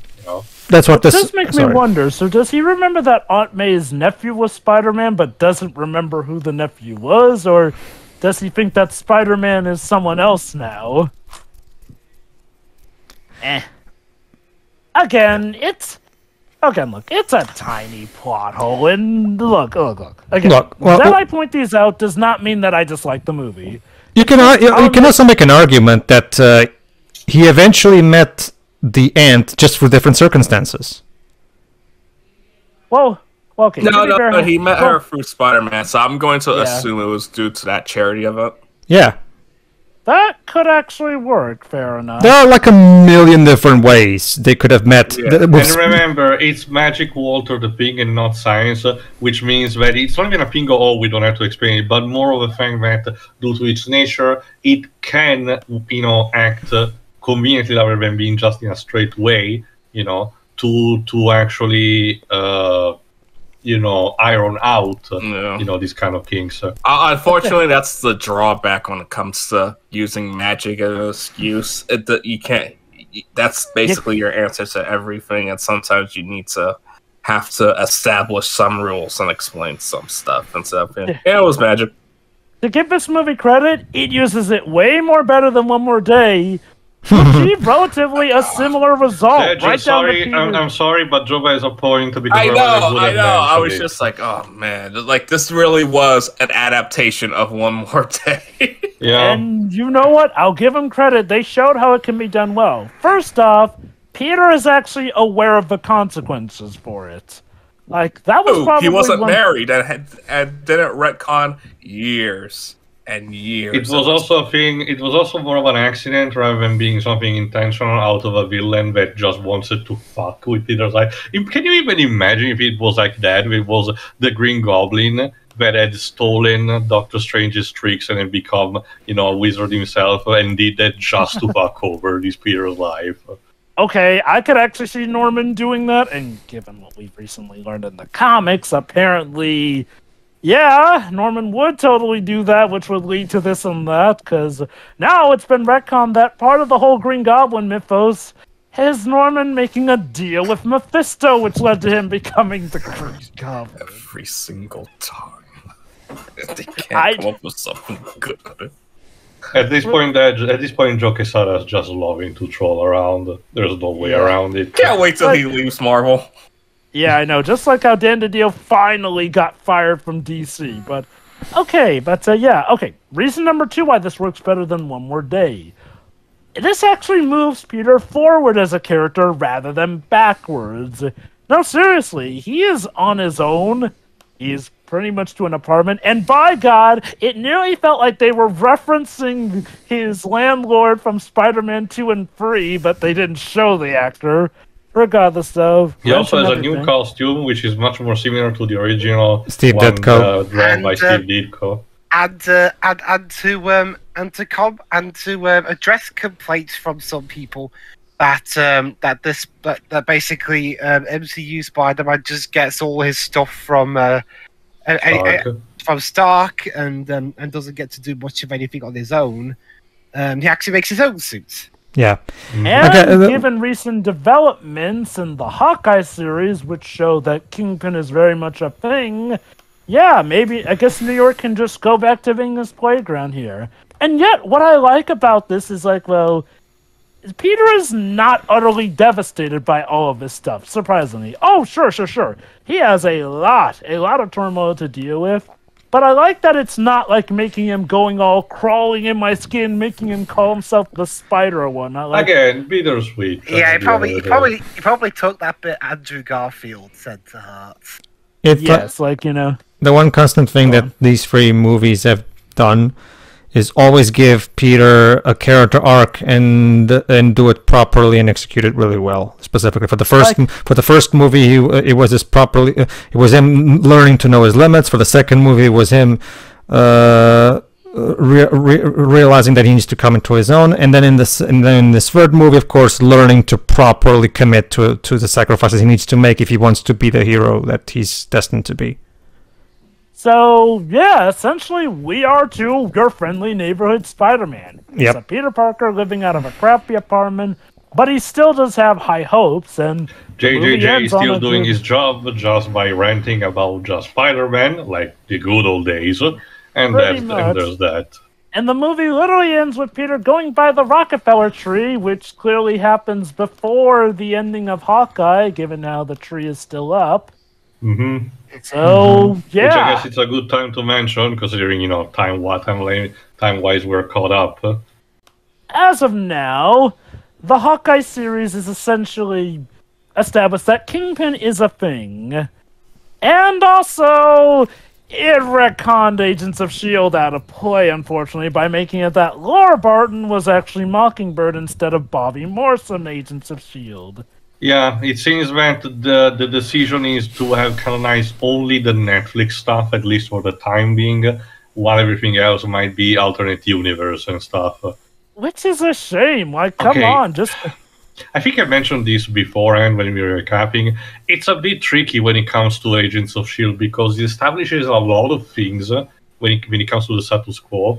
When I get the idea why the MCU will just decide to clean the slate with that, you have to remember, it introduces the new Ghost Rider, the new Mockingbird, like you mentioned, the new Graviton by incorporating with General Talbot of all people, And it did incorporate heavily with Captain America Winter Soldier. Well, that as well. This has kind of always been a thing with, until the Disney Plus series, when it came to anything that wasn't a movie, it was essentially this.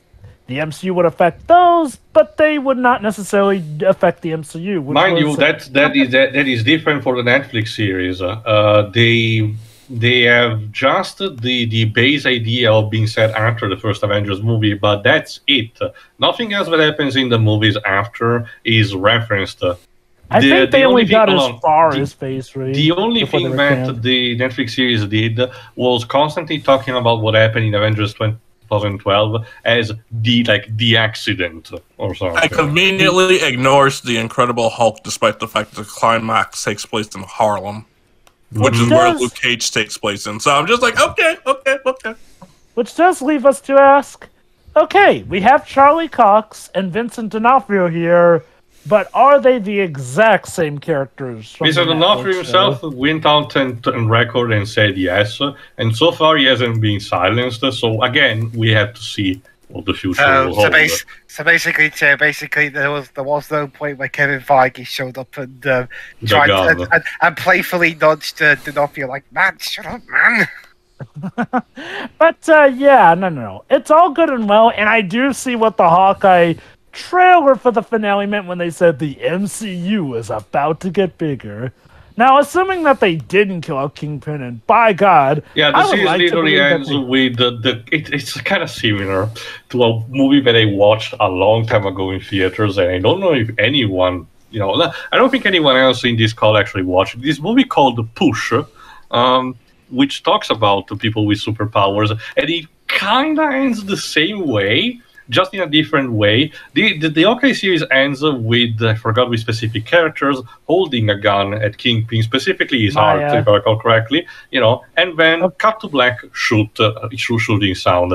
Anyway, the character you're thinking of is called Maya. Her code name in the comics is Echo. Okay. The movie Push does end with the major female character, one of the major female characters, catching up to the main bad guy on his plane and using her mental manipulation power to force him to shoot himself, but it cuts to black with the shot heard the same exact way.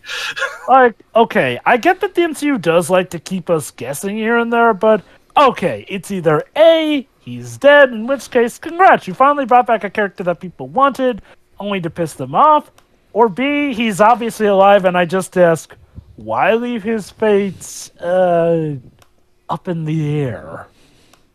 And honestly, I would have rather that the show had ended with him getting arrested with the rest, because otherwise, if Maya was trying to get rid of him, that essentially means that I guess she left him for dead, but he's gonna be alive and whatnot. Again, we'll have to see.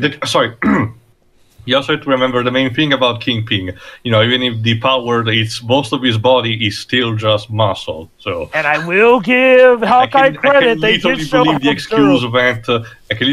excuse that his muscle can actually partially stop a bullet. I mean, given all the stuff he accomplished in the Hawkeye series, shaking off, getting hit by a car, getting stuck with several darts, I'm pretty sure some of which were supposed to knock him out, and literally tanking an explosion point blank to the face. It would kind of be sad if a simple gunshot is what does him in. No, I'm very optimistic about that. But yes, that's also built different. That's now, also where we're basically caught up on that. Go on, Java. Now, back to No Way Home, though. It's time to talk about one of the few things I absolutely did post-credits not like. I actually did like, so please. Okay. One thing I want to say before we start, I don't... is the Doctor... the post-credits one is just a Doctor Strange 2 trailer. So Yeah, It's already out. No. you that's can already technically see the about end it. credits scene, but yeah. There can be speculation on that on its own anyway. So just watch the trailer on your own and decide. I'm happy that we're getting the confrontation with the Baron Mordo that was teased in the first movie. And We'll like have to Tia see mentioned, if the it does credit. look- We'll have to see if the creature that shows up in the trailer is Shumagraph or the other creature that has been speculated by the fans. Deji did posted up, did talked to us about that. So we'll There's have to already see. been some confirmation that we're going to get a multiverse look at Captain America with this new Captain America girl. And there's also the final shot, which showcases what appears to be an altered universe Doctor Strange one that's not exactly as friendly. So That's the thing. Although apparently it's not going to be the evil Doctor Strange from What If, because let's not forget, the evil Doctor Strange from What If, when we last saw him, had actually apparently come to terms with himself and was at peace and is pretty much watching over the two bad guys trapped in his crystal prison, essentially.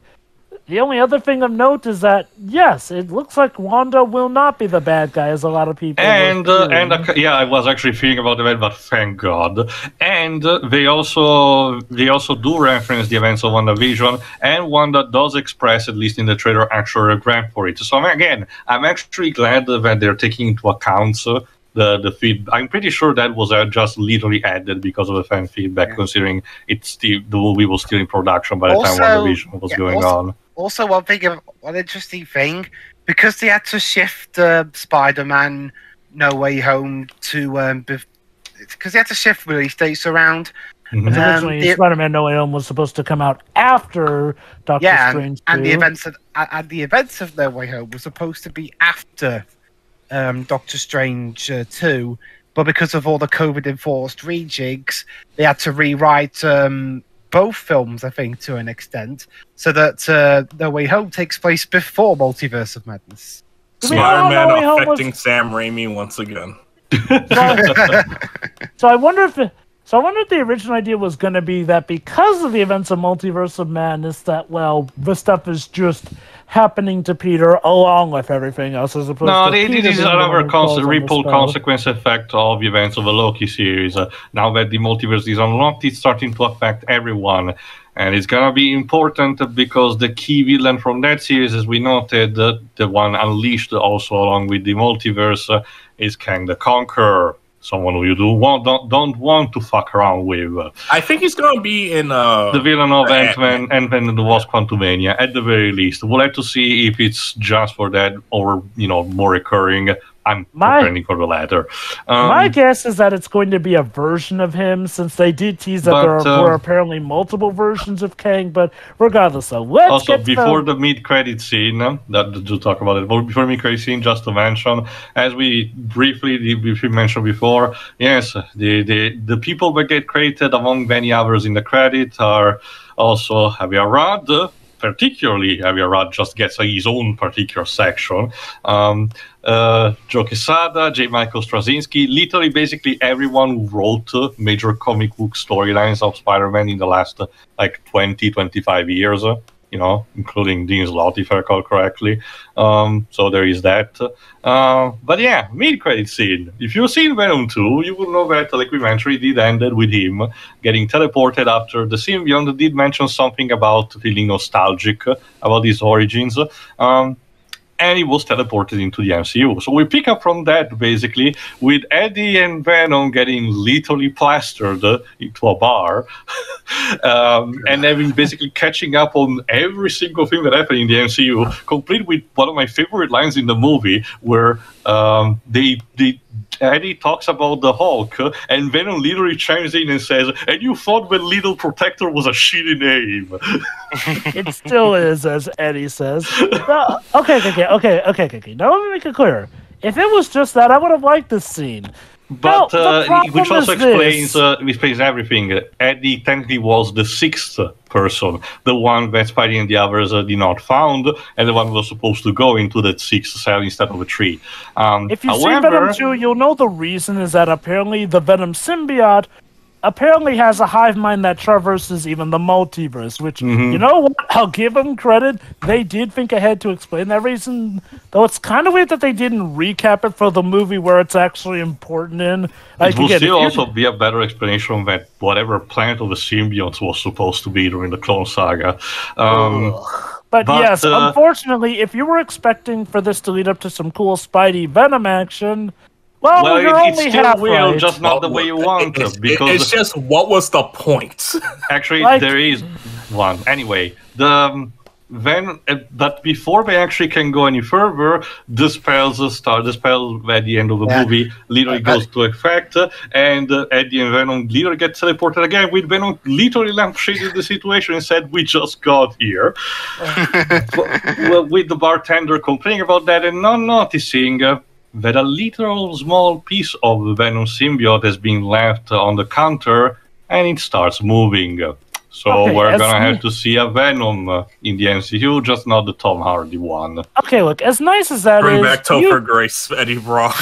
Okay, let me put it like this. You could have easily have introduced a symbiote without getting people's hopes needlessly up for Tom Hardy's Venom to do it. Like, look, I'm not even that big a fan. I wouldn't be too surprised, Joe, if it was literally just a Sony mandate and says, "Oh, you want to use Venom in the MCU? You have to follow this specific instruction, which will eventually, paid well for them, because they knew that if they had a post-credit scene for Venom 2, that was exactly what it happened. It would have attracted hype, Yeah, I'll say this. I feel sorry for all the Venom fans. And when I say Venom fans, I mean specifically fans of the Venom. Yeah, Tom Hardy's Venom. Because, no, they were legit excited to see how Tom Hardy's Venom would function in the MCU. Which, okay, look. It would have worked, honestly. Oh, okay, look. Whether or not this was a mandate or whatnot, it is sadly another running bout in the MCU where sometimes they play with fan expectations a little too much. Like, maybe it was a mandate, but all the same, when you get down to it, Venom literally, for a total of seconds, he literally spent seconds of screen time in the MCU, which, I mean, look, maybe it was expecting a little too much, but let us not pretend like that post-credit scene in Venom 2 was not meant to hype the heck out of people. Yeah, they knew it. Like, clearly it felt like a tease. Like, why even bother doing that if you're not going to do anything with it? Like, I to get sent back. At least give him one fight with Peter Parker in there. Like, you could have easily just introduce a symbiote in the same way that, can we put? How about finally having a live-action Spider-Man movie where Jonah's son actually goes to the moon and brings the symbiote from there? Like in the comics. Because or how about doing what the comics actually had and have an actual live-action Secret Wars? If you're about... you say that, Jova. Yes.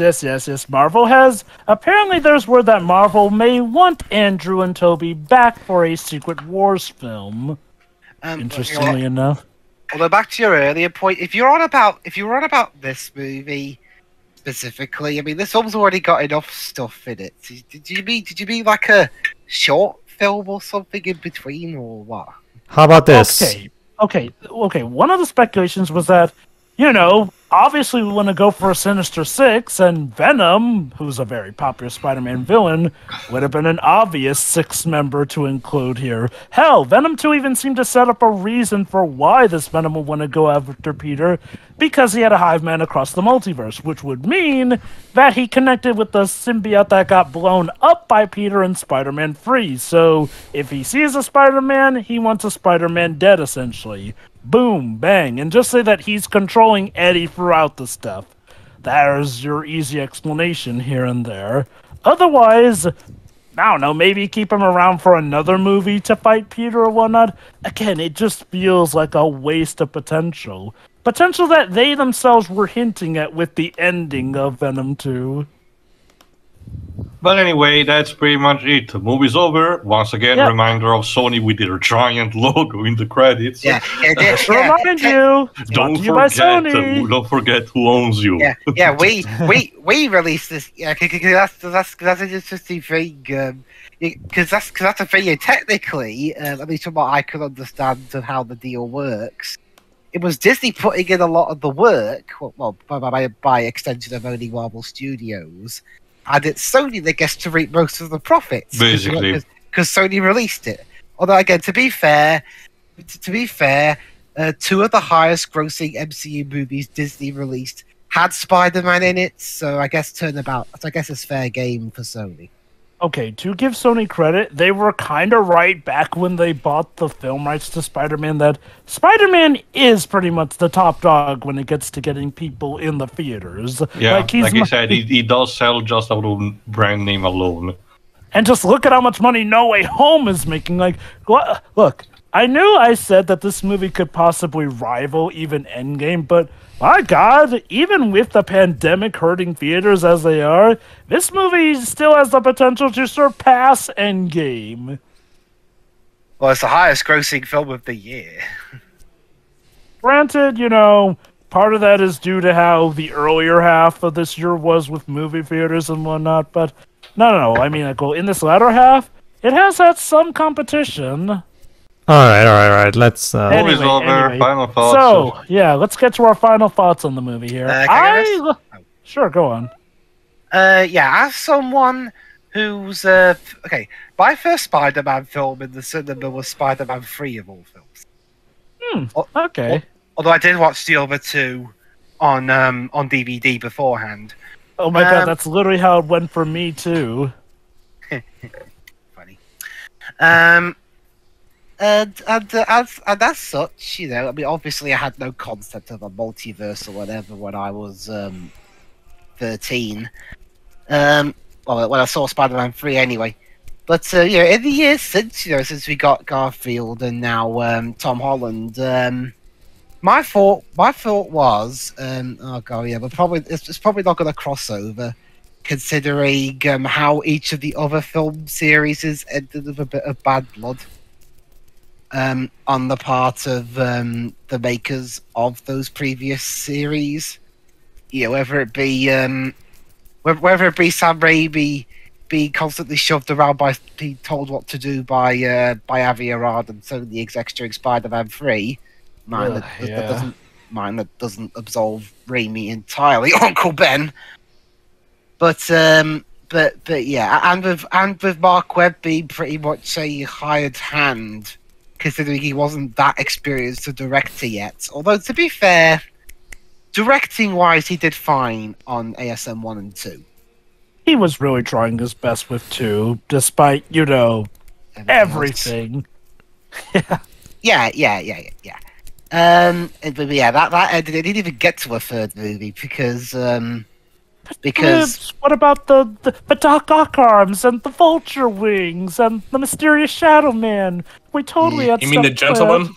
Yeah, I don't know. You could probably say that man's Kevin Feige at this point, and I believe you.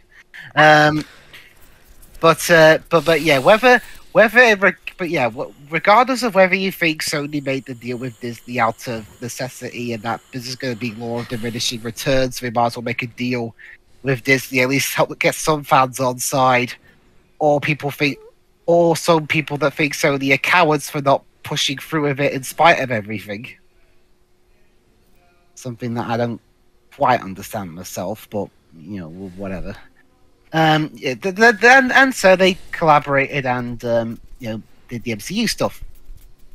Mm-hmm. Although the whole bad blood thing could also possibly extend to Andrew Garfield, considering he and Sony didn't really get on after ASM 2's release. Yeah, so much so that he kind of got fired as Spider-Man 4, which makes me wonder, if they had made Amazing Spider-Man 3, were they gonna replace Andrew? Well, I mean, is there an in-universe explanation they could use for why he looks different? Miles Morales. Peter Parker died by an excuse. That admittedly could be a good excuse. And then Rhino ate Spider-Man up. Or again, like Deji mentioned, they could turn to the clone saga power and just say, "This Peter Parker was actually a clone. Here's the real Peter Parker now." And I'm not kidding you, Dweebs. That was actually a plot point in Clone Saga at some point. Yeah, I think even the comic, the '90s TV show referenced, that being a bad comic book plot. So yeah, so then we got Tom Holland, and things pushed on, and then yeah, and then most people, including myself, were like, yeah, Toby and Andrew probably are coming back, but with this one, there's potential. I mean, he does have his own issues, but what Spider-Man doesn't. Yeah. And then Into the Spider-Verse came out, and while that wasn't really, except for like that post-credit scene, while it wasn't really a crossover of like well-known outside the comics Spider-Man, it was a neat idea to get the ball rolling on possibly a live-action crossover.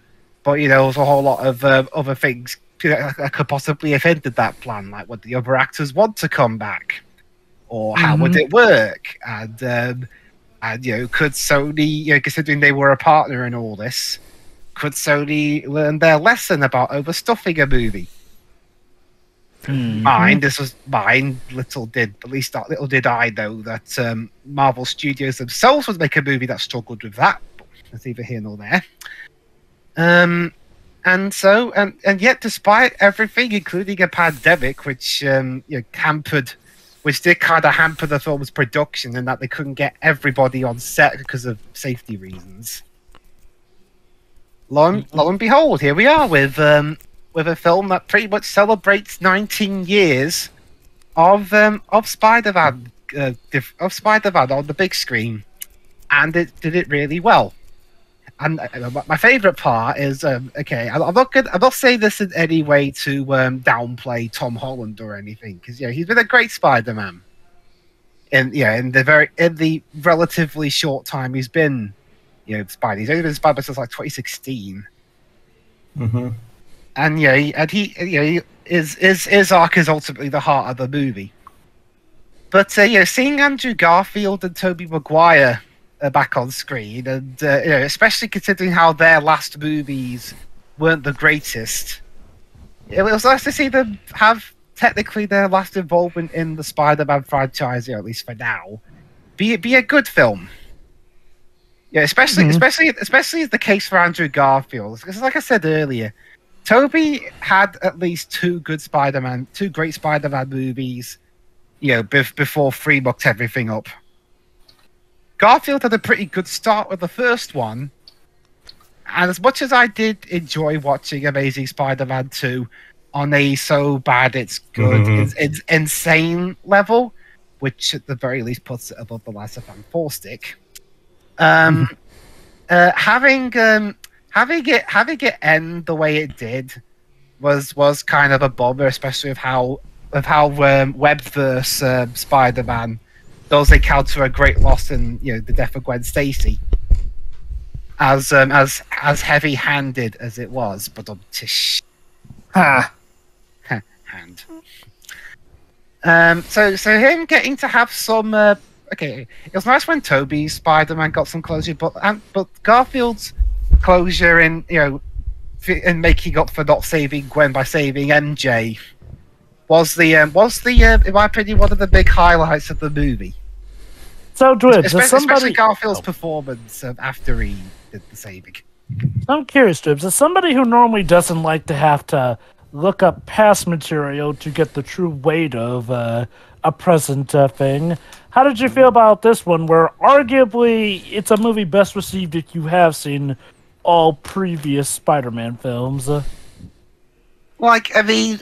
At this point, there are some differences. One, all the movies are readily available on many different forms of media.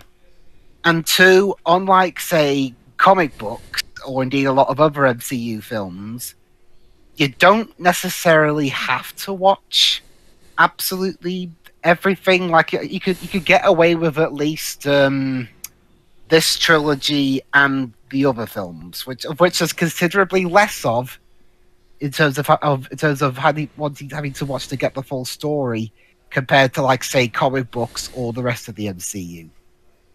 Mm-hmm. And even if you don't, at the very least, multiple Spider-Men coming together to help save the day. That's cool. So you at least have that. You at least have that going for you. I mean, it was like that for me when I made the it wasn't when I made the in hindsight kind of a mistake to have my first MCU film at all to watch, never mind in cinemas, be the first Avengers, or Avengers Assemble as it's called here.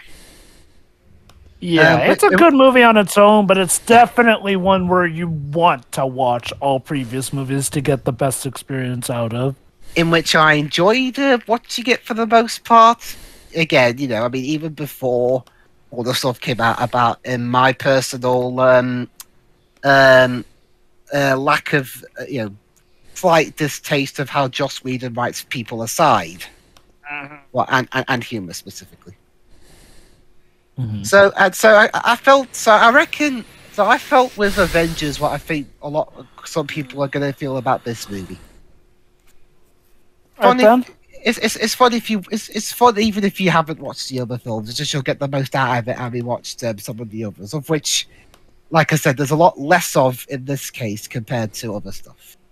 Indeed. And as for the rest of the movie, the action's really cool, and like I said, Tom Holland's bit was all that was the driving force of the whole part of the movie.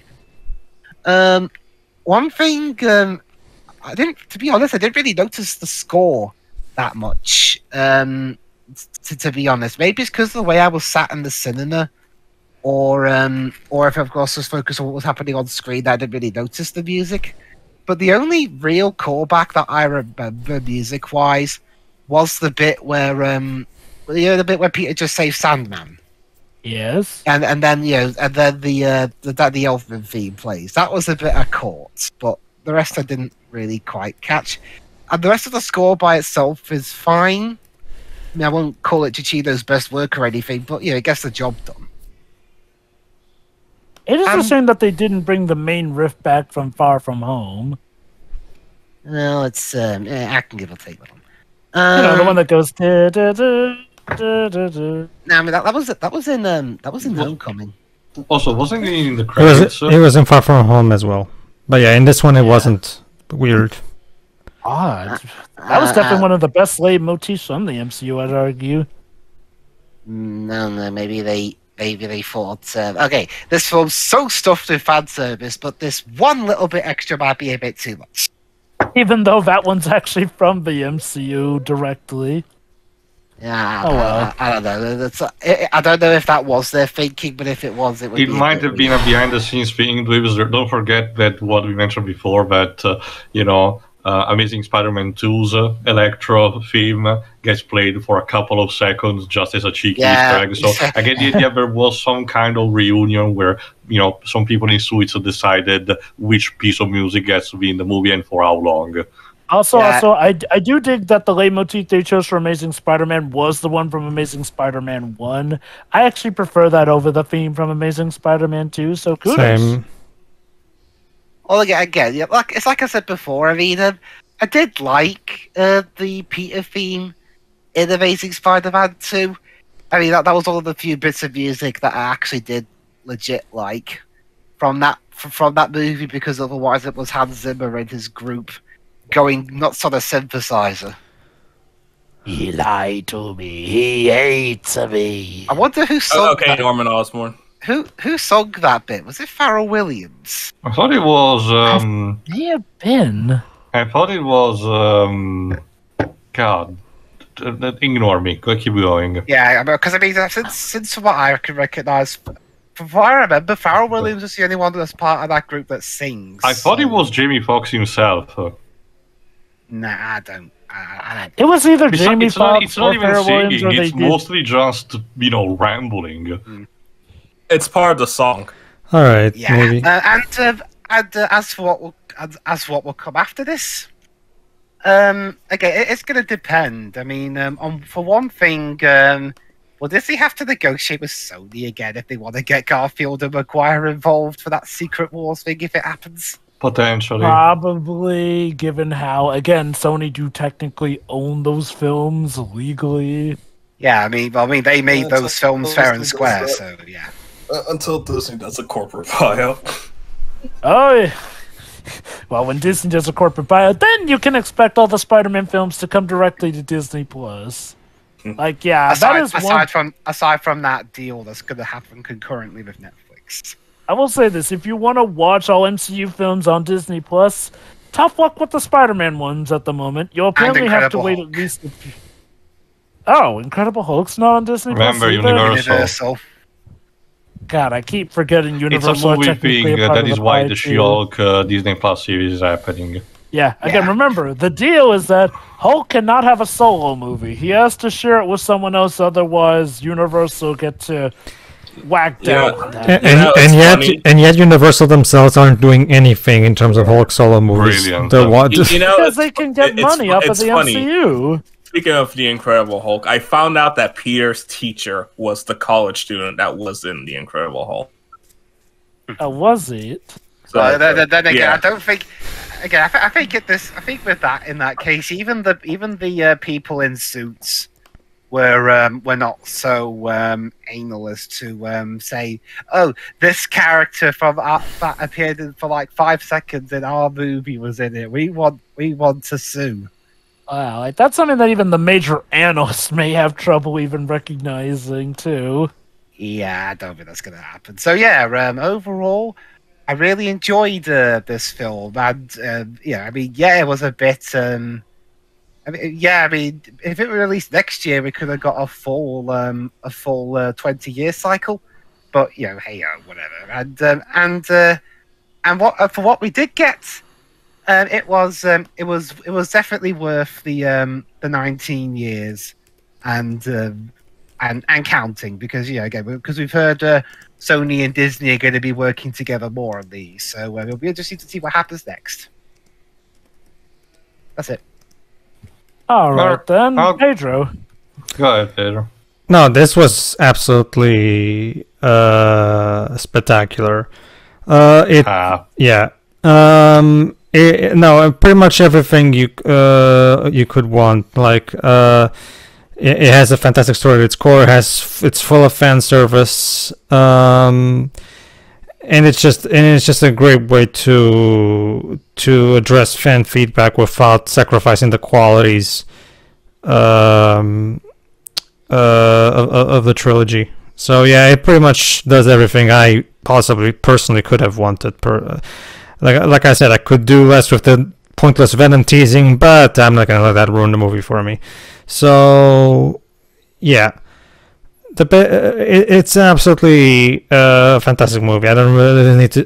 There's nothing I have to say that hasn't been said already. So honestly, I absolutely loved it, and I'm looking forward to more MCU Spidey movies. Would you say that it's amazing? Yes. Spectacular? I've already made a spectacular joke. Well, I could use fantastic, because the amazing movies in my country are called the Fantastic Spider-Man, because that's what the comic line was called. No, it's because the word amazing doesn't have an equivalent in Portuguese, so the translators have to use a different word. Okay. Interesting. All right then, Tio, you next. Sure. Honestly, perfectly honest, probably my favorite Spider-Man movie in general, live action. Again, as I mentioned previously, Spider-Man is someone from the Marvel comics who I tend to not care most of the time.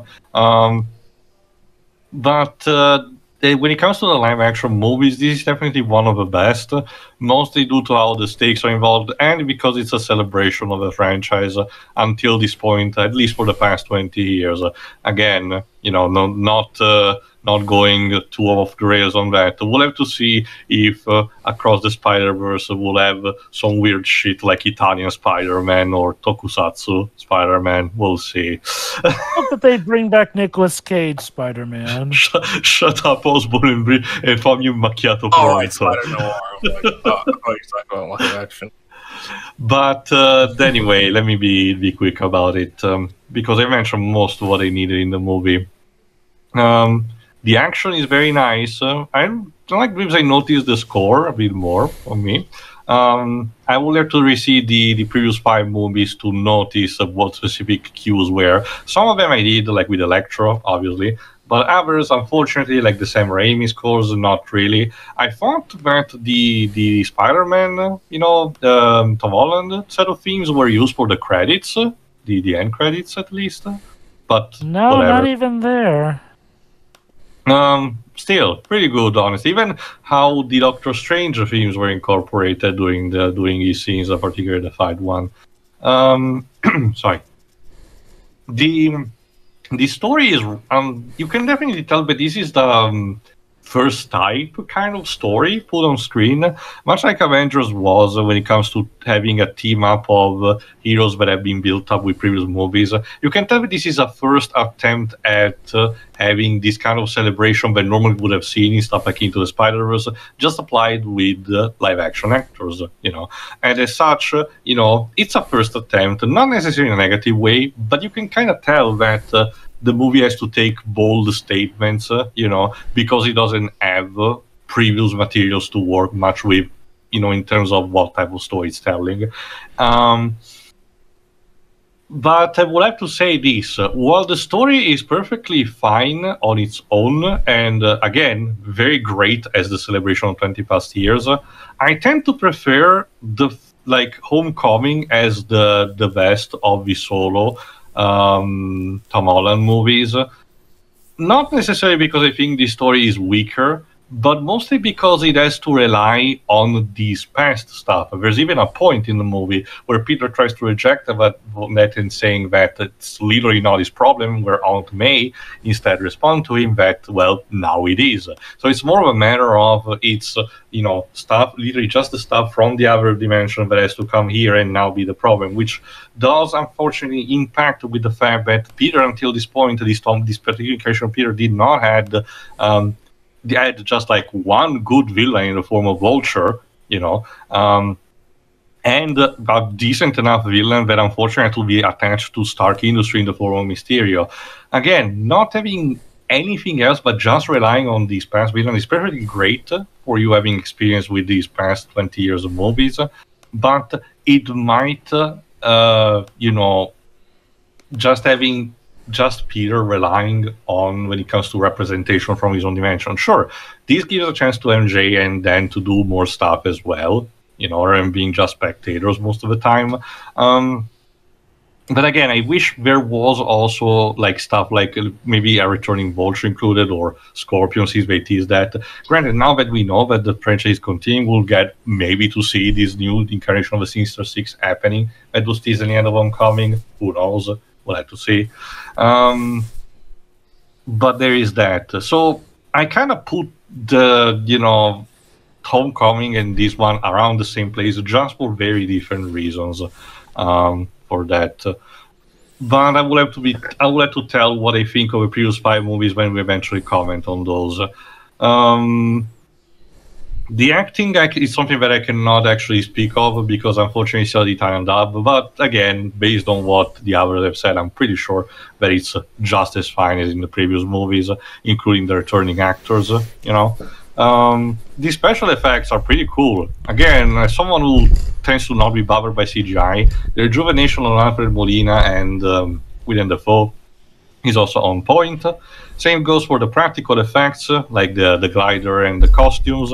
I understand why they had to put CGI on the tentacles of Doc Ock instead of being practical because of what they wanted to do. And to be fair, time has passed, and technology has evolved, so that's cool.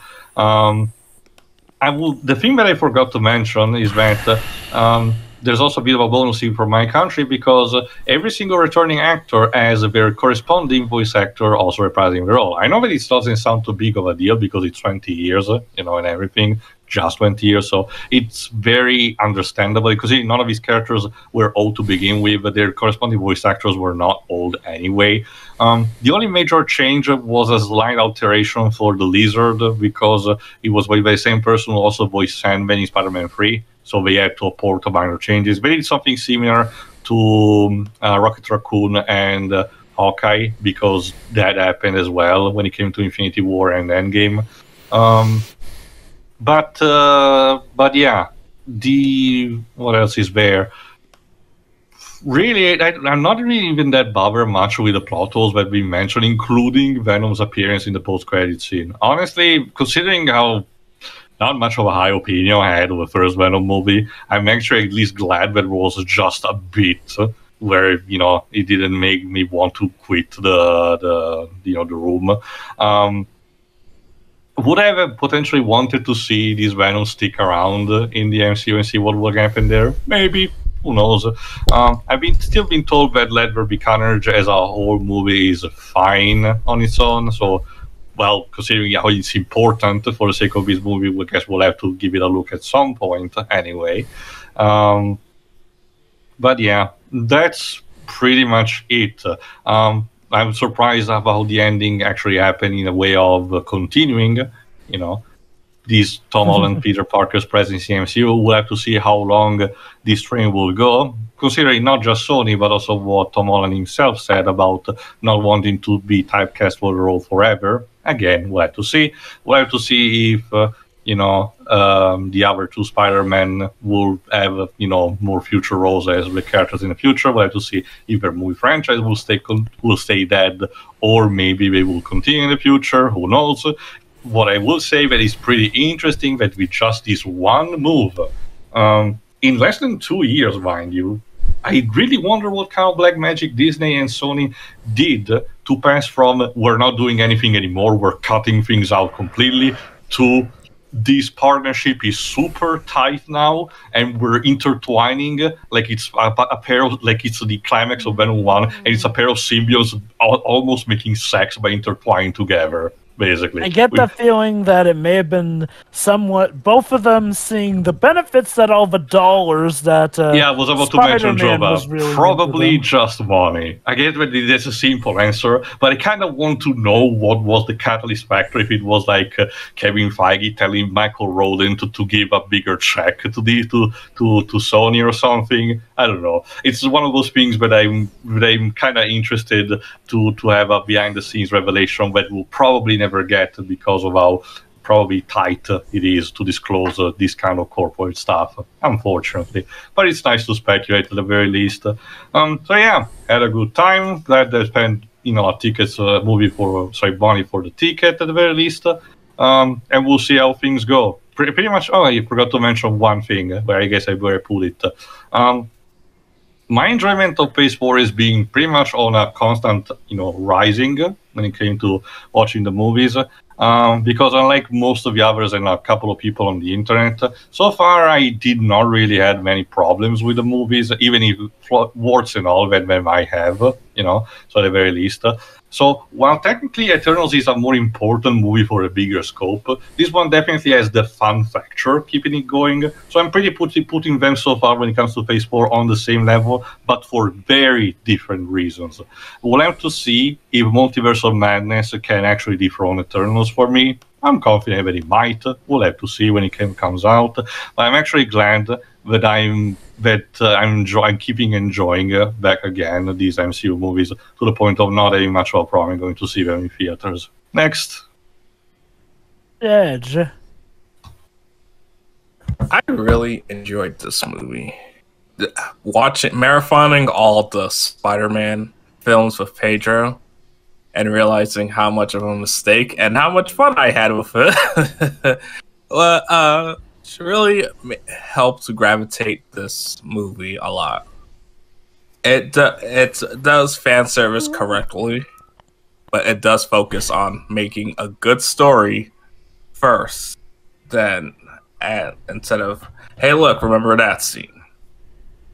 There are some problems with the plot, as we've talked about multiple times, but it didn't ruin it for me. It was still overall good. Willem Dafoe kills as Green Goblin. He's probably the best villain in the MCU. And I don't know if that's technically cheating.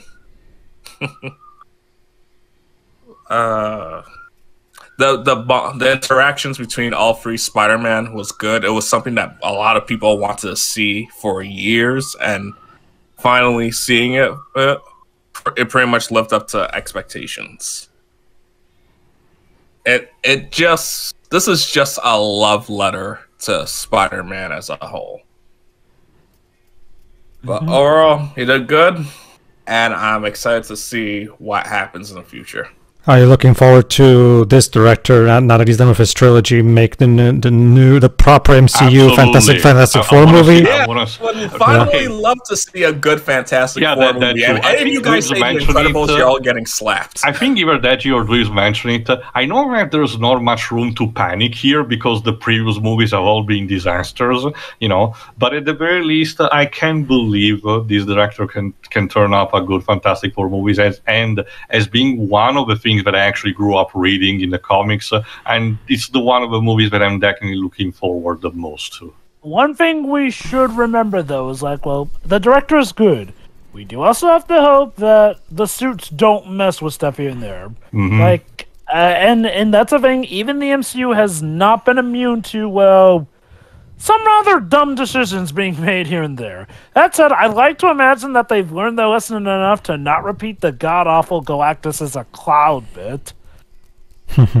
Or the man bit.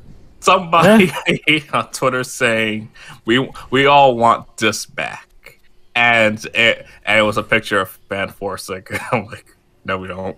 Oh, God, Fan Forstick. Fan Forstick, the one thing to pretty much someone who has advocated for potentially even getting back something from the New Mutants. No, Fan Forstick deserves to just remain like a note, a footnote. I haven't seen it, but Tio, Fan Forstick is apparently in the same universe as them. You know what, Jova? Make a note for the future. Potential generations of Fantastic Four movies with Deji involved. Yes. No, yes. No. Okay. Are you done with your thoughts, Dej? Yeah. Jova? I overall really did enjoy this movie. Face Roar has been a roller coaster for me. However, No Way Home really does feel like it is the crowning bout towards this movie just finally, they finally have an idea of what they're doing, and that's good. It has good fan service. It has good action. It has good plot. And it's just overall a very, very fantastic time. It is a shame that not all the music is really all that memorable, sadly. But, at least they did include some of the best laid motifs. Again, really glad they included the Amazing Spider-Man 1 one. So, that was pretty nice. And the fan service is just the right balance overall. And it really is incredible how they just got all of this balanced out so perfectly. Normally, in a movie like this, there's always a catch. Something's gotta give. And while there were some problems and plot holes I did point out, they all feel small enough to the point where it doesn't really feel like too huge a price to pay, honestly. I'm definitely more interested to see where Phase 4 is going even more now. I already mentioned that, with stuff like Falcon and the Winter Soldier and Shang-Chi and What If, I was already... I had not given up on the MCU. That said, now with No Way Home and the confirmation that, yes, Spider-Man will be coming back, unless they somehow do the unthinkable and mess these up... no, they should have reasons for us to keep coming back here. And this feels like about where the studios are actually doing the unthinkable and listening to fans for once. Again, taking into consideration how fans may want something, and not just about they want a dumb thing. But, I really, really, really did love this movie. And I really do wish to see more from this director, from this particular mindset. And yes, I do want to see more for Toby and Andrew. Come on. Give those guys more to do. They both got dicked over by Sony, so I'd say time's come due to give them their proper dues. But overall, that's Spider-Man No Way Home. One of the best Spider-Man films out there. Maybe not the best, but look, it's definitely among the top pantheon. And I definitely cannot wait to see what else is more to come. Alright, thank you for having enjoyed this until this point, if you managed to came this far, and we'll see what happens next for Phase 4. Yeah. But, See you Yeah. then.